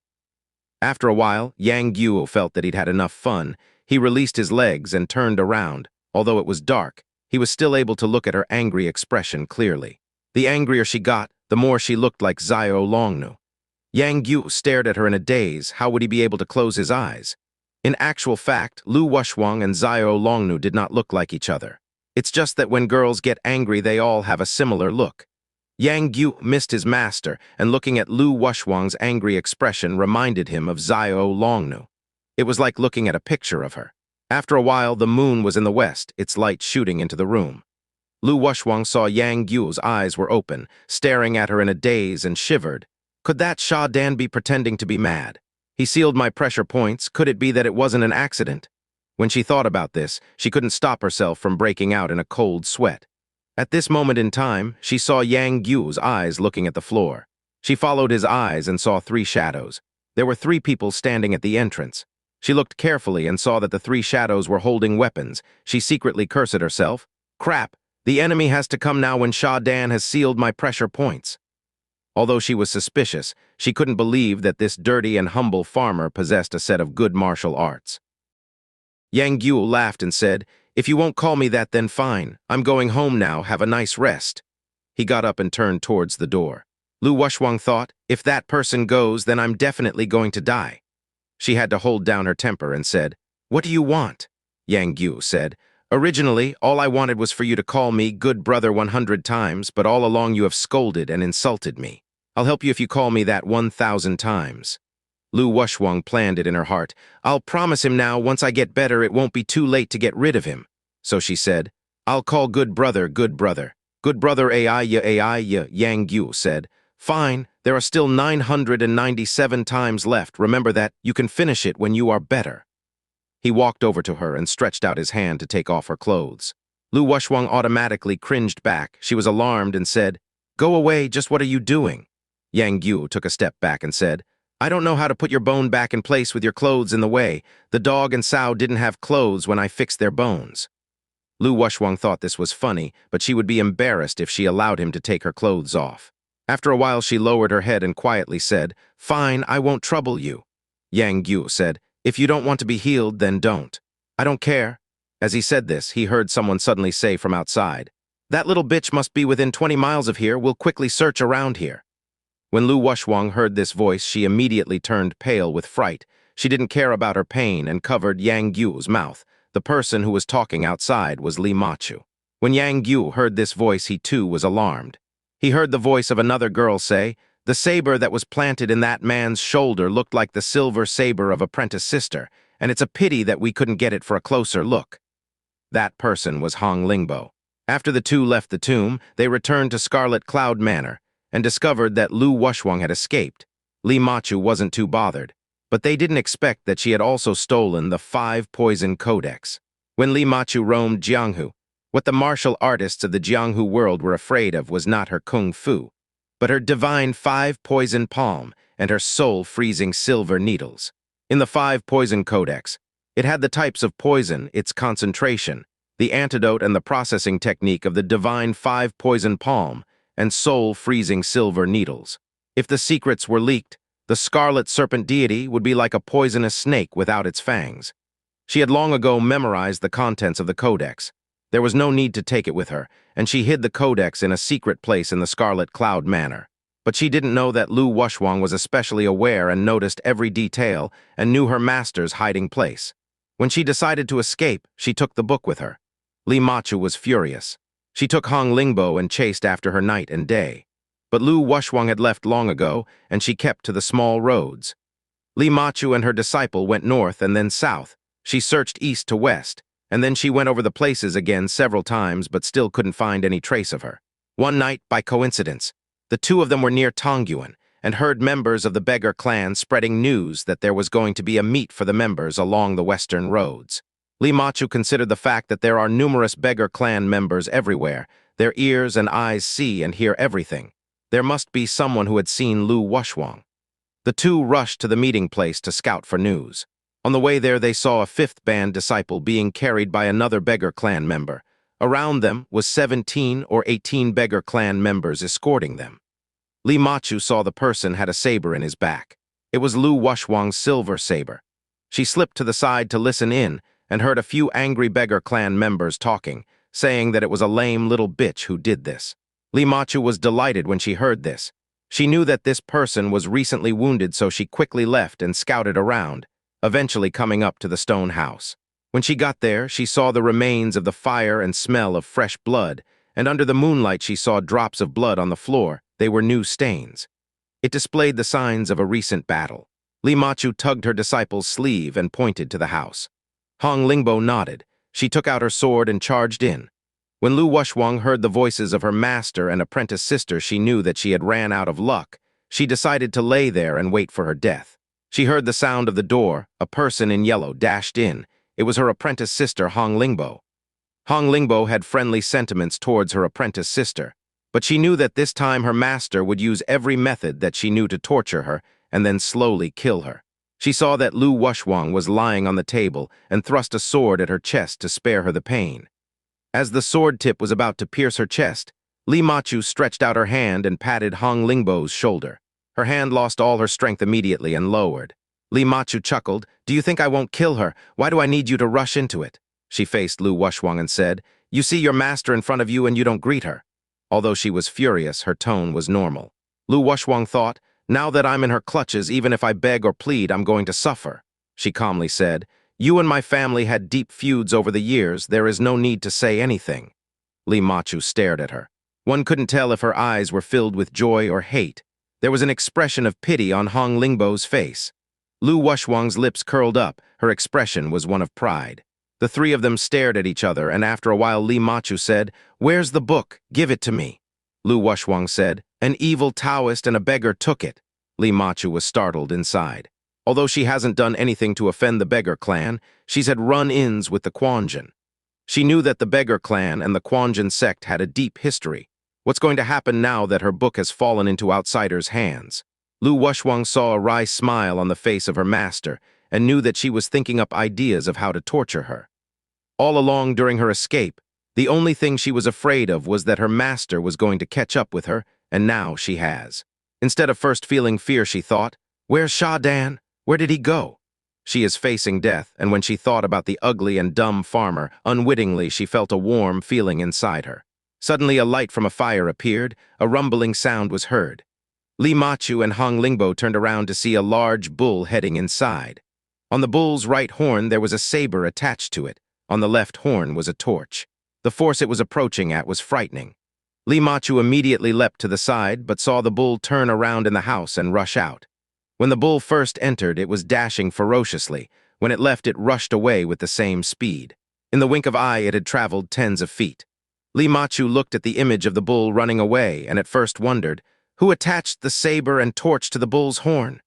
She turned around, and both she and Hong Lingbo called out in shock. the body of Lu Wuxia that was lying on the table had disappeared. Hong Lingbo searched the house and leaped up onto the roof. Li Machu thought that it must have something to do with the bull, so she chased after it. In the darkness, she saw the light of the torch on the bull's horn entering the forest. By the light of the torch, she saw that no one was on the bull's back. Lu Wuxia had not escaped on the bull. She then thought, it must be someone outside sent the strange bull in to divert my attention and then rescued her. She didn't know which direction to chase after. She then sped up, and in a flash she had caught up with the bull. She leaped up onto the bull and saw that there wasn't anything strange, so she leapt down again. Then she kicked the bull in the behind. She whistled and signaled Hong Lingbo. One was going to scout north to south, the other west to east. Of course, it was Yang Guo who sent the bull into the house. When he heard the voices of Li Machu and her disciple, he slipped out through the back door and listened in through the window. After just one sentence, he knew that Li Machu had come to take Lu Wuxia's life. He immediately thought of a plan. He went over to the bull and attached the saber that Lu Wuxia had earlier dropped to the bull's horn. He then gathered some twigs and attached it to the other horn and lit them. He then hung below the bull and forced the bull to rush into the house. Quickly, he grabbed Lu Wuxia and hid underneath the bull, exiting the house. His movements were quick, and the bull looked weird. Li Machu had good eyesight but was caught unaware and didn't notice anything wrong. By the time Li Machu had caught up with Bull, Yang Guo had carried Lu Wuxia into the long grass and hid. When she moved, she was in severe pain, so all of the things that had happened. How Yang Guo rescued her, how they hid underneath the bull, and how they dived into the grass was all unclear to her. After a while, she regained her awareness and called out an ah sound. Yang Guo quickly covered her mouth and whispered into her ear, "Don't make a noise." They heard footsteps and Hong Lingbo's voice saying, "How can someone disappear in the flash of an eye?" Further away, Li Machu said, "Let's go. That little bitch must have gone far away." They heard the footsteps of Hong Lingbo gradually moving away. Lu Wuxia was being smothered and was in pain. Yang Guo still held his hand over her mouth without loosening. Lu Wuxia struggled for a little. When she felt that she was being held in his arms, she was embarrassed and anxious. She wanted to hit him. Yang Guo whispered in her ear, "Don't move, your master is lying." As soon as his words were said, they heard Li Machu saying, "She really isn't here." Her voice was extremely close by. It seemed that they were right next to them. Lu Wuxia was startled and thought, "If it weren't for Sha Dan, I would be dead." Li Machu had suspected that she was hiding nearby. While she was talking far away, she immediately used her lightness kung fu without making a sound and arrived close by. Lu Wuxia almost fell into the trap. Yang Guo carefully listened. When the two had really gone, he removed his hand and laughed. "There's no need to be scared now," Lu Wuxia said. "Let me go." Yang Guo lightly placed her flat onto the grass and said, "I'll immediately push your bones back into place and then we'll leave this place. If we wait until tomorrow, we won't be able to escape." Lu Wuxia nodded. Yang Guo was afraid that she would call out in pain when he pushes the bone back into place and alert Li Machu and her disciple. He sealed her numbing pressure points and stretched out his hand to take off her clothes and said, "Don't make a noise whatever you do." After taking off her outer garment, a white undergarment was revealed. Removing this revealed an apricot yellow brassiere. Yang Guo didn't dare to take it off and looked up, and saw Lu Wuxia's eyebrows wrinkled, her eyes closed tightly. She was embarrassed and scared.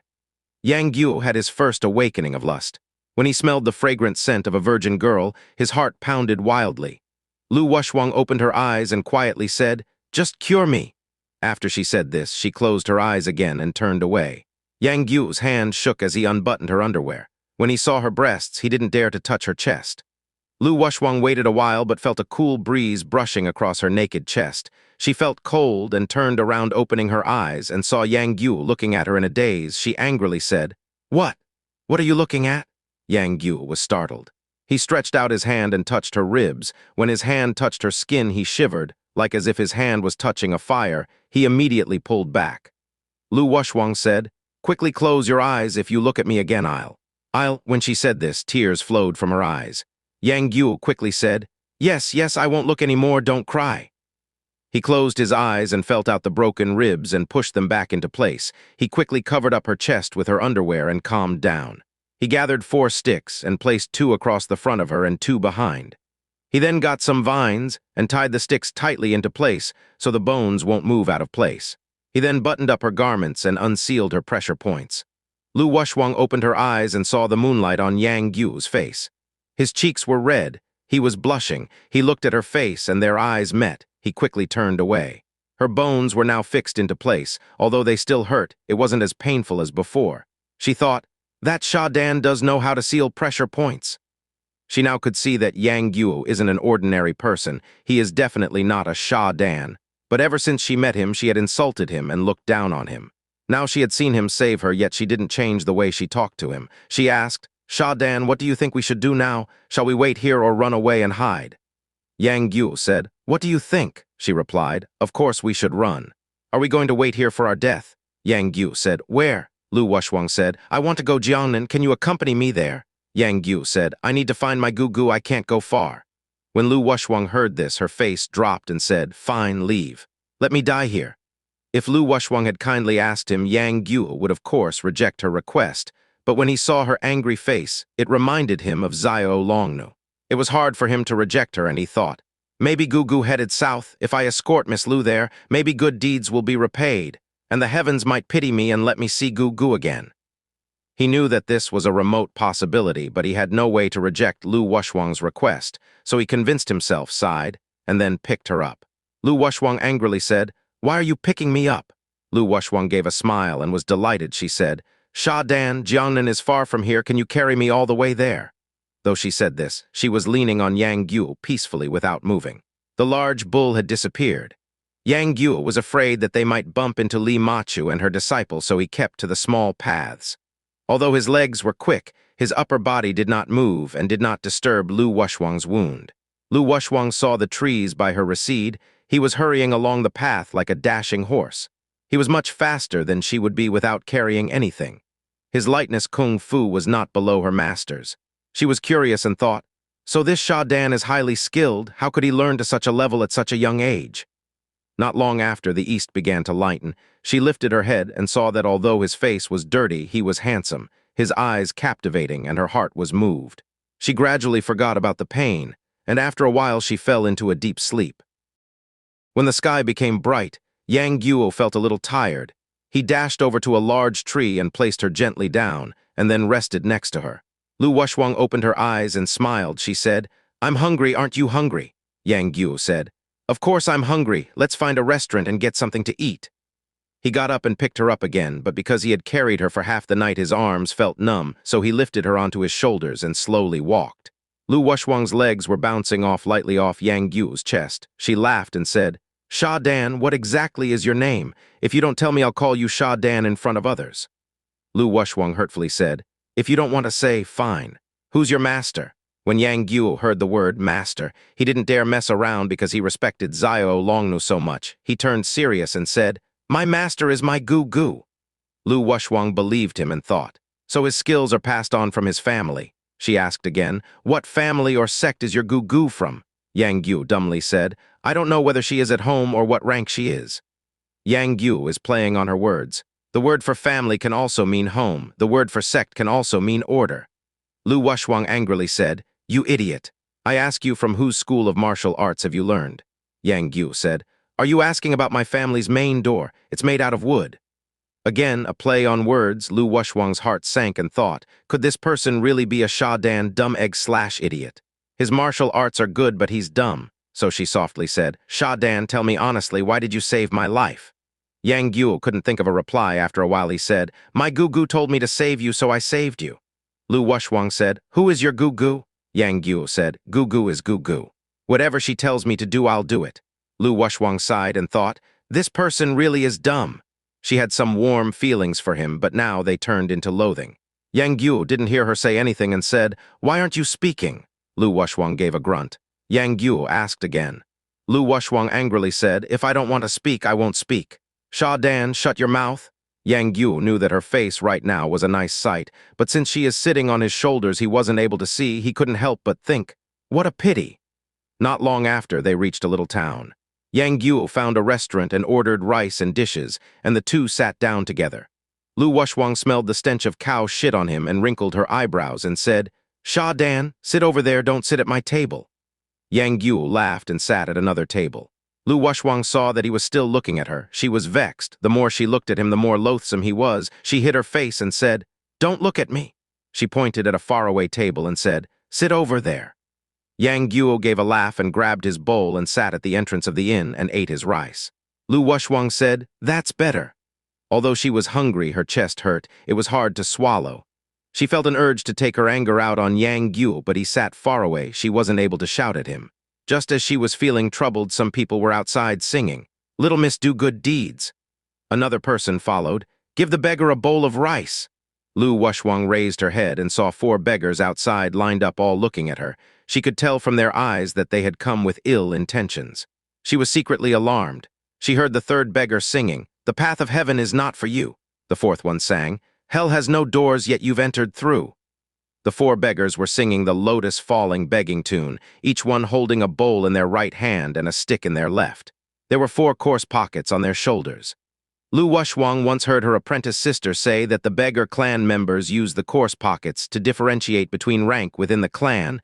4th band members will have 4 pockets. These beggars were 4th band members.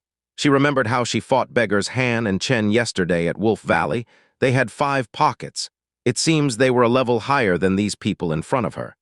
If she wasn't injured, she wouldn't fear the beggars. Now she hardly had the strength to pick up chopsticks. How could she fight the enemy? Sha Dan's lightness kung fu may be excellent, but he acts mad. Even if he knows martial arts, it won't be too high a level. She couldn't help but be at a wit's end.